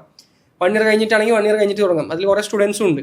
പക്ഷെ എനിക്ക് വേണ്ടത്, ഞാൻ കഴിഞ്ഞൊരു 4-5 years ആയിട്ട് ഒരു കോർപ്പറേറ്റ് സ്ട്രക്ചറിലേക്ക് ഇങ്ങനെ മാറിക്കൊണ്ടിരിക്കുന്ന ഒരു സമയമായിരുന്നു. I had 500 employees. ഞാൻ കമ്പനിയിൽ നിന്ന് ഇറങ്ങുമ്പോൾ 500 employees ഉണ്ട്. അപ്പോൾ 500 employees ഉള്ള സ്ട്രക്ചർ എന്ന് പറഞ്ഞു കഴിഞ്ഞാൽ ആക്ച്വലി 100 employees ഉണ്ടായപ്പോൾ ഞാൻ 80 ആൾക്കാരുടെ സംസാരിക്കുമായിരുന്നു. 200 employees ഉണ്ടാകുമ്പോൾ ഞാൻ 150 ആൾക്കാരുടെ സംസാരിക്കുമായിരുന്നു. അപ്പം 200 employeesൽ 150 എന്ന് പറയുമ്പോൾ 75%. പക്ഷെ 500 ആൾക്കാരുള്ള സമയത്ത് ഞാൻ 5 ആളടുത്ത് സംസാരിക്കുള്ളായിരുന്നു. അപ്പൊ അതാണ് കമ്പനിയിൽ വന്നിട്ടുള്ള ഷിഫ്റ്റ്. സംസാരിക്കാൻ എല്ലായിടത്തും സംസാരിക്കും. ഏതാ ഹാൻഡിൽ ചെയ്യാൻ എളുപ്പം? കൂടുതലാണോ കുറവാണോ ഹാൻഡിൽ ചെയ്യാൻ എളുപ്പം? കൂടുതലാണ് ഹാൻഡിൽ ചെയ്യാൻ എളുപ്പം. അതായത് പീപ്പിൾ എന്ന് പറയുന്നത് ക്യുമുലേറ്റ് ചെയ്യും തോറും പീപ്പിൾ പ്രോബ്ലംസ് കൂടിക്കൊണ്ടേയിരിക്കും, പൊളിറ്റിക്സ് കൂടിക്കൊണ്ടേയിരിക്കും. അത് സോൾവ് ചെയ്യാനുള്ള ഒരു സിസ്റ്റം ബിൽഡ് ചെയ്യുക എന്നുള്ളതാണ്. അപ്പോൾ ഈ 500 പേരിൽ 5 പേരെടുത്ത് ഹാൻഡിൽ ചെയ്യാന്ന് പറഞ്ഞു കഴിഞ്ഞാൽ that is because I build A system. ആ ഒരു സിസ്റ്റം ഞാൻ ബിൽഡ് ചെയ്തിട്ടുണ്ടായിരുന്നു. അത് എഫക്റ്റീവ്ലി പോകുന്നതുകൊണ്ടാണ് എനിക്ക് 5 ആളടുത്ത് മാത്രമേ കോൺവേഴ്സ് ചെയ്യേണ്ട ആവശ്യം വന്നുള്ളൂ, എൻ്റെ CXOസിൻ്റെ അടുത്ത് മാത്രം. അപ്പം അതൊരു ശരിക്കും MNC സ്ട്രക്ചറാണ്. അതിലേക്ക് ഓവർ ദി പീരീഡ് എത്തിയതാണ്. അപ്പോൾ ഇനി രണ്ടാമതൊരു സ്റ്റാർട്ടപ്പ് ബിൽഡ് ചെയ്യുമ്പോൾ എഗെയിൻ ഞാൻ എന്ത് ചെയ്യണം? 0 തന്നെ സ്റ്റാർട്ട് ചെയ്യണം. അല്ലാതെ ഈ MNC സ്ട്രക്ചർ അവിടെ കൊണ്ടുപോയി വർക്ക് ചെയ്യുന്നതിൽ അർത്ഥമില്ല. അപ്പം എനിക്ക് വീണ്ടും കുറച്ച് കാര്യങ്ങൾ റീലേൺ ചെയ്യണമായിരുന്നു, അൺലേൺ ചെയ്യണമായിരുന്നു, റീലേൺ ചെയ്യണമായിരുന്നു. അപ്പോൾ അതുകൊണ്ടും കൂടെയാണ് ഞാൻ ഇങ്ങനത്തെ പിള്ളേരെടുത്തത്. അപ്പോൾ അവരെന്ന് പറഞ്ഞു കഴിഞ്ഞാൽ ഞാൻ പഠിച്ച കാര്യങ്ങൾ എനിക്ക് ഇംപ്ലിമെന്റ് ചെയ്യാൻ പറ്റാത്തൊരു സ്ഥലമാണ് ഈ യങ്സ്റ്റേഴ്സ് എന്ന് പറയുന്നത്. അവിടെ ഞാൻ പഠിച്ച് അവർക്ക് കൺവിൻസ് ആവുന്ന, അവർ പഠിച്ച് എനിക്ക് കൺവിൻസ് ആവുന്ന കാര്യങ്ങൾ മാത്രമേ ഇംപ്ലിമെന്റ് ചെയ്യാൻ പറ്റുള്ളൂ. അപ്പോൾ അവിടെ എഡ്യൂക്കേഷൻ പ്രോസസ്സ് നടക്കും. That's why super 20. ഈ സൂപ്പർ 20 എന്ന് പറയുന്നത് ക്രേവിന്റെ ഒരു ഇനീഷ്യൽ ഐഡിയേഷൻ സ്റ്റേജിലുള്ള ടീമാണ്. അത് എംപ്ലോയീസ് ആയിട്ടല്ല, it's more like every one is co founders. അത് ലോങ് ടേമിൽ നിൽക്കുന്നവർക്ക് അതിന്റെ ബെനിഫിറ്റ് ഉണ്ടാവും, ഷോർട്ട് ടേമിലേക്ക് നിൽക്കുന്നവർക്ക് ആ ലേണിംഗ് എക്സ്പീരിയൻസ് ഉണ്ടാവും. സ്റ്റേബിൾ ആയിട്ടുള്ള ഒരു ബിസിനസ് ആയിരുന്നു ഇന്റർനെറ്റ് ഉണ്ടായിരുന്നത്. അത് വിട്ടിട്ട് ക്രേവ് പോലൊരു ബിസിനസ് അൺസർട്ടനിറ്റിയിലോട്ട് പോകാനുള്ള തീരുമാനം എടുക്കാനുള്ള കാരണം എന്തായിരുന്നു? ഒന്ന് ഒബ്വിയസ്ലി വെൽത്താണ്. ആ എക്സിറ്റ് ഓഫർ എടുക്കുമ്പോൾ എനിക്ക് ക്രിയേറ്റ് ആവുന്ന വെൽത്ത് ഈ പറഞ്ഞ പോലെ കൺവിൻസിങ് ആയിരുന്നു. അതാണ് പ്രൈമറി റീസൺ. രണ്ടാമത്തെ reason, there are n number of reasons actually. Personal reasons ഉണ്ട്, പ്രൊഫഷണൽ റീസൺസ് ഉണ്ട്, ഈ ഫിനാൻഷ്യൽ റീസൺസ് ഉണ്ട്. ഏറ്റവും പ്രൈമറി റീസൺ ഫിനാൻഷ്യൽ റീസൺ തന്നെയായിരുന്നു. And second I would say ഒരു ഡിഫറെന്റ് ആയിട്ടുള്ള ഇൻഡസ്ട്രി ട്രൈ ഔട്ട് ചെയ്യണമെന്ന് ഭയങ്കര ആഗ്രഹം ഉണ്ടായിരുന്നു. എക്സാക്ട്ലി എന്താണ് ബിസിനസ് മോഡൽ എന്ന് പറയുന്നത്? Crave is more into animation, gaming, comics. അപ്പോൾ അതിൽ IP ക്രിയേഷൻ ആണ് നമ്മൾ ഫോക്കസ് ചെയ്യുന്നത്. അപ്പോൾ IP ക്രിയേഷൻ എന്ന് പറഞ്ഞു കഴിഞ്ഞാൽ ബേസിക്കലി ഇന്റലക്ച്വൽ പ്രോപ്പർട്ടി. ഇപ്പോൾ ലെറ്റ്സ് സേ അവതാർ അല്ലെങ്കിൽ Tom and Jerry. Tom and ജെറിയിൽ ടോം ഒരു IP ആണ്, ജെറി ഒരു IP ആണ്, അല്ലെങ്കിൽ സ്റ്റാർ വാർസ് അല്ലെങ്കിൽ ഹാരി പോട്ടർ, ഇതൊക്കെ IPs ആണ്. ഇതിലൊക്കെ സിനിമ ഉണ്ട്, ആനിമേറ്റഡ് മൂവീസ് ഉണ്ട്, വെബ് സീരീസുകൾ ഉണ്ട്, ഗെയിംസ് ഉണ്ട്, ടോയ്സ് ഉണ്ട്, മൾട്ടിപ്പിൾ റവന്യൂ സോഴ്സസ് ഉണ്ട്. അപ്പം ഒരു IP ബിൽഡ് ചെയ്ത് കഴിഞ്ഞാൽ അത് ലൈക്ക് ഒരു ഇൻഡസ്ട്രിയിൽ നിന്ന് മറ്റൊരു ഇൻഡസ്ട്രിയിലേക്ക് ഇങ്ങനെ കൊണ്ടുപോകാൻ പറ്റും. ഇതാണ് IPയുടെ സ്ട്രെങ്ത്. ഇപ്പം ഒരു എക്സാമ്പിൾ പറയുകയാണെങ്കിൽ പുലിമുരുകൻ കേരളത്തിലൊരു IP ആണ്, കേരളത്തിൽ ക്രിയേറ്റ് ചെയ്തിട്ടുള്ളൊരു IP ആണ്. പക്ഷേ പുലിമുരുകൻ റിലീസായി, അത് it created wonders in box office. പക്ഷേ ബോക്സ് ഓഫീസിലൊരു വണ്ടർ ക്രിയേറ്റ് ചെയ്തു. എനിക്ക് തോന്നുന്നു മുളകുപാടം ആയിരുന്നു, പിന്നെ ആന്റണി പെരുമ്പാവൂരൊക്കെ ആയിരുന്നു അതിന്റെ പ്രൊഡ്യൂസേഴ്സ് കുറച്ച് പൈസ ഉണ്ടാക്കി, സംവർ അറൌണ്ട് 100-150 crore റീറിലീസ് ചെയ്തു കഴിഞ്ഞു. റിലീസ് ഒക്കെ ചെറിയ റവന്യൂ ഉള്ളൂ, അതോടുകൂടി കഴിഞ്ഞു. പക്ഷേ സ്റ്റാർ വാർസ് ആലോചിച്ച് നോക്കിയാൽ, സ്റ്റാർ വാർസ് ഏതോ വർഷം ഇറങ്ങിയ സിനിമയാണ്. ഇപ്പോഴും അവർക്ക് ഇയർലി ബില്യൺസ് 1 ബില്യൺ എന്ന് പറഞ്ഞു കഴിഞ്ഞാൽ 9,000 കോടി, 8,700 കോടി റവന്യൂ അവർക്ക്. അപ്പോൾ അതെന്തുകൊണ്ടാണ്? അവർ IP പല രീതിയിലും മോണിറ്റൈസ് ചെയ്യപ്പെടുന്നുണ്ട്. അപ്പോൾ അങ്ങനെ മോണിറ്റൈസ് ചെയ്യാനുള്ള ഓപ്പർച്യൂണിറ്റീസ് ക്രിയേറ്റ് ചെയ്യുക എന്നുള്ളതാണ് ഒരു എക്കോസിസ്റ്റത്തിൽ ഫസ്റ്റ് ചെയ്യേണ്ടത്. അപ്പോൾ അതാണ് we are into gaming and ആനിമേഷനിൽ അങ്ങനത്തെ പല കാര്യങ്ങളും ചെയ്യാം. അപ്പോൾ ഇത് സിനിമ ഒരു എക്സാമ്പിൾ പറഞ്ഞതാണ്. It could have travelled much more longer, much more far. അപ്പോൾ കുറച്ചും കൂടെ ദൂരം സഞ്ചരിക്കാമായിരുന്നു ഒരു ഗെയിമായിട്ടോ, അല്ലെങ്കിൽ മേ ബി ഒരു പാർക്കായിട്ടോ, കുട്ടികൾക്കുള്ളൊരു പാർക്കായിട്ടോ, പല രീതിയിൽ ഇതിനെ ട്രാവൽ ചെയ്യാമായിരുന്നു ആ റവന്യൂ സോഴ്സിന്. ഇത് തിരിച്ചും സംഭവിക്കാം. ഇപ്പം GTA എന്ന് പറയുന്ന ഒരു ഗെയിമാണ്. അപ്പോൾ ആ ഗെയിമിൽ നിന്ന് മേ ബി ആനിമേഷനിലേക്ക് പോവാം, മേ ബി മൂവിയിലേക്ക് പോവാം, അൺചാർട്ടഡ്. അങ്ങനെ എനിക്ക് തോന്നുന്നു കുറെ ആംഗ്രി ബേർഡ്സ് അങ്ങനെ ആംഗ്രി ബേർഡ് എനിക്ക് തോന്നുന്നു ഒരു ഫിലിമിലോട്ട് മാറി 2-3 സീരീസ് ഇറങ്ങി. അവര് സ്റ്റാർ വാർസുമായിട്ട് കൊളാബ് ചെയ്തു. അപ്പം മൾട്ടിപ്പിൾ റവന്യൂ സോഴ്സസ് ക്രിയേറ്റീവ് ഇൻഡസ്ട്രിയിൽ ക്രിയേറ്റ് ചെയ്യുക എന്നുള്ളതാണ് ഒരു പെയിൻ പ്രോബ്ലം നമ്മൾ ഐഡന്റിഫൈ ചെയ്തത്, അല്ലെങ്കിൽ അതാണ് നമ്മൾ ഒരു ഓപ്പർച്യൂണിറ്റി ഐഡന്റിഫൈ ചെയ്തത്. അപ്പോൾ അതിന്റെ ഇനീഷ്യൽ സ്റ്റേജ് ആണ് നമ്മൾ ഇൻഡു ഗെയിമിംഗ്, ഇൻഡു കോമിക്സ്, ഇതൊക്കെ ചെയ്യുന്ന ഓൾറെഡി കേരളത്തിൽ ചെയ്യുന്ന ഒരുപാട് പേരുണ്ട്. പക്ഷെ ഇവരെല്ലാം ഒരു നെറ്റ്വർക്ക് പോലെ ക്രിയേറ്റ് ചെയ്തത് കൊണ്ട് ഇതിൽ IPs ബിൽഡ് ചെയ്യാന്നുള്ള ഇന്റലക്ച്വൽ പ്രോപ്പർട്ടി ബിൽഡ് ചെയ്യുക, കേരളത്തിൽ നിന്ന് ലോകത്തിലേക്ക് ട്രാവൽ ചെയ്യുന്ന IPs.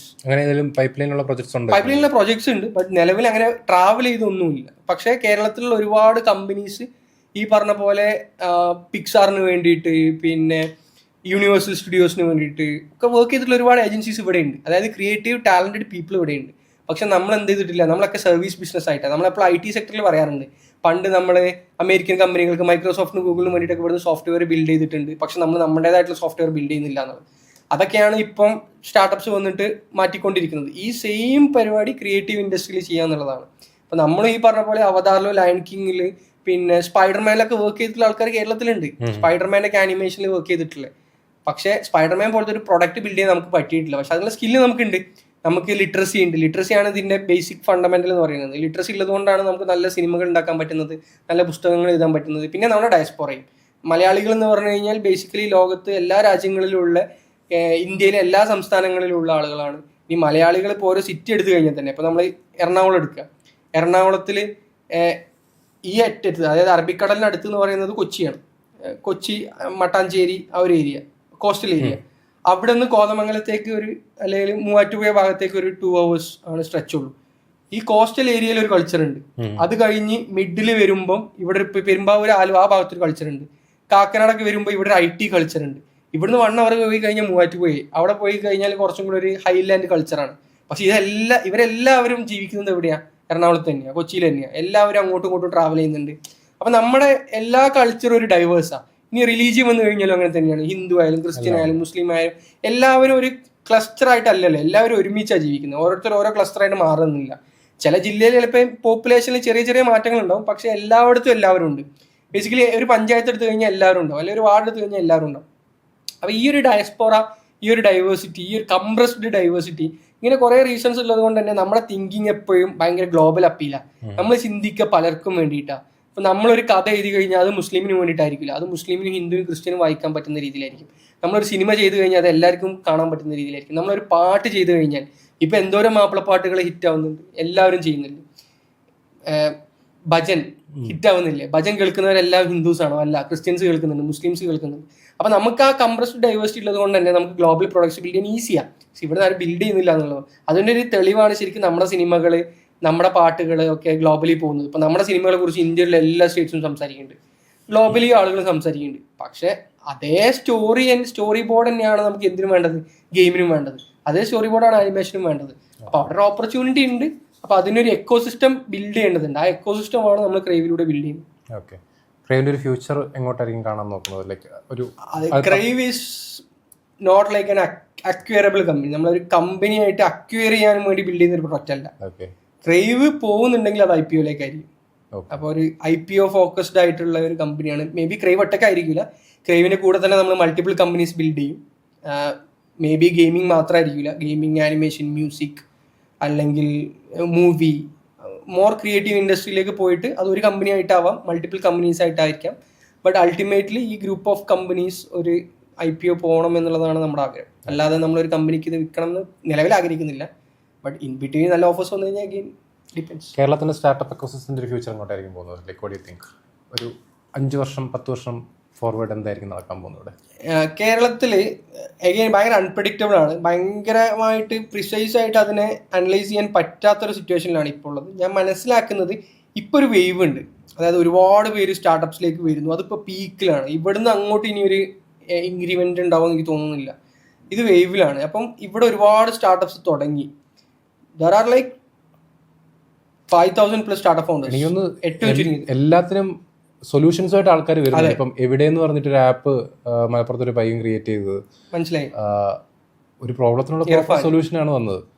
അപ്പം ഇതേപോലെ കുറെ ആൾക്കാർ ബിൽഡ് ചെയ്യാൻ ശ്രമിക്കുന്നു. അതെ, എല്ലാം പ്രൊഡക്റ്റൈസ് ചെയ്യുന്നുണ്ട്, എല്ലാം സ്റ്റാർട്ടപ്പ് ആക്കുന്നുണ്ട്. അപ്പം ഒരു വേവ് ഉണ്ട്. എയുടെ ഇൻഫ്ലുവൻസ് കാരണം ഏതൊരാൾക്കും ഒരു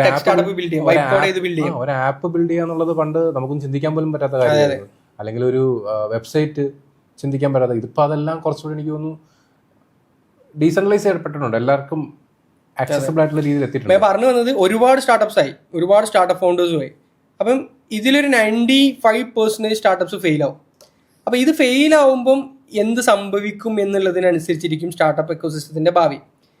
ഇവർ ഫെയിൽ ആയിട്ട് ഇവരെല്ലാവർക്കും ജോലിക്ക് പോവുകയാണെന്നുണ്ടെങ്കിൽ സ്റ്റാർട്ടപ്പ് എക്കോസിസ്റ്റം വളരില്ല. ഇവര് തോറ്റാൽ ആ തോൽവിയിൽ നിന്നും പഠിച്ചിട്ട് വീണ്ടും ബിൽഡ് ചെയ്യുകയാണെന്നുണ്ടെങ്കിൽ, നല്ലൊരു ശതമാനം ആളുകൾ ബിൽഡ് ചെയ്യുകയാണെന്നുണ്ടെങ്കിൽ സ്റ്റാർട്ടപ്പ് എക്കോസിസ്റ്റം വളരും. കാരണം സെക്കൻഡ് ടൈം ഇവരൊക്കെ ബിൽഡ് ചെയ്യുമ്പോൾ എന്ത് ചെയ്യും, അത് most probably success rate increase ചെയ്യും. അപ്പം അങ്ങനെ സംഭവിക്കണമെന്നുണ്ടെങ്കിൽ നമ്മളതിന് ബേസിക്കലി എക്കോസിസ്റ്റം, അതായത് ഇവിടുത്തെ ഇൻവെസ്റ്റേഴ്സ്, ഇവിടുത്തെ ബാക്കിയുള്ള founders, community, friends, relatives, family, ഇവരൊക്കെ ഫെയിലിയറിനെ എങ്ങനെ കാണുന്നു എന്നുള്ളതിനനുസരിച്ചിരിക്കും.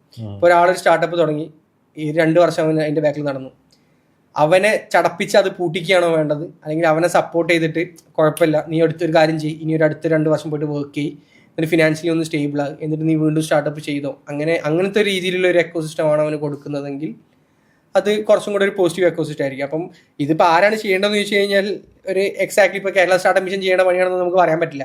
കാരണം കേരള സ്റ്റാർട്ടപ്പ് മിഷൻ എപ്പോഴും 0 to 1 സ്റ്റേജ് കവർ ചെയ്യേണ്ട ഒരു ഓർഗനൈസേഷനാണ്.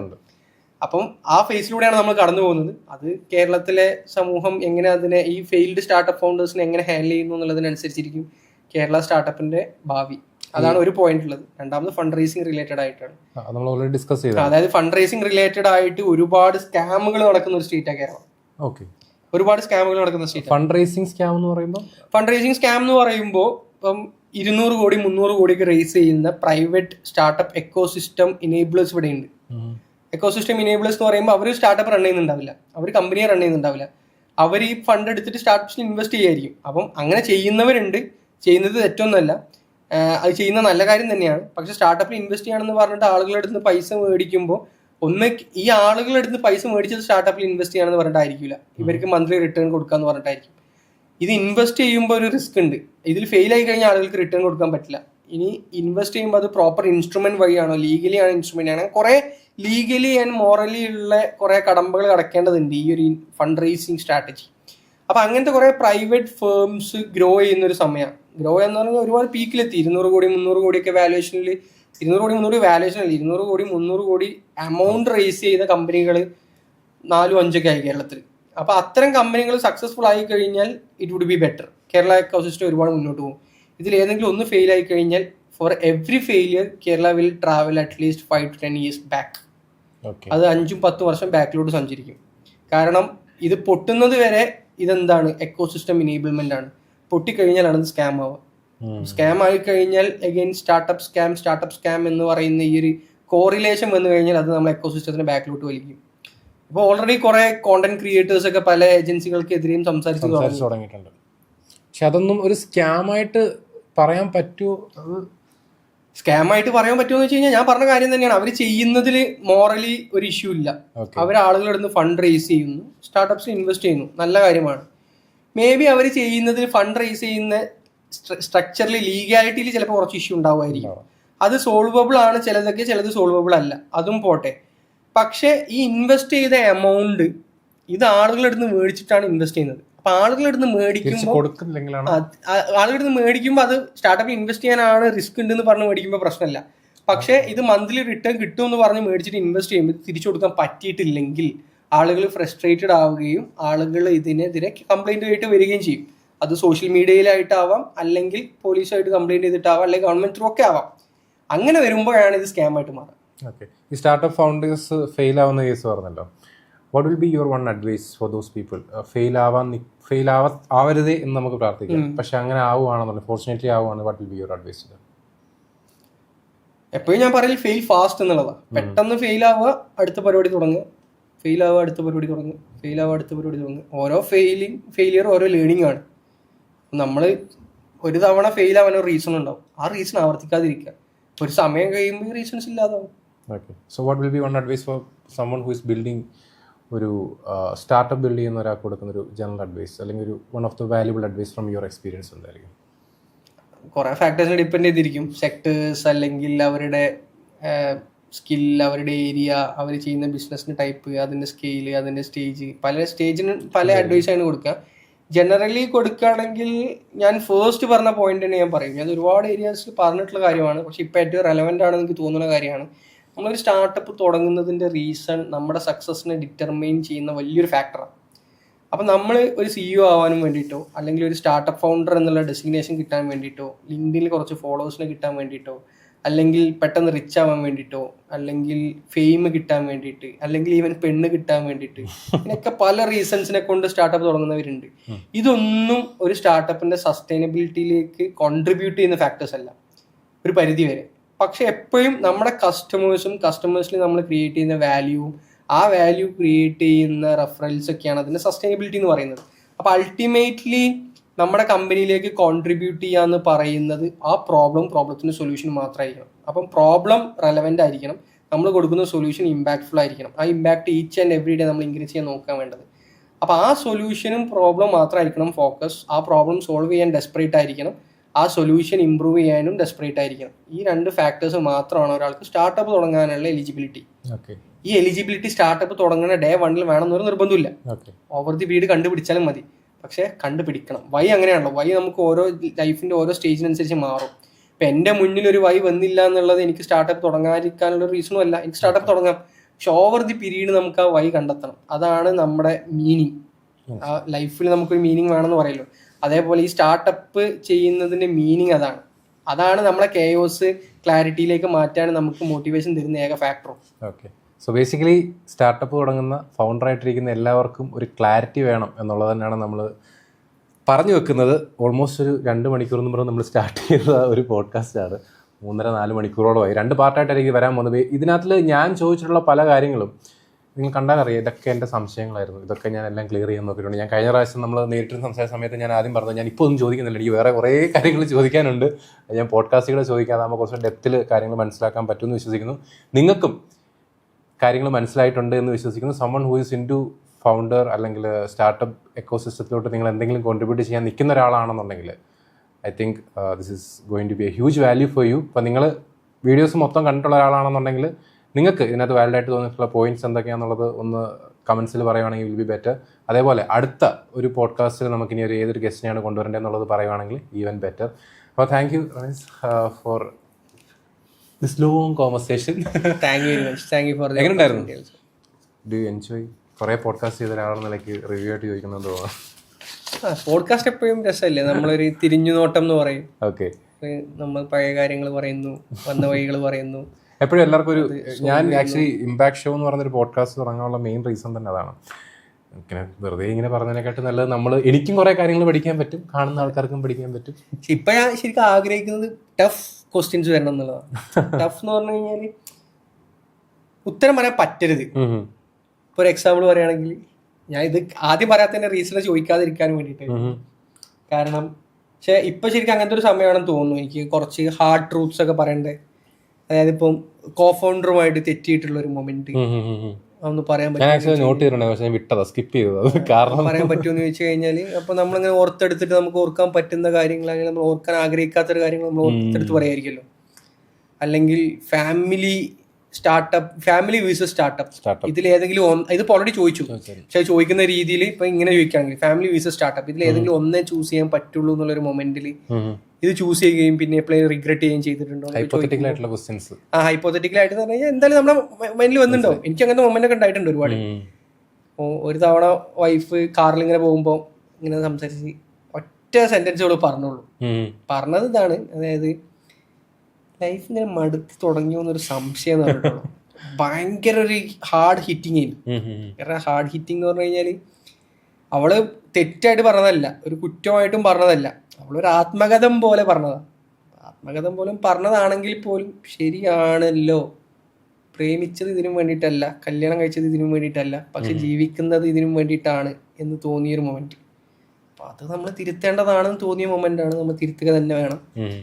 അതുപോലെ ഈ അടുത്ത് ഒരുപാട് പേര് എൻ്റെ അടുത്ത് ചോദിച്ചിട്ട് ഞാൻ പറയാൻ മടിയുള്ള ഒരു ഏരിയയാണ് എൻ്റെ ലീഡർഷിപ്പ് സ്കിൽസിൽ ഉണ്ടായിട്ടുള്ള മാറ്റങ്ങൾ. തുടക്കം എങ്ങനെയായിരുന്നു ലീഡർഷിപ്പ്? ആക്ച്വലി ഞാൻ ലോ കോളേജിലാണ് പഠിച്ചത്, ഗവൺമെന്റ് ലോ കോളേജിൽ. അപ്പം അത്യാവശ്യം പാർട്ടി പ്രവർത്തനങ്ങളും സംഘടനാ പ്രവർത്തനങ്ങളൊക്കെ ഉള്ളതുകൊണ്ട് ആളുകളെ ഒരുമിപ്പിക്കാനും അവരെ കൊണ്ട് പണിയെടുപ്പിക്കാനും എനിക്ക് അവിടുന്ന് പ്രാക്ടീസ് ഉണ്ട്. ഞാൻ പല രീതിയിൽ ചെറുപ്പം മുതലേ, ചെറിയ പ്രായം മുതലേ സംഘടനാ പ്രവർത്തനം ഉണ്ട്. പാർട്ടി ആയിട്ടും പിന്നെ ബാക്കിയുള്ള കാര്യങ്ങളായാലും, സ്കൂളിലായാലും സ്കൂൾ ലീഡറായിട്ടും ഫൈനാൻസ് സെക്രട്ടറി ഒക്കെ ആയിട്ട് പല രീതിയിൽ ആക്ട് ചെയ്തിട്ടുണ്ട്. പക്ഷേ അപ്പാർട്ട് ഫ്രം ദാറ്റ് ലോ കോളേജിൽ നിന്ന് വരുന്ന ഒരു കുട്ടിക്ക് ഉണ്ടാവുന്ന ഒരു അസേർട്ടീവ്നെസ് ഉണ്ട്, ഒരു റിജിഡിറ്റി. നമ്മൾ പറയല്ലോ, ഞാൻ പഠിച്ച മുയലിന് ഇത്ര കൊമ്പ് എന്ന് പറയുന്ന പോലെ ഒരു റിജിഡിറ്റി ഉണ്ട്. അപ്പോൾ സ്റ്റാർട്ടപ്പിൽ ആ റിജിഡിറ്റി ഹെൽപ്പ് ചെയ്യുന്നൊരു സ്റ്റേജ് ഉണ്ട്, മേ ബി ഒരു 0 to 1 സ്റ്റേജ്. അപ്പോൾ അത് കഴിഞ്ഞ് ആ റിജിഡിറ്റി ഒരിക്കലും വർക്ക് ആവില്ല. അത് കഴിഞ്ഞ് ഒരു ഫ്ലെക്സിബിലിറ്റി വരാനുണ്ട്. അപ്പോൾ ഈ പറഞ്ഞ പോലെ റിജിഡ് ആയിട്ടുള്ള ഒരാൾക്ക്, അല്ലെങ്കിൽ അസേർട്ടീവ് ആയിട്ടുള്ള ഒരാൾക്ക്, അല്ലെങ്കിൽ ഞാൻ വിചാരിച്ചത് നടക്കണം അല്ലെങ്കിൽ നടത്താനും വേണ്ടിയിട്ട് ഏത് എക്സ്റ്റെൻഡ് വരെയും പോകുന്ന ഒരാളെ സംബന്ധിച്ച് എങ്ങനെ മാറും? അയാൾ ഒരു 5 വർഷം കൊണ്ട്, 10 വർഷം കൊണ്ട്, അല്ലെങ്കിൽ 15 വർഷം കൊണ്ട് മേ ബി അയാളുടെ എൻ്റെ ആയുസിനെ കൊണ്ട് അയാൾ ഉണ്ടാക്കിയെടുത്തിട്ടുള്ള സ്വഭാവമായിരിക്കും. ആ സ്വഭാവം നമുക്കൊരു സ്റ്റാർട്ടപ്പിൽ എങ്ങനെ ഒരു ദിവസം കൊണ്ട് മാറ്റാൻ പറ്റും, 2 ദിവസം കൊണ്ട് മാറ്റാൻ പറ്റും? പറ്റില്ല. അപ്പം അത് മാറ്റാനും വേണ്ടിയിട്ട് നമ്മൾ എടുക്കുന്ന ഒരു എഫേർട്ട് ഉണ്ട്. ഒരു 1-2 ആഴ്ച നമ്മൾ ഫുള്ളി മാറിയിരുന്ന് അത് കഴിഞ്ഞിട്ട് നമ്മൾ തിരിച്ചു വന്നിട്ട് നമ്മൾ ചെയ്ത കുറച്ച് കാര്യങ്ങൾ, നമ്മൾ ചെയ്ത ആക്ടുകൾ, ഡ്രില്ലുകൾ, പിന്നെ നമ്മൾ തന്നെ നമ്മുടെ ലൈഫിൽ കൊണ്ടുവന്നിട്ടുള്ള മാറ്റങ്ങൾ, ഒരാഗ്രഹം ഉണ്ടാവില്ല. പക്ഷെ അതായത് എൻ്റെ സ്വഭാവം അതാണ്, എനിക്കതാണ് ഇഷ്ടം. അപ്പോൾ ഒരാൾ വന്ന് അടിച്ചു കഴിഞ്ഞാൽ തിരിച്ചടിക്കുന്നതാണ് എൻ്റെ ഇഷ്ടം, അതാണ് എനിക്ക് കൺവീനിയൻ്റ് എന്നുണ്ടെങ്കിൽ ഞാനതാണല്ലോ ചെയ്യേണ്ടത്. പക്ഷെ ഒരാൾ വന്ന് അടിച്ചു കഴിഞ്ഞാൽ തിരിച്ചടിക്കാതിരിക്കുകയും, രണ്ടാമത് അടിച്ചു കഴിഞ്ഞാൽ ചോദിക്കുകയും, മൂന്നാമത് അടിച്ചു കഴിഞ്ഞാൽ അടിക്കുകയും ചെയ്യുന്നതായിരിക്കും ഒരു പക്ഷേ കമ്പനിക്ക് മെച്ചം. അപ്പം അങ്ങനെയാണെങ്കിൽ കമ്പനിയാണ് എൻ്റെ ഫസ്റ്റ് പ്രയോറിറ്റി എന്നുള്ളതുകൊണ്ട് ചിലപ്പോൾ ഞാനത് ചെയ്യേണ്ടി വരും.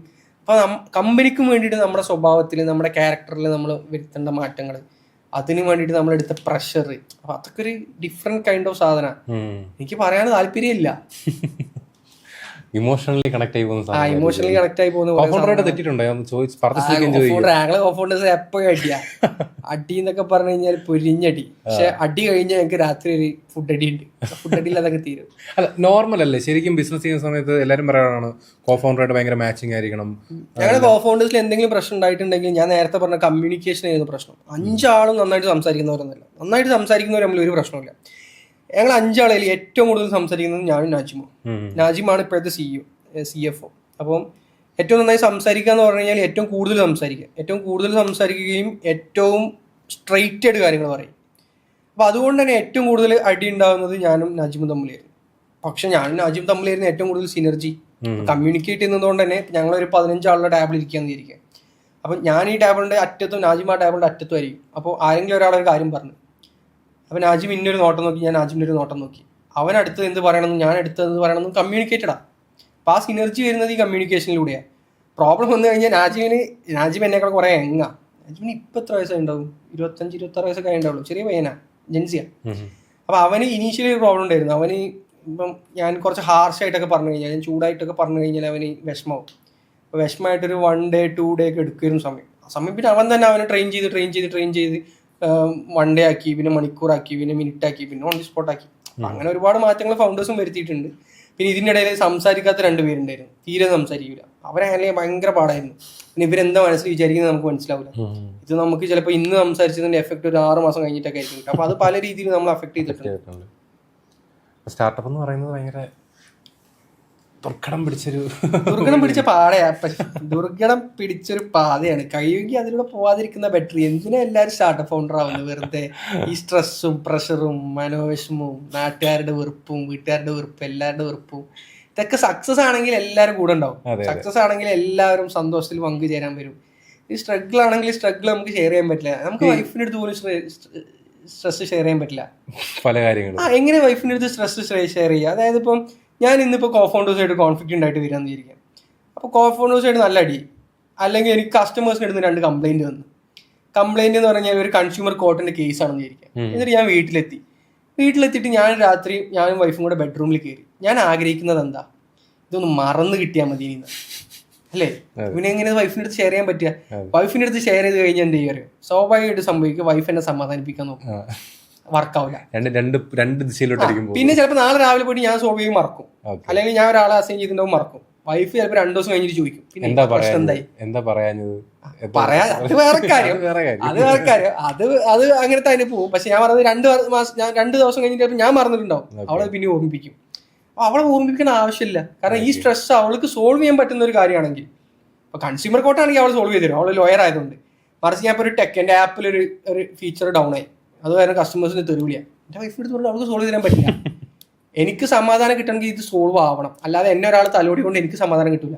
ഫൗണ്ടർ പേഴ്സണൽ ലൈഫ് നല്ല രീതിയിൽ സാക്രിഫൈസ് ചെയ്യേണ്ടി നല്ല രീതിയിൽ സാക്രിഫൈസ് ചെയ്തിട്ടുണ്ട്. ഞാൻ പറഞ്ഞില്ല, എൻ്റെ വൈഫിൻ്റെ ഒരു സമയത്ത് എൻ്റെ കൂടെ കാറിൽ കയറുന്ന അവൾക്ക് ഇഷ്ടമല്ലായിരുന്നു. കാരണം കാറിൽ കയറി കഴിഞ്ഞാൽ ഇത് സംസാരിക്കുള്ളൂ.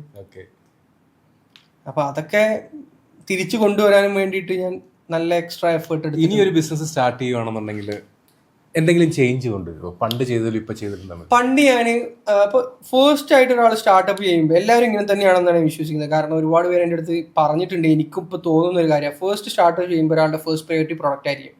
അയാൾ പ്രൊഡക്റ്റിൽ ഫോക്കസ് ചെയ്തുകൊണ്ടേയിരിക്കും. പ്രൊഡക്റ്റ് വീണ്ടും ഐറ്ററേറ്റ് ചെയ്തുകൊണ്ടേയിരിക്കും. പ്രൊഡക്റ്റ് ഇങ്ങനെ നന്നാക്കിക്കൊണ്ട് മിനുക്കിക്കൊണ്ടേയിരിക്കും. പ്രൊഡക്റ്റിലാണ് ഫോക്കസ് ഉണ്ടാവുക. രണ്ടാമത് ഒരാൾ സ്റ്റാർട്ടപ്പ് തുടങ്ങുമ്പോൾ, അതായത് ഒരാൾ ഒരു സ്റ്റാർട്ടപ്പ് എക്സിറ്റ് ആയി രണ്ടാമത് തുടങ്ങുമ്പോൾ അയാൾ പ്രൊഡക്റ്റിനെ കുറിച്ച് ചിന്തിക്കുകയില്ല. അയാൾ മാർക്കറ്റിനെ കുറിച്ചും ഡിസ്ട്രിബ്യൂഷനെ കുറിച്ച് മാത്രമേ ചിന്തിക്കുകയുള്ളൂ. എനിക്ക് എന്ത് തുടങ്ങിക്കഴിഞ്ഞാൽ ഇത്ര സമയം കൊണ്ട് ഇത്ര ആൾക്കാർക്ക് എത്തിക്കാം, അല്ലെങ്കിൽ എന്ത് തുടങ്ങിക്കഴിഞ്ഞാൽ എനിക്ക് ഇന്ന സ്റ്റേജിലേക്ക് എത്തിക്കാം, അല്ലെങ്കിൽ എങ്ങനെ തുടങ്ങിക്കഴിഞ്ഞാൽ എത്തിക്കാം, ഇങ്ങനെ ഡിസ്ട്രിബ്യൂഷനും മാർക്കറ്റിംഗ് റിലേറ്റഡ് ആയിട്ടുള്ള കാര്യങ്ങൾ ചിന്തിക്കാം. പ്രോഡക്റ്റ് ഒരു സെക്കൻഡ് പ്രയോറിറ്റി അല്ലെങ്കിൽ തേർഡ് പ്രയോറിറ്റി ഒക്കെ ആയിരിക്കും. അപ്പോൾ രണ്ടാമത് തുടങ്ങുമ്പം നമ്മളിപ്പം ഞാൻ പറഞ്ഞല്ലോ, ഒരുപാട് D2C ക്രിയേറ്റേഴ്സുമായിട്ട് അസോസിയേറ്റ് ചെയ്ത് തുടങ്ങാൻ താല്പര്യം ഉണ്ടെന്ന് പറയുന്നതിൻ്റെ റീസൺ അതാ. അതായത് എനിക്കൊരു ഡിസ്ട്രിബ്യൂഷൻ കണ്ടു, ഒരു ഫണൽ കണ്ടു, ആ ഫണലിനെ എങ്ങനെ മോണിറ്റൈസ് ചെയ്യും, അതാണ് നമ്മൾ ചിന്തിക്കുക. അപ്പം അതാണ് സെക്കൻഡ് ടൈം ഫൗണ്ടർ ആകുമ്പോഴുള്ള ഒരു ഡിഫറൻസ്. ഇപ്പം വീണ്ടും ഇന്റർവ്യൂവിൽ സ്റ്റാർട്ട് ചെയ്യുകയാണെന്നുണ്ടെങ്കിൽ 5 കോ ഫൗണ്ടേഴ്സായിട്ട് സ്റ്റാർട്ട് ചെയ്യും, ഒറ്റയ്ക്ക് സ്റ്റാർട്ട് ചെയ്യും? ഇന്റർവ്യൂവിൽ തുടങ്ങുകയാണെങ്കിൽ 5 കോ ഫൗണ്ടേഴ്സായിട്ട് സ്റ്റാർട്ട് ചെയ്യും. ഓക്കെ. പക്ഷെ ഒരു 8 തുടങ്ങുകയാണെങ്കിൽ മാക്സിമം ഞാൻ 3 എടുക്കുള്ളൂ. 3 ഒപ്റ്റിമൽ നമ്പർ. ഓക്കെ. വൈ 3? 3 എന്ന് പറയുന്നത് ശരിക്കും നമുക്ക് വേണ്ട കുറച്ച് കോംപ്ലിമെന്ററി സ്കിൽസ് ഉണ്ട്. ഇപ്പം ഒരാൾ കുറച്ച് അരിത്തമെറ്റിക് ആവും, മാത്സ് ഫോക്കസ് ഉള്ള, ഫിനാൻസ് ഏരിയ ആണെങ്കിൽ ഓക്കെ, അതായിരിക്കണം ഒരാളുടെ കോർ. കാരണം എന്ത് പ്രോബ്ലംസ് വരുമ്പോഴും അത് ഫിനാൻസ് റിലേറ്റഡ് ആണെങ്കിൽ അല്ലെങ്കിലും ഒരു അരിത്തമെറ്റിക് സ്കില്ലുള്ള ആളുള്ളത് എപ്പോഴും നല്ലതാണ്. ഒരാൾ പീപ്പിൾ പേഴ്സൺ ആയിരിക്കണം, അല്ലെങ്കിൽ ഒരു പ്രൊഡക്റ്റ് പേഴ്സൺ ആയിരിക്കും. പീപ്പിൾ ഓർ പ്രൊഡക്റ്റ് ഏതെങ്കിലും ഒന്ന്. ഓരോ കമ്പനിക്ക് ചില കമ്പനികൾ ആളുകളെ വെച്ച് വളരുന്ന കമ്പനി ആയിരിക്കും, അങ്ങനെയാണെങ്കിൽ പീപ്പിൾ പേഴ്സൺ. ചില ആളുകൾ 10 ആൾക്കാരെ കമ്പനിയിൽ എല്ലാ കാലത്തും ഉണ്ടാവുള്ളൂ, പക്ഷേ പ്രൊഡക്റ്റ് ആയിരിക്കും വളരുന്നത്, അങ്ങനെയെങ്കിൽ പ്രൊഡക്റ്റ് പേഴ്സൺ, ആർക്കിടെക്ട് പേഴ്സൺ, പിന്നെ ടെക് പേഴ്സൺ. അങ്ങനെ 3 കൈൻഡ് ഓഫ് ആളുകൾ വരുന്ന, ബാക്കിയുള്ളതൊക്കെ നമുക്ക് അഡീഷണലി ബിൽഡ് ചെയ്യാൻ പറ്റും. അങ്ങനത്തെ 3 ആളുകളാണ് ശരിക്കും ഒപ്റ്റിമൽ. 2 ആളുകൾ എന്ന് പറയുമ്പോൾ എപ്പോഴും കോൺഫ്ലിക്റ്റാണ്. ഒരു ഡിഫറൻസ് ഓഫ് ഒപ്പീനിയൻ വന്നു കഴിഞ്ഞാൽ ഒരു ഫൈനൽ വേർഡിക്റ്റ് പറയാൻ എപ്പോഴും 3ാമത്തെ ആൾ നല്ലതെന്ന് തോന്നുന്നു. 3 എപ്പോഴും ഒപ്റ്റിമൽ നമ്പർ. പക്ഷേ 4ലേക്കോ 5ലേക്കോ പോയി കഴിഞ്ഞാൽ അത് ആളുകൾ കൂടും. ആളുകൾ കൂടുതലാണെന്നാണ് എൻ്റെ പേഴ്സണൽ ഒപ്പീനിയൻ. ആൾ കൂടിയ പാമ്പ് ചാവില്ല എന്ന് പറഞ്ഞ മാതിരി പ്രോബ്ലം സോൾവ് ചെയ്യാൻ ഭയങ്കര ബുദ്ധിമുട്ടായിരിക്കും.